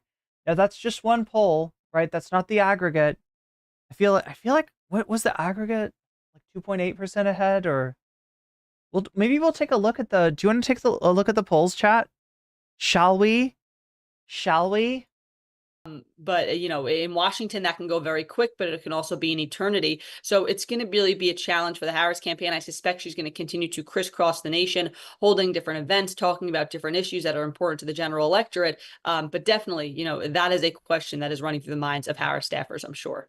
And we've seen this campaign season, basically anything can happen. Now, Harris and Walz head to the battleground state of Georgia this week, a state where Biden barely won in 2020. Democrats say they can do it again in 2024, but polls show Trump is ahead. What do Democrats think Harris at the top of the ticket will help them do in Georgia? Yeah, well, Harris campaign co-chair Mitch Landrieu, he essentially said, quote, "We really think we have a chance to win Georgia." As you mentioned, Georgia has a checkered political history. It's a place that Biden won back in 2020, but then previously had been controlled by Republicans in a few years. But Mitch Landrieu, Harris campaign, really feeling confident here that they have a chance. He said the campaign is, quote, 100% committed to carrying the state. And then he continued saying, quote, "Focused on Georgia, they got new energy when the vice president took over." So right there, it seems like Landrieu thinks that this momentum and enthusiasm and excitement from Harris's ascension to the top of the ticket will trickle down to various states, including Georgia. We're just going to have to see how that shakes out in November. Switching gears here just a bit. Again, just to keep us on track, right? There's 6 swing states this year. Probably there might be 7, but most likely most people agree that there's 6, right?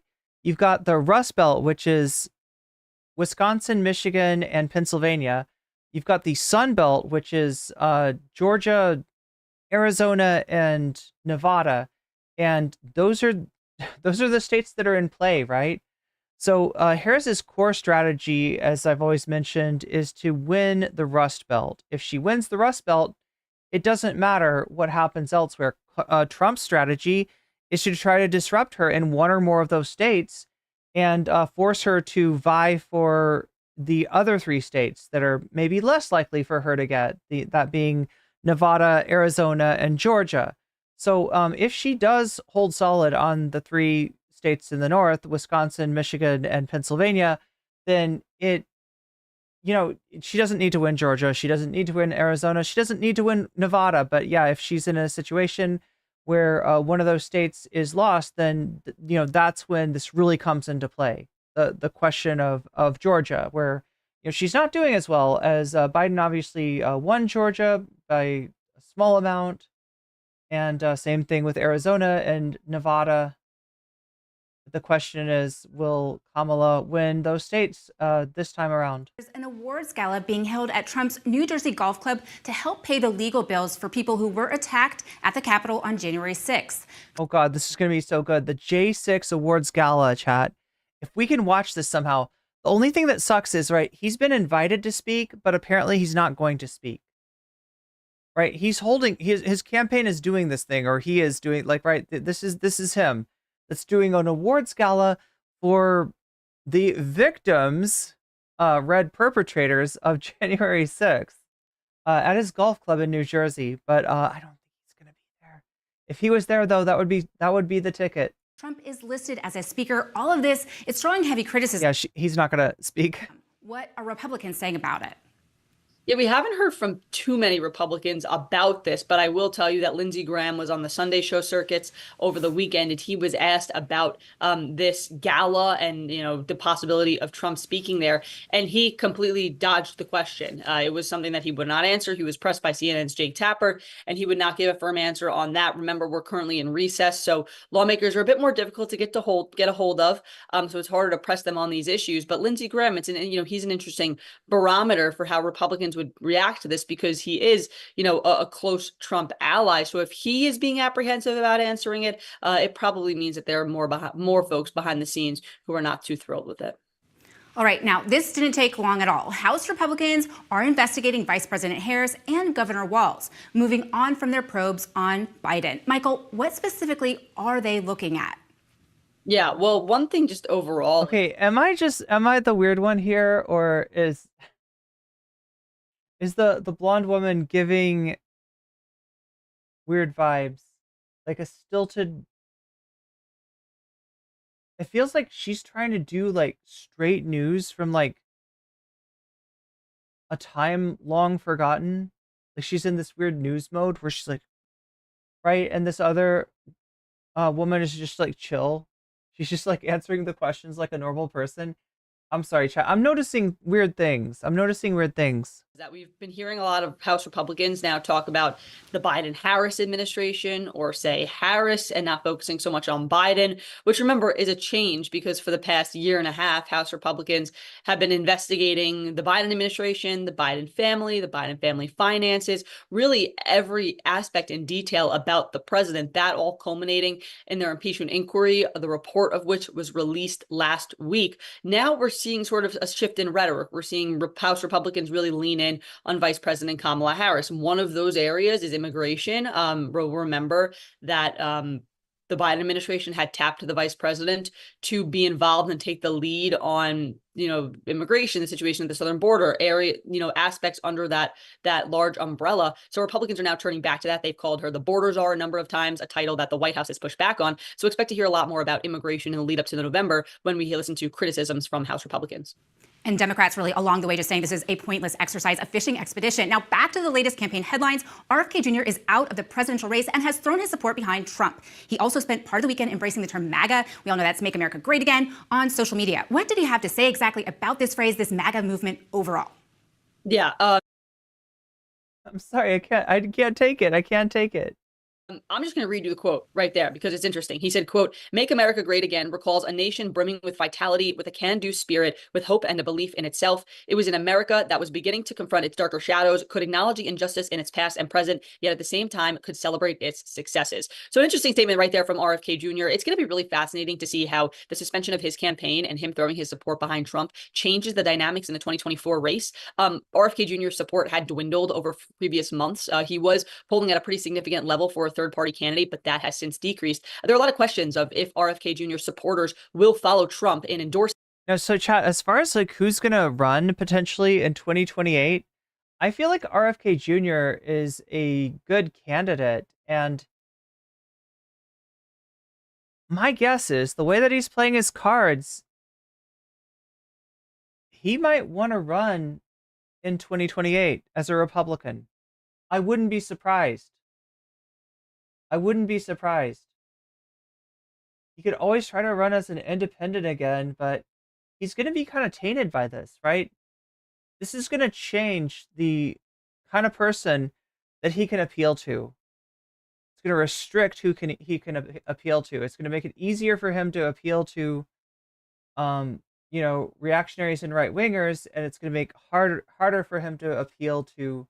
So I wouldn't be surprised if you see a lot of his like left-wing positions just drop away, because his future, if he has one, and he's a young guy according to the standard of politicians. He's a sprightly young lad, and so he could be back around in 4 years easily. Him. And I think that easily.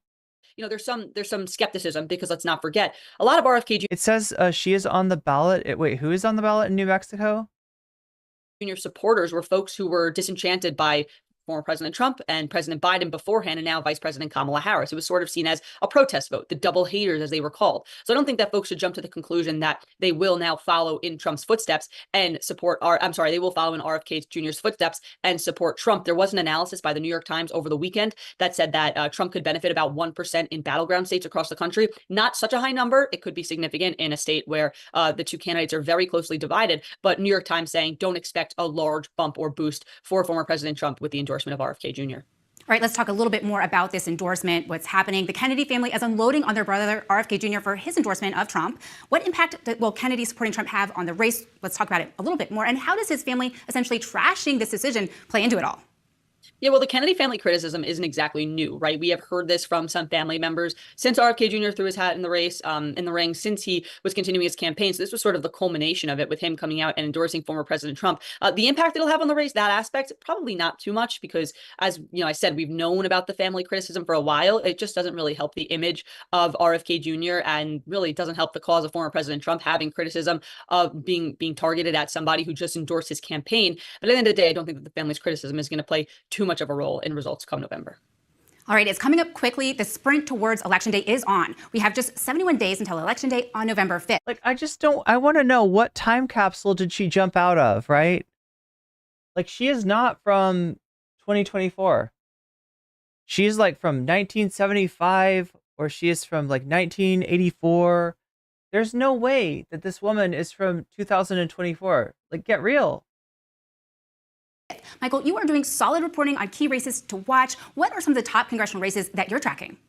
Yeah, well, look, the House races are really important this cycle. If RFK Jr. runs as a Republican president in 2028, says Medal, Republicans will lose support from Cubans because Cubans hate the Kennedys in the same way that Vietnamese people hate Joe Biden.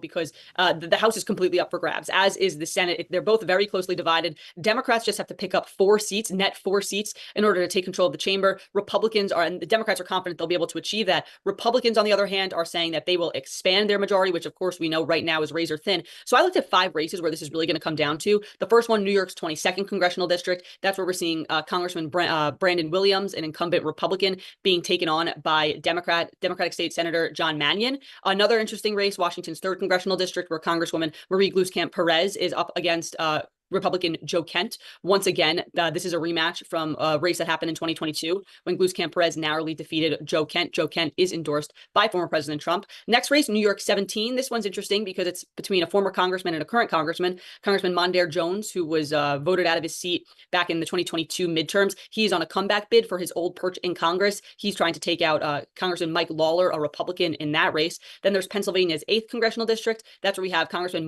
Matt Cartwright. He's up against, he's a Democrat, up against Republican Rob Bresnahan. And then finally, Michigan's 17th congressional district. This is where Congresswoman Alyssa Slotkin is now no longer running for the seat. She vacated the seat so she could run for Senate. So there are 2 former Michigan state senators running, Tom Barrett, a Republican, and Curtis Hurdle Jr., a Democrat. That, according to Cook Political Report, is a toss-up. So these are just 5 of several races that are very close and could determine the House majority. But nonetheless, there are a lot of races to keep an eye on because whoever wins the presidential race is going to want to have control of the House and Senate to be able to really have that trifecta and get things done, which is why these down ballot races are just so crucial come November.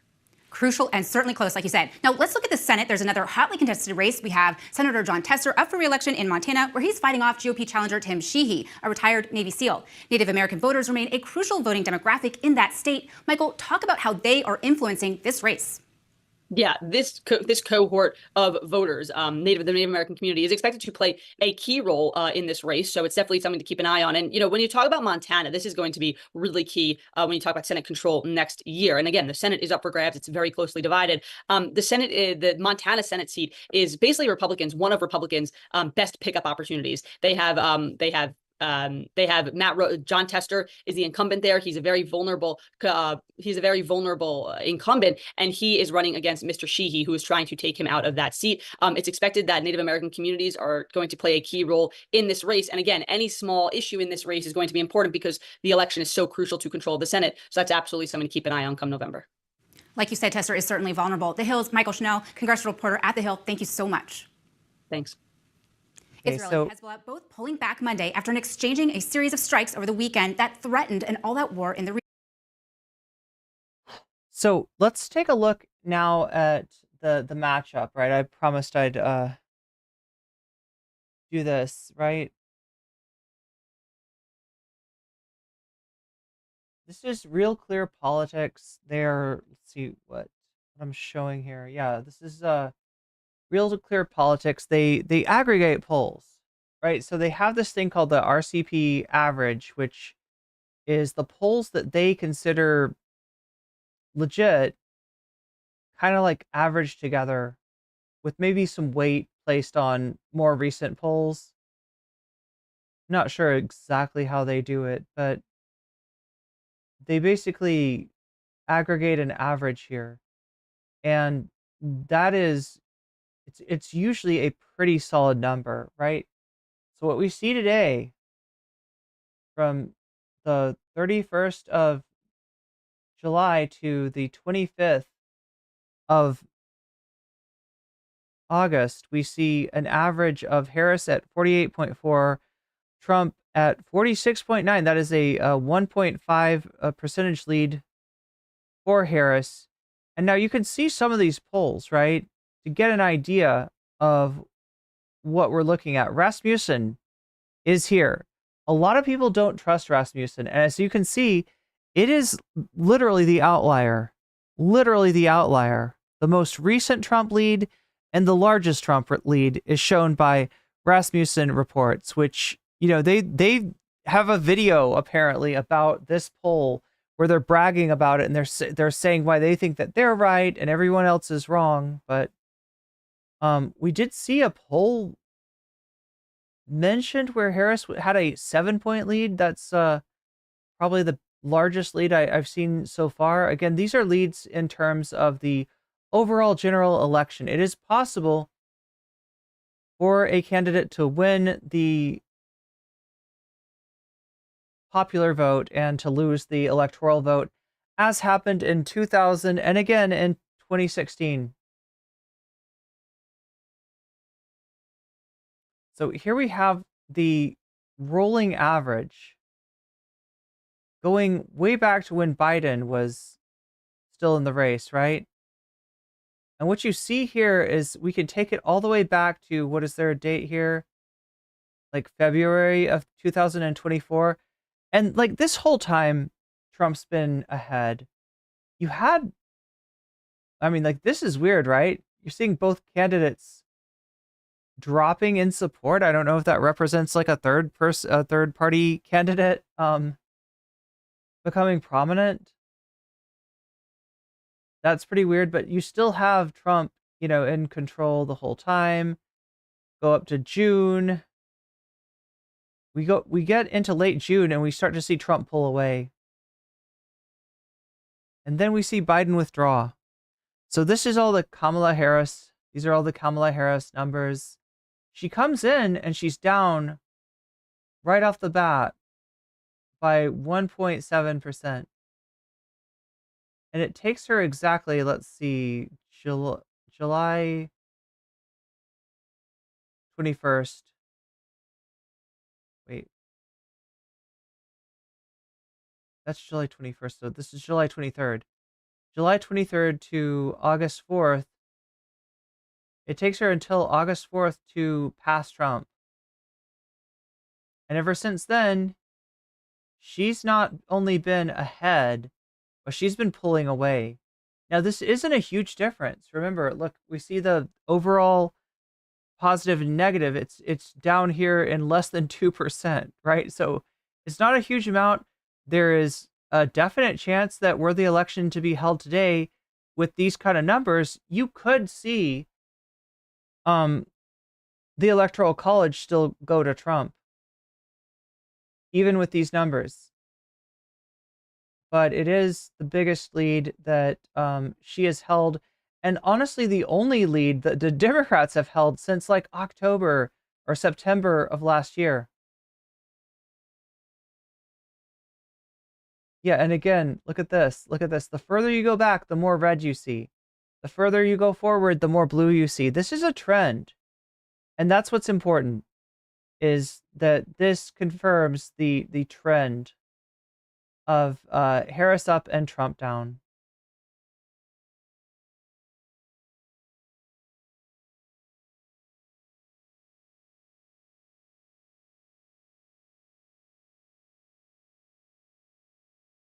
So let's take a look at some of the battleground states really quickly. We got Arizona here with an RCP average of Trump plus 0.2. That is very close, right? We have Rasmussen, as always, giving Trump a lead. We have New York Times Siena with Harris in the lead by 5, actually. Trafalgar Group. Oh, God. So, chat, look. These two polls, Rasmussen and Trafalgar, I would throw out. Like, these two polls are in the tank for Trump. And if you throw them out, then you actually see Kamala Harris ahead in Arizona. And looks like it's a very tenuous lead. So it is Trump slightly ahead. Wait, it's the average. Yeah, slightly ahead right now. August 16th shows Harris ahead by the same amount. But like I said, because we're including like two really dodgy polls, right? The most recent poll and the third most recent poll are polls I would not trust. I would say that it kind of looks like Harris has the lead here. Let's take a look at Georgia. Georgia's looking better for Trump. We have an average of Trump ahead by 1 point.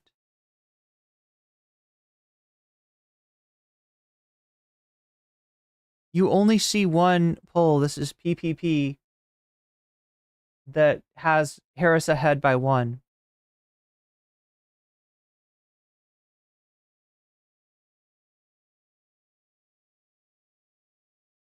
But yeah, it's still very close. A lot of people have them tied. 3 polls in the past month have them tied.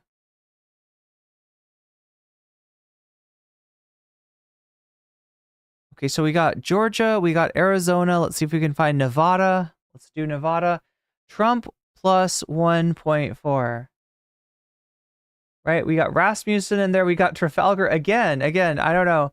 Now this one's a slightly bigger lead for Trump, which is weird because I feel like I've seen some positive polls for Harris in Nevada from other sources, but you know, the polls that they're showing here, we've only got the Bloomberg Morning Consult poll, and yeah, that's the only poll that's showing her ahead. You even have some pretty big leads with this Insider Advantage poll at plus 10%. But yeah, Trump ahead. I wonder why they don't have the ticker. Anyway, there's Nevada, so Georgia, Nevada have Trump in the lead. Arizona has Trump in the lead by 0.2.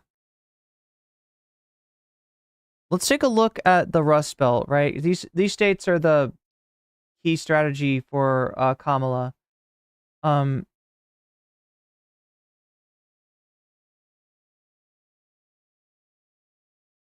So in Georgia, we see Trump up by a total of 1. We see a lot of ties and only one poll showing Harris in the lead. Wait, why am I looking at Georgia again? Sorry, I was trying to go for... Let's start with Wisconsin. All right, so in Wisconsin, different story altogether. We have an average right now of Harris ahead by 1 point. Again, it's not very close. There's some polls that show them tied. There is a few, there's one recent poll that shows Trump ahead, right? So it's definitely not certain, but yeah, you do see Harris coming out here to a lead. Let's take a look at Michigan. Michigan looking way better. You've even got one that has Harris ahead by 11, but an average of Harris plus 2. So Michigan looking strong for Harris. Let's see if there's some chance after that DNC speech it might not it might go down somewhat, but then we've got Pennsylvania. And right now, chat, if you're just going with the RCP averages and you are willing to take Rasmussen reports and Trafalgar Group as credible polls, right, then you would have Trump winning the election.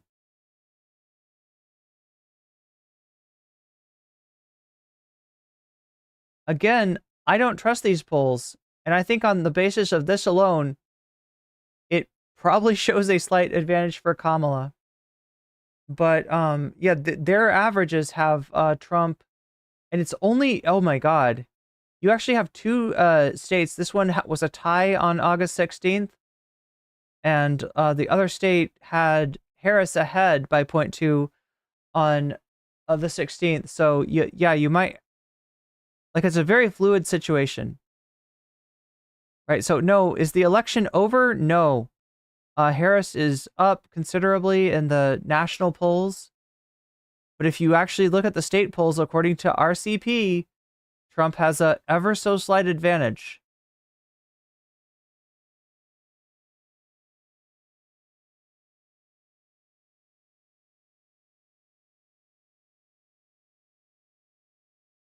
But yeah, that shows you that being ahead by 1 in the popular vote does not mean that you will win the electoral college. So it's by no means a done deal.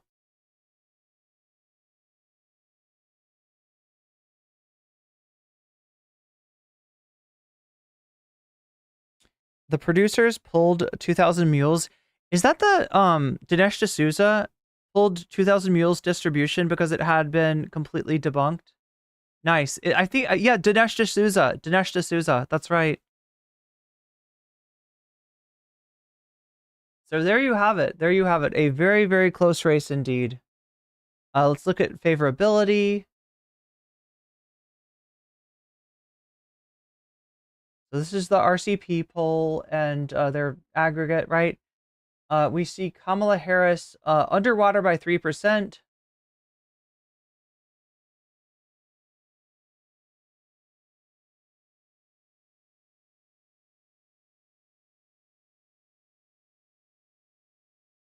I'm trying to find the Trump one.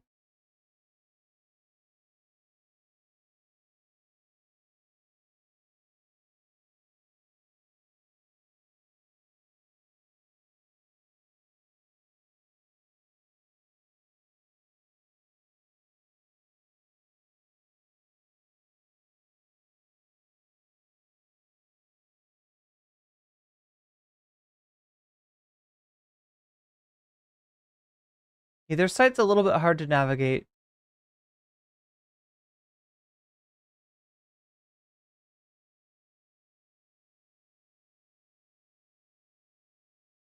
Yeah, I guess the thing to note about this Kamala favorability poll is that it's trending upwards. Right, the further back you look, the more red you see. The further forward you look, the more black you see. And indeed, the trend line also shows that. There we go, Donald Trump.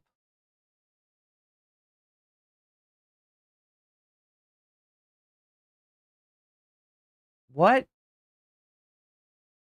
What? Oh, there we go. I'm like, wait, there's no information on this. So yeah, average of 8.7. So she's underwater by 3 points. He's underwater by 8.7 points. And some of these polls have him up pretty high. If we look at favorable unfavorability, he looks to be on a upward trend, although he's been higher in terms of favorability. This is April 7th. Wow. What's up with that?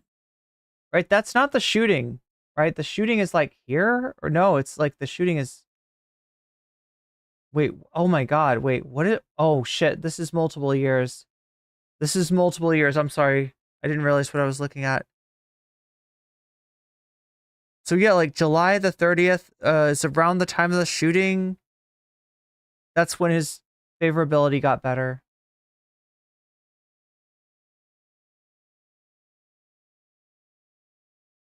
And then this past time, or this other time was 2022. So yeah, and somehow in 2022, he had better ratings than he does now. And then we go back here to what, 2021. Oh shit! Look at that! Look at that massive This is after January 6th. Look, January 7th, January 19th, January 15th. Right? Look at that peak. That's peak. That's some peak unfavorability right after. Where does this go? All the way back to 2015. Okay. So nobody really knows. Very low favorability. Very. Oh no, that's unfavorable. Okay, so God, so his unfavorability, look at that, comes down.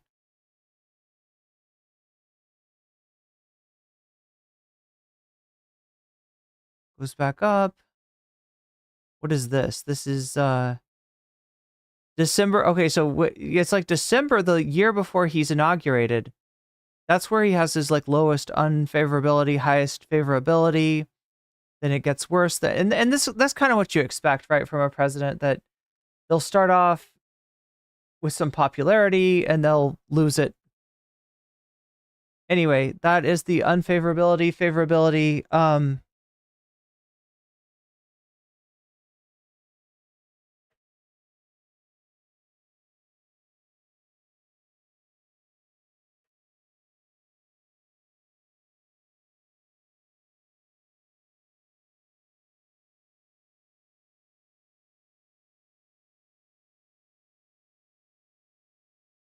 The margin of error is 2.6 says Izzy. That's an important thing to know.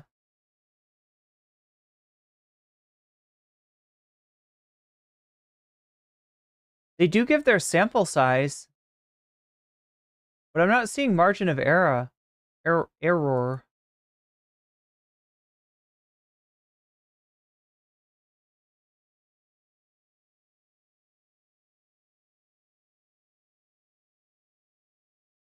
They also show like this day in history. Like, so on this day in history, Biden was up by 3.5. Clinton was up in Wisconsin by 11.5. Yeah, Clinton this year, 2016, ends up losing the state by the popular vote, right? So it is it's a very good poll number for her in the August before the election, considering that she ends up losing it.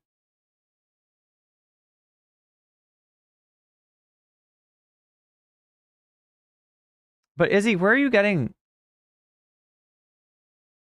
this from?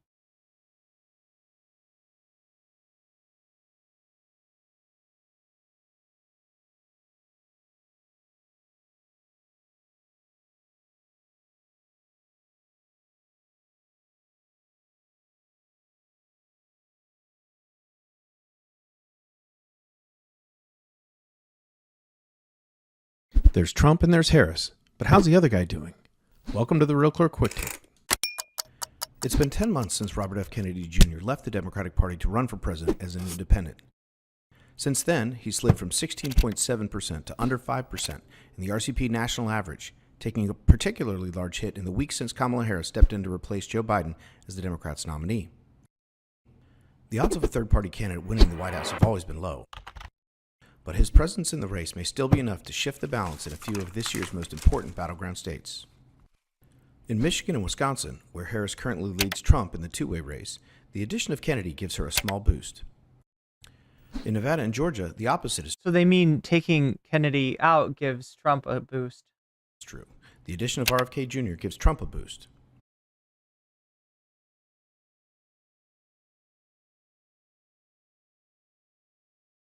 Wait.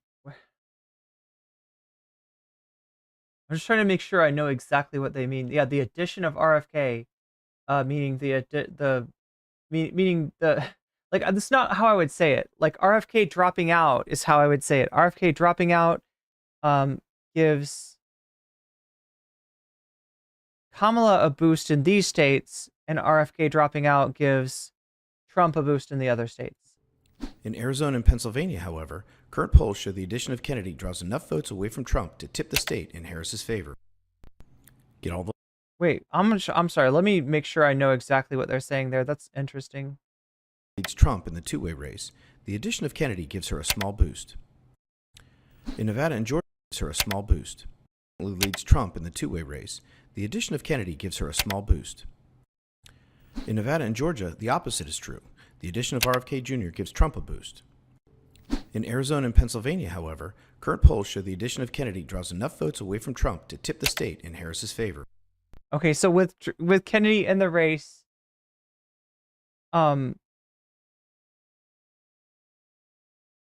Harris would be ahead. That's what they're saying. God damn. Get all the latest polls at realclearpolling.com. They made that way more complicated than it needed to be.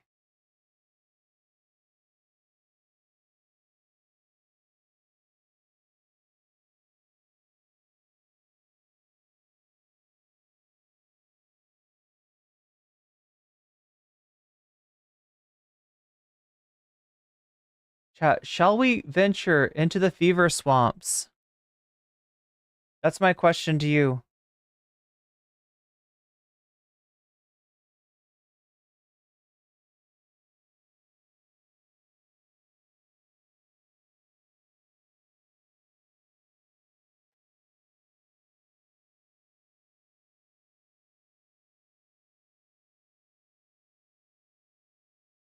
Here, let's take a look at the poll first and see if I've got everything added up like I should. So it looks like chat is voting 51% for the new FD signifier video called The Online Left. We've got 13% of people supporting What If Halt Hist's latest abomination of a video. We've got 9% of you supporting Make Your Dog Freaking Immortal, and 27% of you supporting the Elon diaper situation. We are 43% of the way towards the dono goal, which is 57%, sorry, 43% of towards the dono goal, which is 57% from the dono goal. Here, let's everybody get into the same chat. How about that?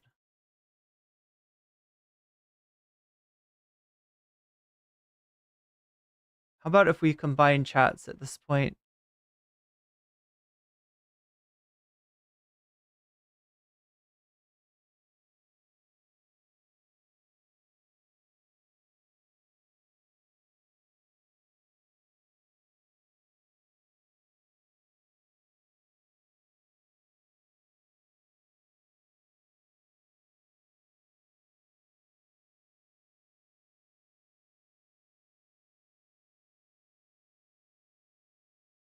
But yeah, like, look, okay, so if I add up 51% for FD signifier and 37, oh my God, chat. So it's 50, FD signifier is actually in the lead right now, but only by 1%. Right? What if Alt Hist has got 37% added to it?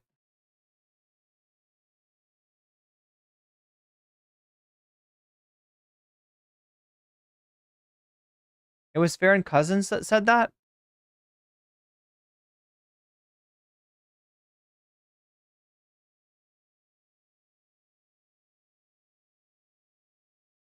Oh, you're saying that RFK only suspended his campaign, not dropped out?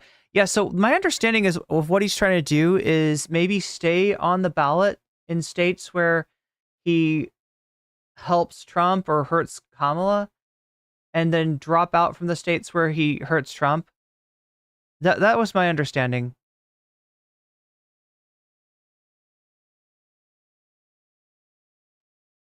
But yeah, chat, it's time to come over. If you are in the shorts chat, you're gonna merge into the big chat. So I'll see you there. See you up the trail. All right, so look.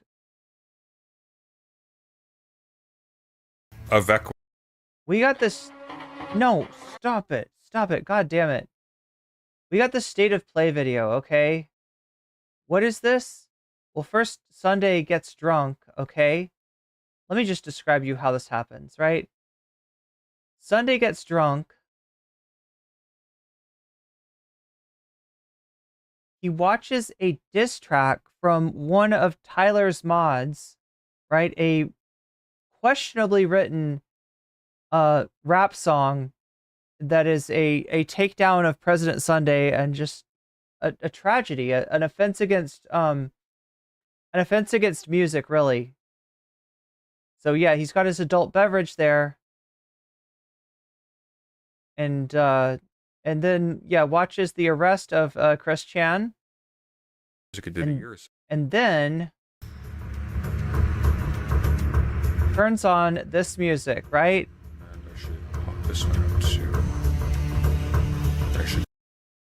Oh my God, chat. What the fuck is happening? What do you think Monday is doing? What do you think Sunday is doing? What is going on? What is going on with this guy? What is he up to? I need to know, chat. I must know. I don't know how much of this content that we can watch, though, because we're only at 43% of the dono goal.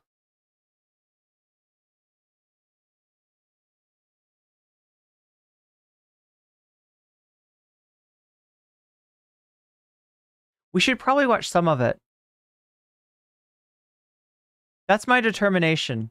We should probably at least watch some of it, because this is promising to be really funny. I just like, I should have eaten more today, honestly. Robert F. Kennedy thinks he has a chance if Kamala Harris and Donald Trump tie. Ooh, what? Wait. How does that work, Will Florida? If they tie at 269, which is actually possible. But if they did, I don't think there'd be another electoral vote, though. How would RFK affect that situation?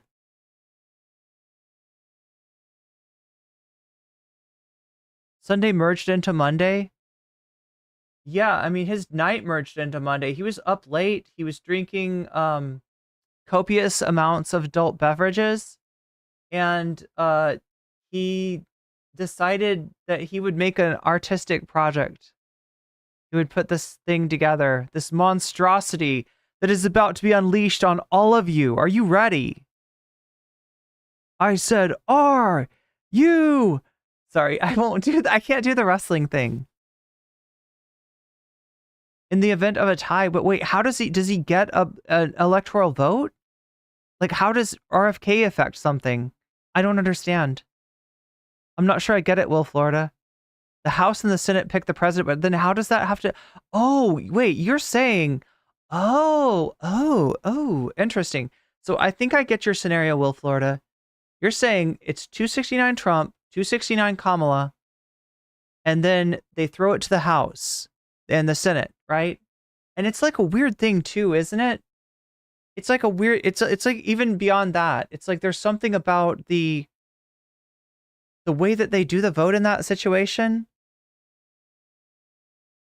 Like they vote by district or something. I can't remember. There's some really weird way that they vote. And so the idea would be that somehow the compromise would be RFK. Like that would be splitting the difference. That would be splitting the baby bear. That would be skinning the baby bear. That would be falcon hunting the baby bear into extinction.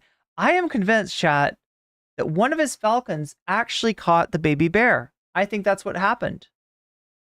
I think that's what happened, right?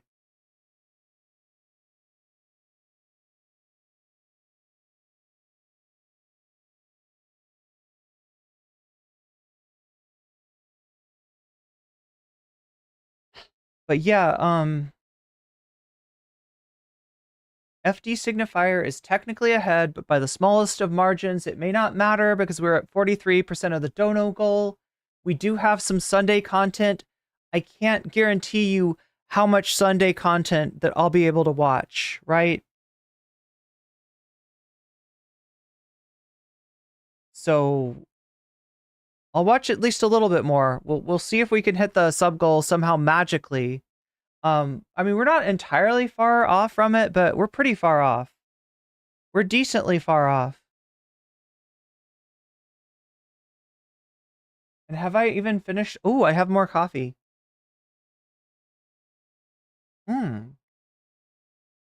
That might actually help. That might actually help. But yeah, chat, spoiler, I get mentioned in this video. I've been warned by somebody who's already watched it. You know who you are. I've been warned that I get mentioned in this video. You can only imagine how. You could only imagine what kind of weird speculation he is going to give me. What kind of weird speculation. Speaking of weird speculation, I have a weird speculation that the dono goal just went from 43% to 46%. And from 46% to 49%? Sasha G, you've just been weaseled, and that's a good thing. That's a good thing. And Trent, Trent, weaseled, and that's a good thing. Brought us closer to Rudyard. Potentially, it actually depends on what Sasha G is feeling. Oh, Rudyard! You did bring us closer to Rudyard. We are all now closer to Rudyard than we were before.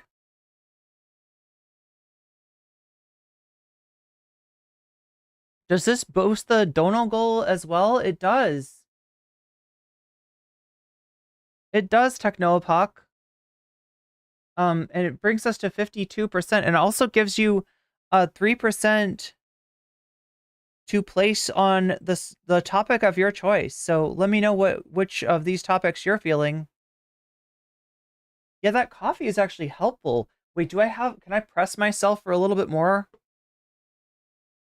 Oh my god, chat. I don't know. Oh, we got a few droplets. We got a few droplets of void coffee. This is like the strongest of the void coffee.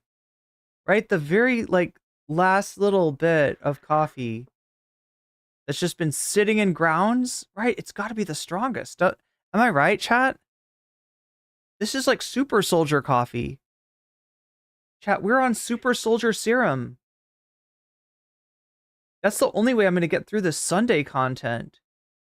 Is with super soldier Sunday serum.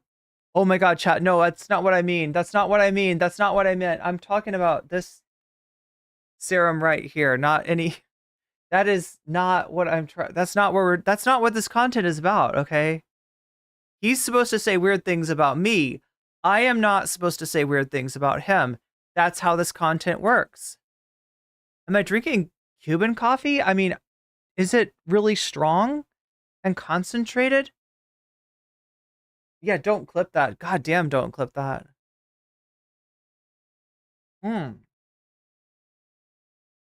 to the last drop. But it's kind of dregsy. It's a little bit dregsy, chat. I will be honest. Like, it's coffee with a powdery finish.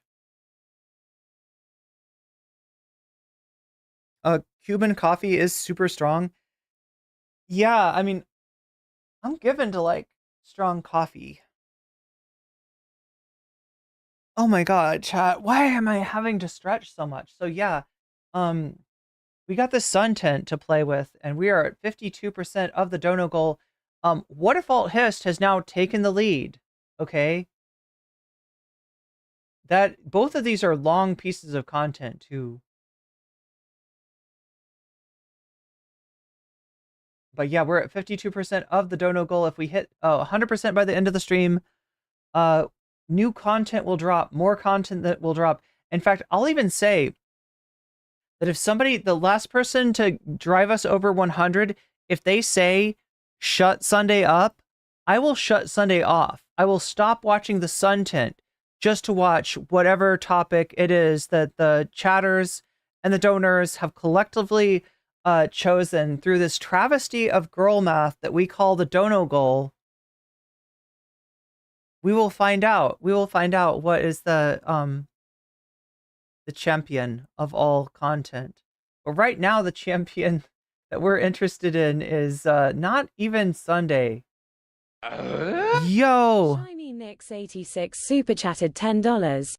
I want the all history thing, please. I gotta know, Shiny Nix. Do you know what the alt history thing is? Because that would be wild to just be like, hey, some alt history thing? Yes, please. This isn't just any alt history. This is the famous what if alt history. This is the weirdest guy, the weirdest incel that you could possibly know. The most incel. This person could have sex with like 170 like people and he would still be an incel. That's how much of an incel Rudyard is. But yeah, that does bring us up to 62% on the poll. And it does put What If Alt Hist's latest abomination up to 53%. Now decidedly in the lead. But you can still vote and you can still donate. And if we hit that, what is it, 38% that we need to get to? If we hit that extra 38% by the end of the stream, then I will bestow upon you new content, which right now looks an awful lot like What If Alt Hist's latest video abomination. But again, chat, you can change the fate of all by voting in the poll or by donating. And when you donate, letting me know which of these topics you want to see. If you're an FD Signifier fan, you want to see my take on the new online left video, or if you are a What If Alt Hist hater, or like what is it called? Like you like them but you hate them. If you're one of those people, right? You want to see how I react, what it does to me, if it breaks me or not, right? You can say What if alt his latest abomination? You could also say Vox Populi if you just want to make it more like the poll decides. The poll is the sole decider of everything. If that's your take, then you can say Vox Populi. If not, you can choose the topic of your choice. And yes, this goes for super chat, super stickers, gifted memberships, memberships that you gift to yourself. This goes for Patreon signups. This goes for Throne donations.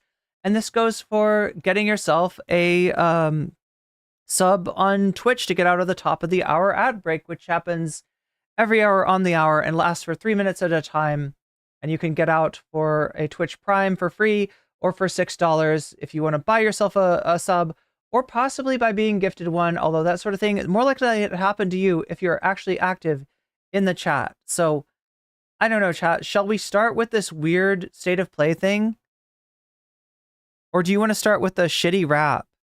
There's a shitty rap song made by the author of Vosh Bad, right? They've apparently decided that they don't like Sunday, and they've written a diss track against Sunday. So, chat, do you want to see the diss track?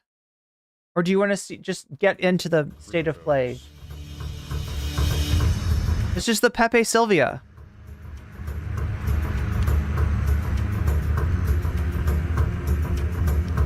Call it guest watch. There we go. Okay.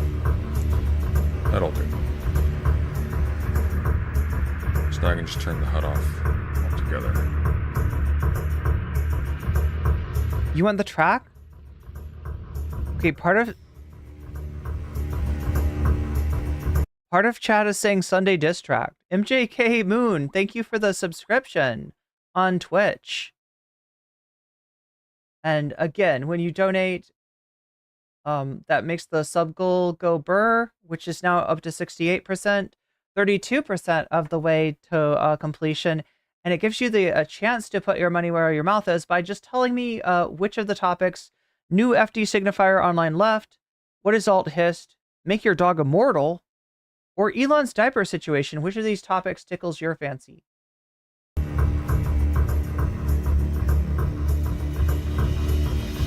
Look, Bovine is like not sure about the track. Vox Populi it is. Percentages, we don't need them. Oh, that's interesting. That's interesting, chat. That actually takes that actually takes the what if alt hist like back 6%, and it makes it really close. So it's really close again. Okay, most said rap. Okay, so we shall do. I shall give unto you the shittiest rap track known to humankind. There has never been any human to perform so poorly in the field of bars as this. Wait, where the fuck is it? He's watching tomfoolery. We don't want to see that. There it is. Wait, there it is. There it is. I found it. Person. That's just, you ready? They're not friendly with Vosh anymore, I assume. They're now working for Westside Tyler for free. They're getting paid an exposure Sunday. Because they're suckers. But it is addressed to. It is addressed none other to the lamest nobody. Oh my god, I wonder who that is, Sunday. Who's the lamest nobody?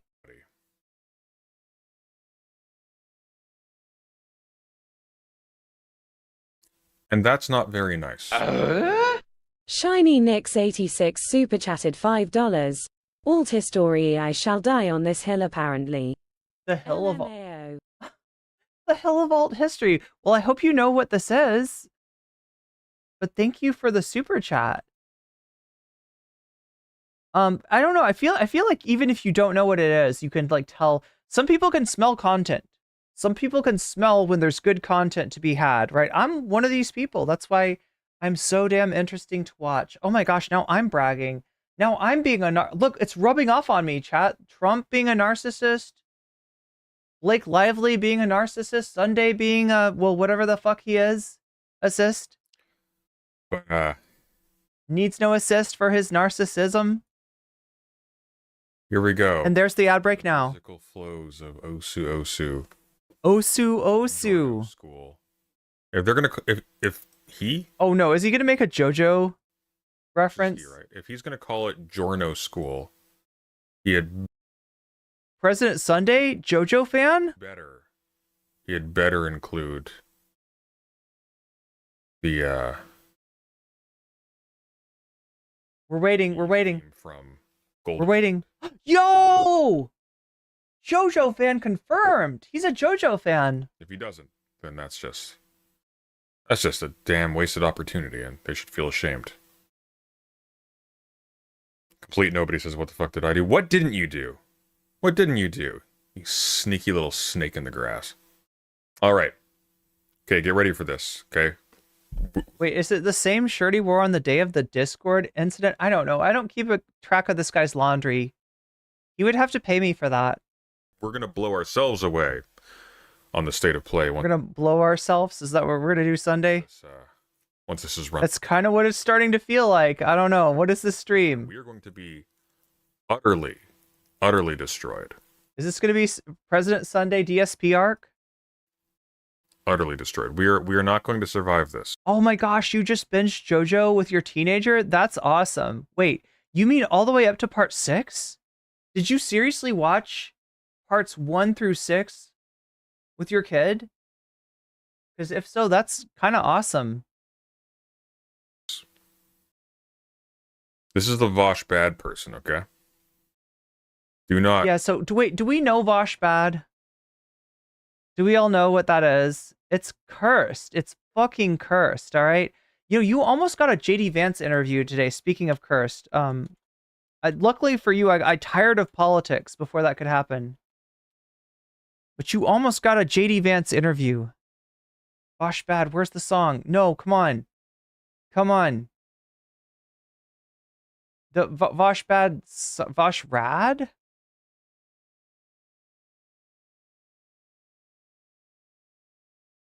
Is this it?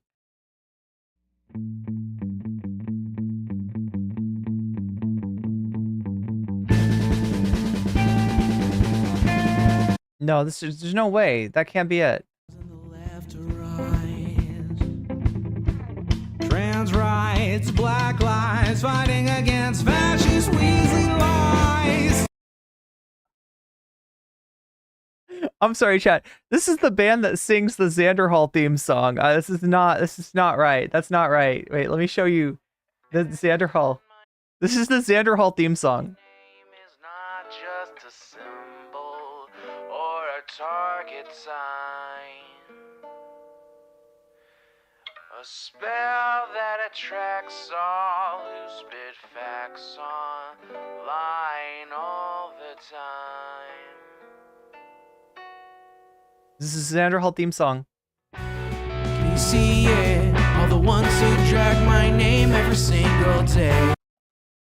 Listen, I feel like I've been pretty mistreated at various times by the space, but holy shit, no one ever write a song like this for me, all right? If you ever write a song for me, don't make it like all the ones who drag my name every single day. Don't make it like a persecution complex song. Like, please, whatever you do, right? Whatever you do. Look, I mean, like, shit does happen. It's not easy to deal, but holy shit. Is this, like, this song is fucking Xander Hall's id here. I want to show you the Vosh bad, though. Can you see it? They keep saying you don't have what it takes to carve out your own name. But they were wrong. They were wrong. And there was, and Demon Mama could not nuke Xander Hall.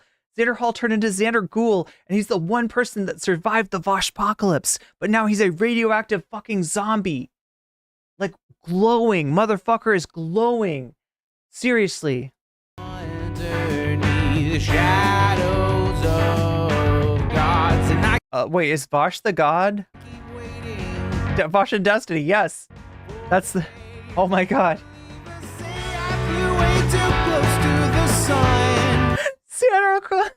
Xander Hall's Icarus. Anyway, chat, that's not it. I'm trying to find Vosh bad song. Let's see if I can find this song. It's the same person that wrote... Oh, there it is. Oh, hell yeah. This is their biggest video, I think, probably of all times. This is the biggest video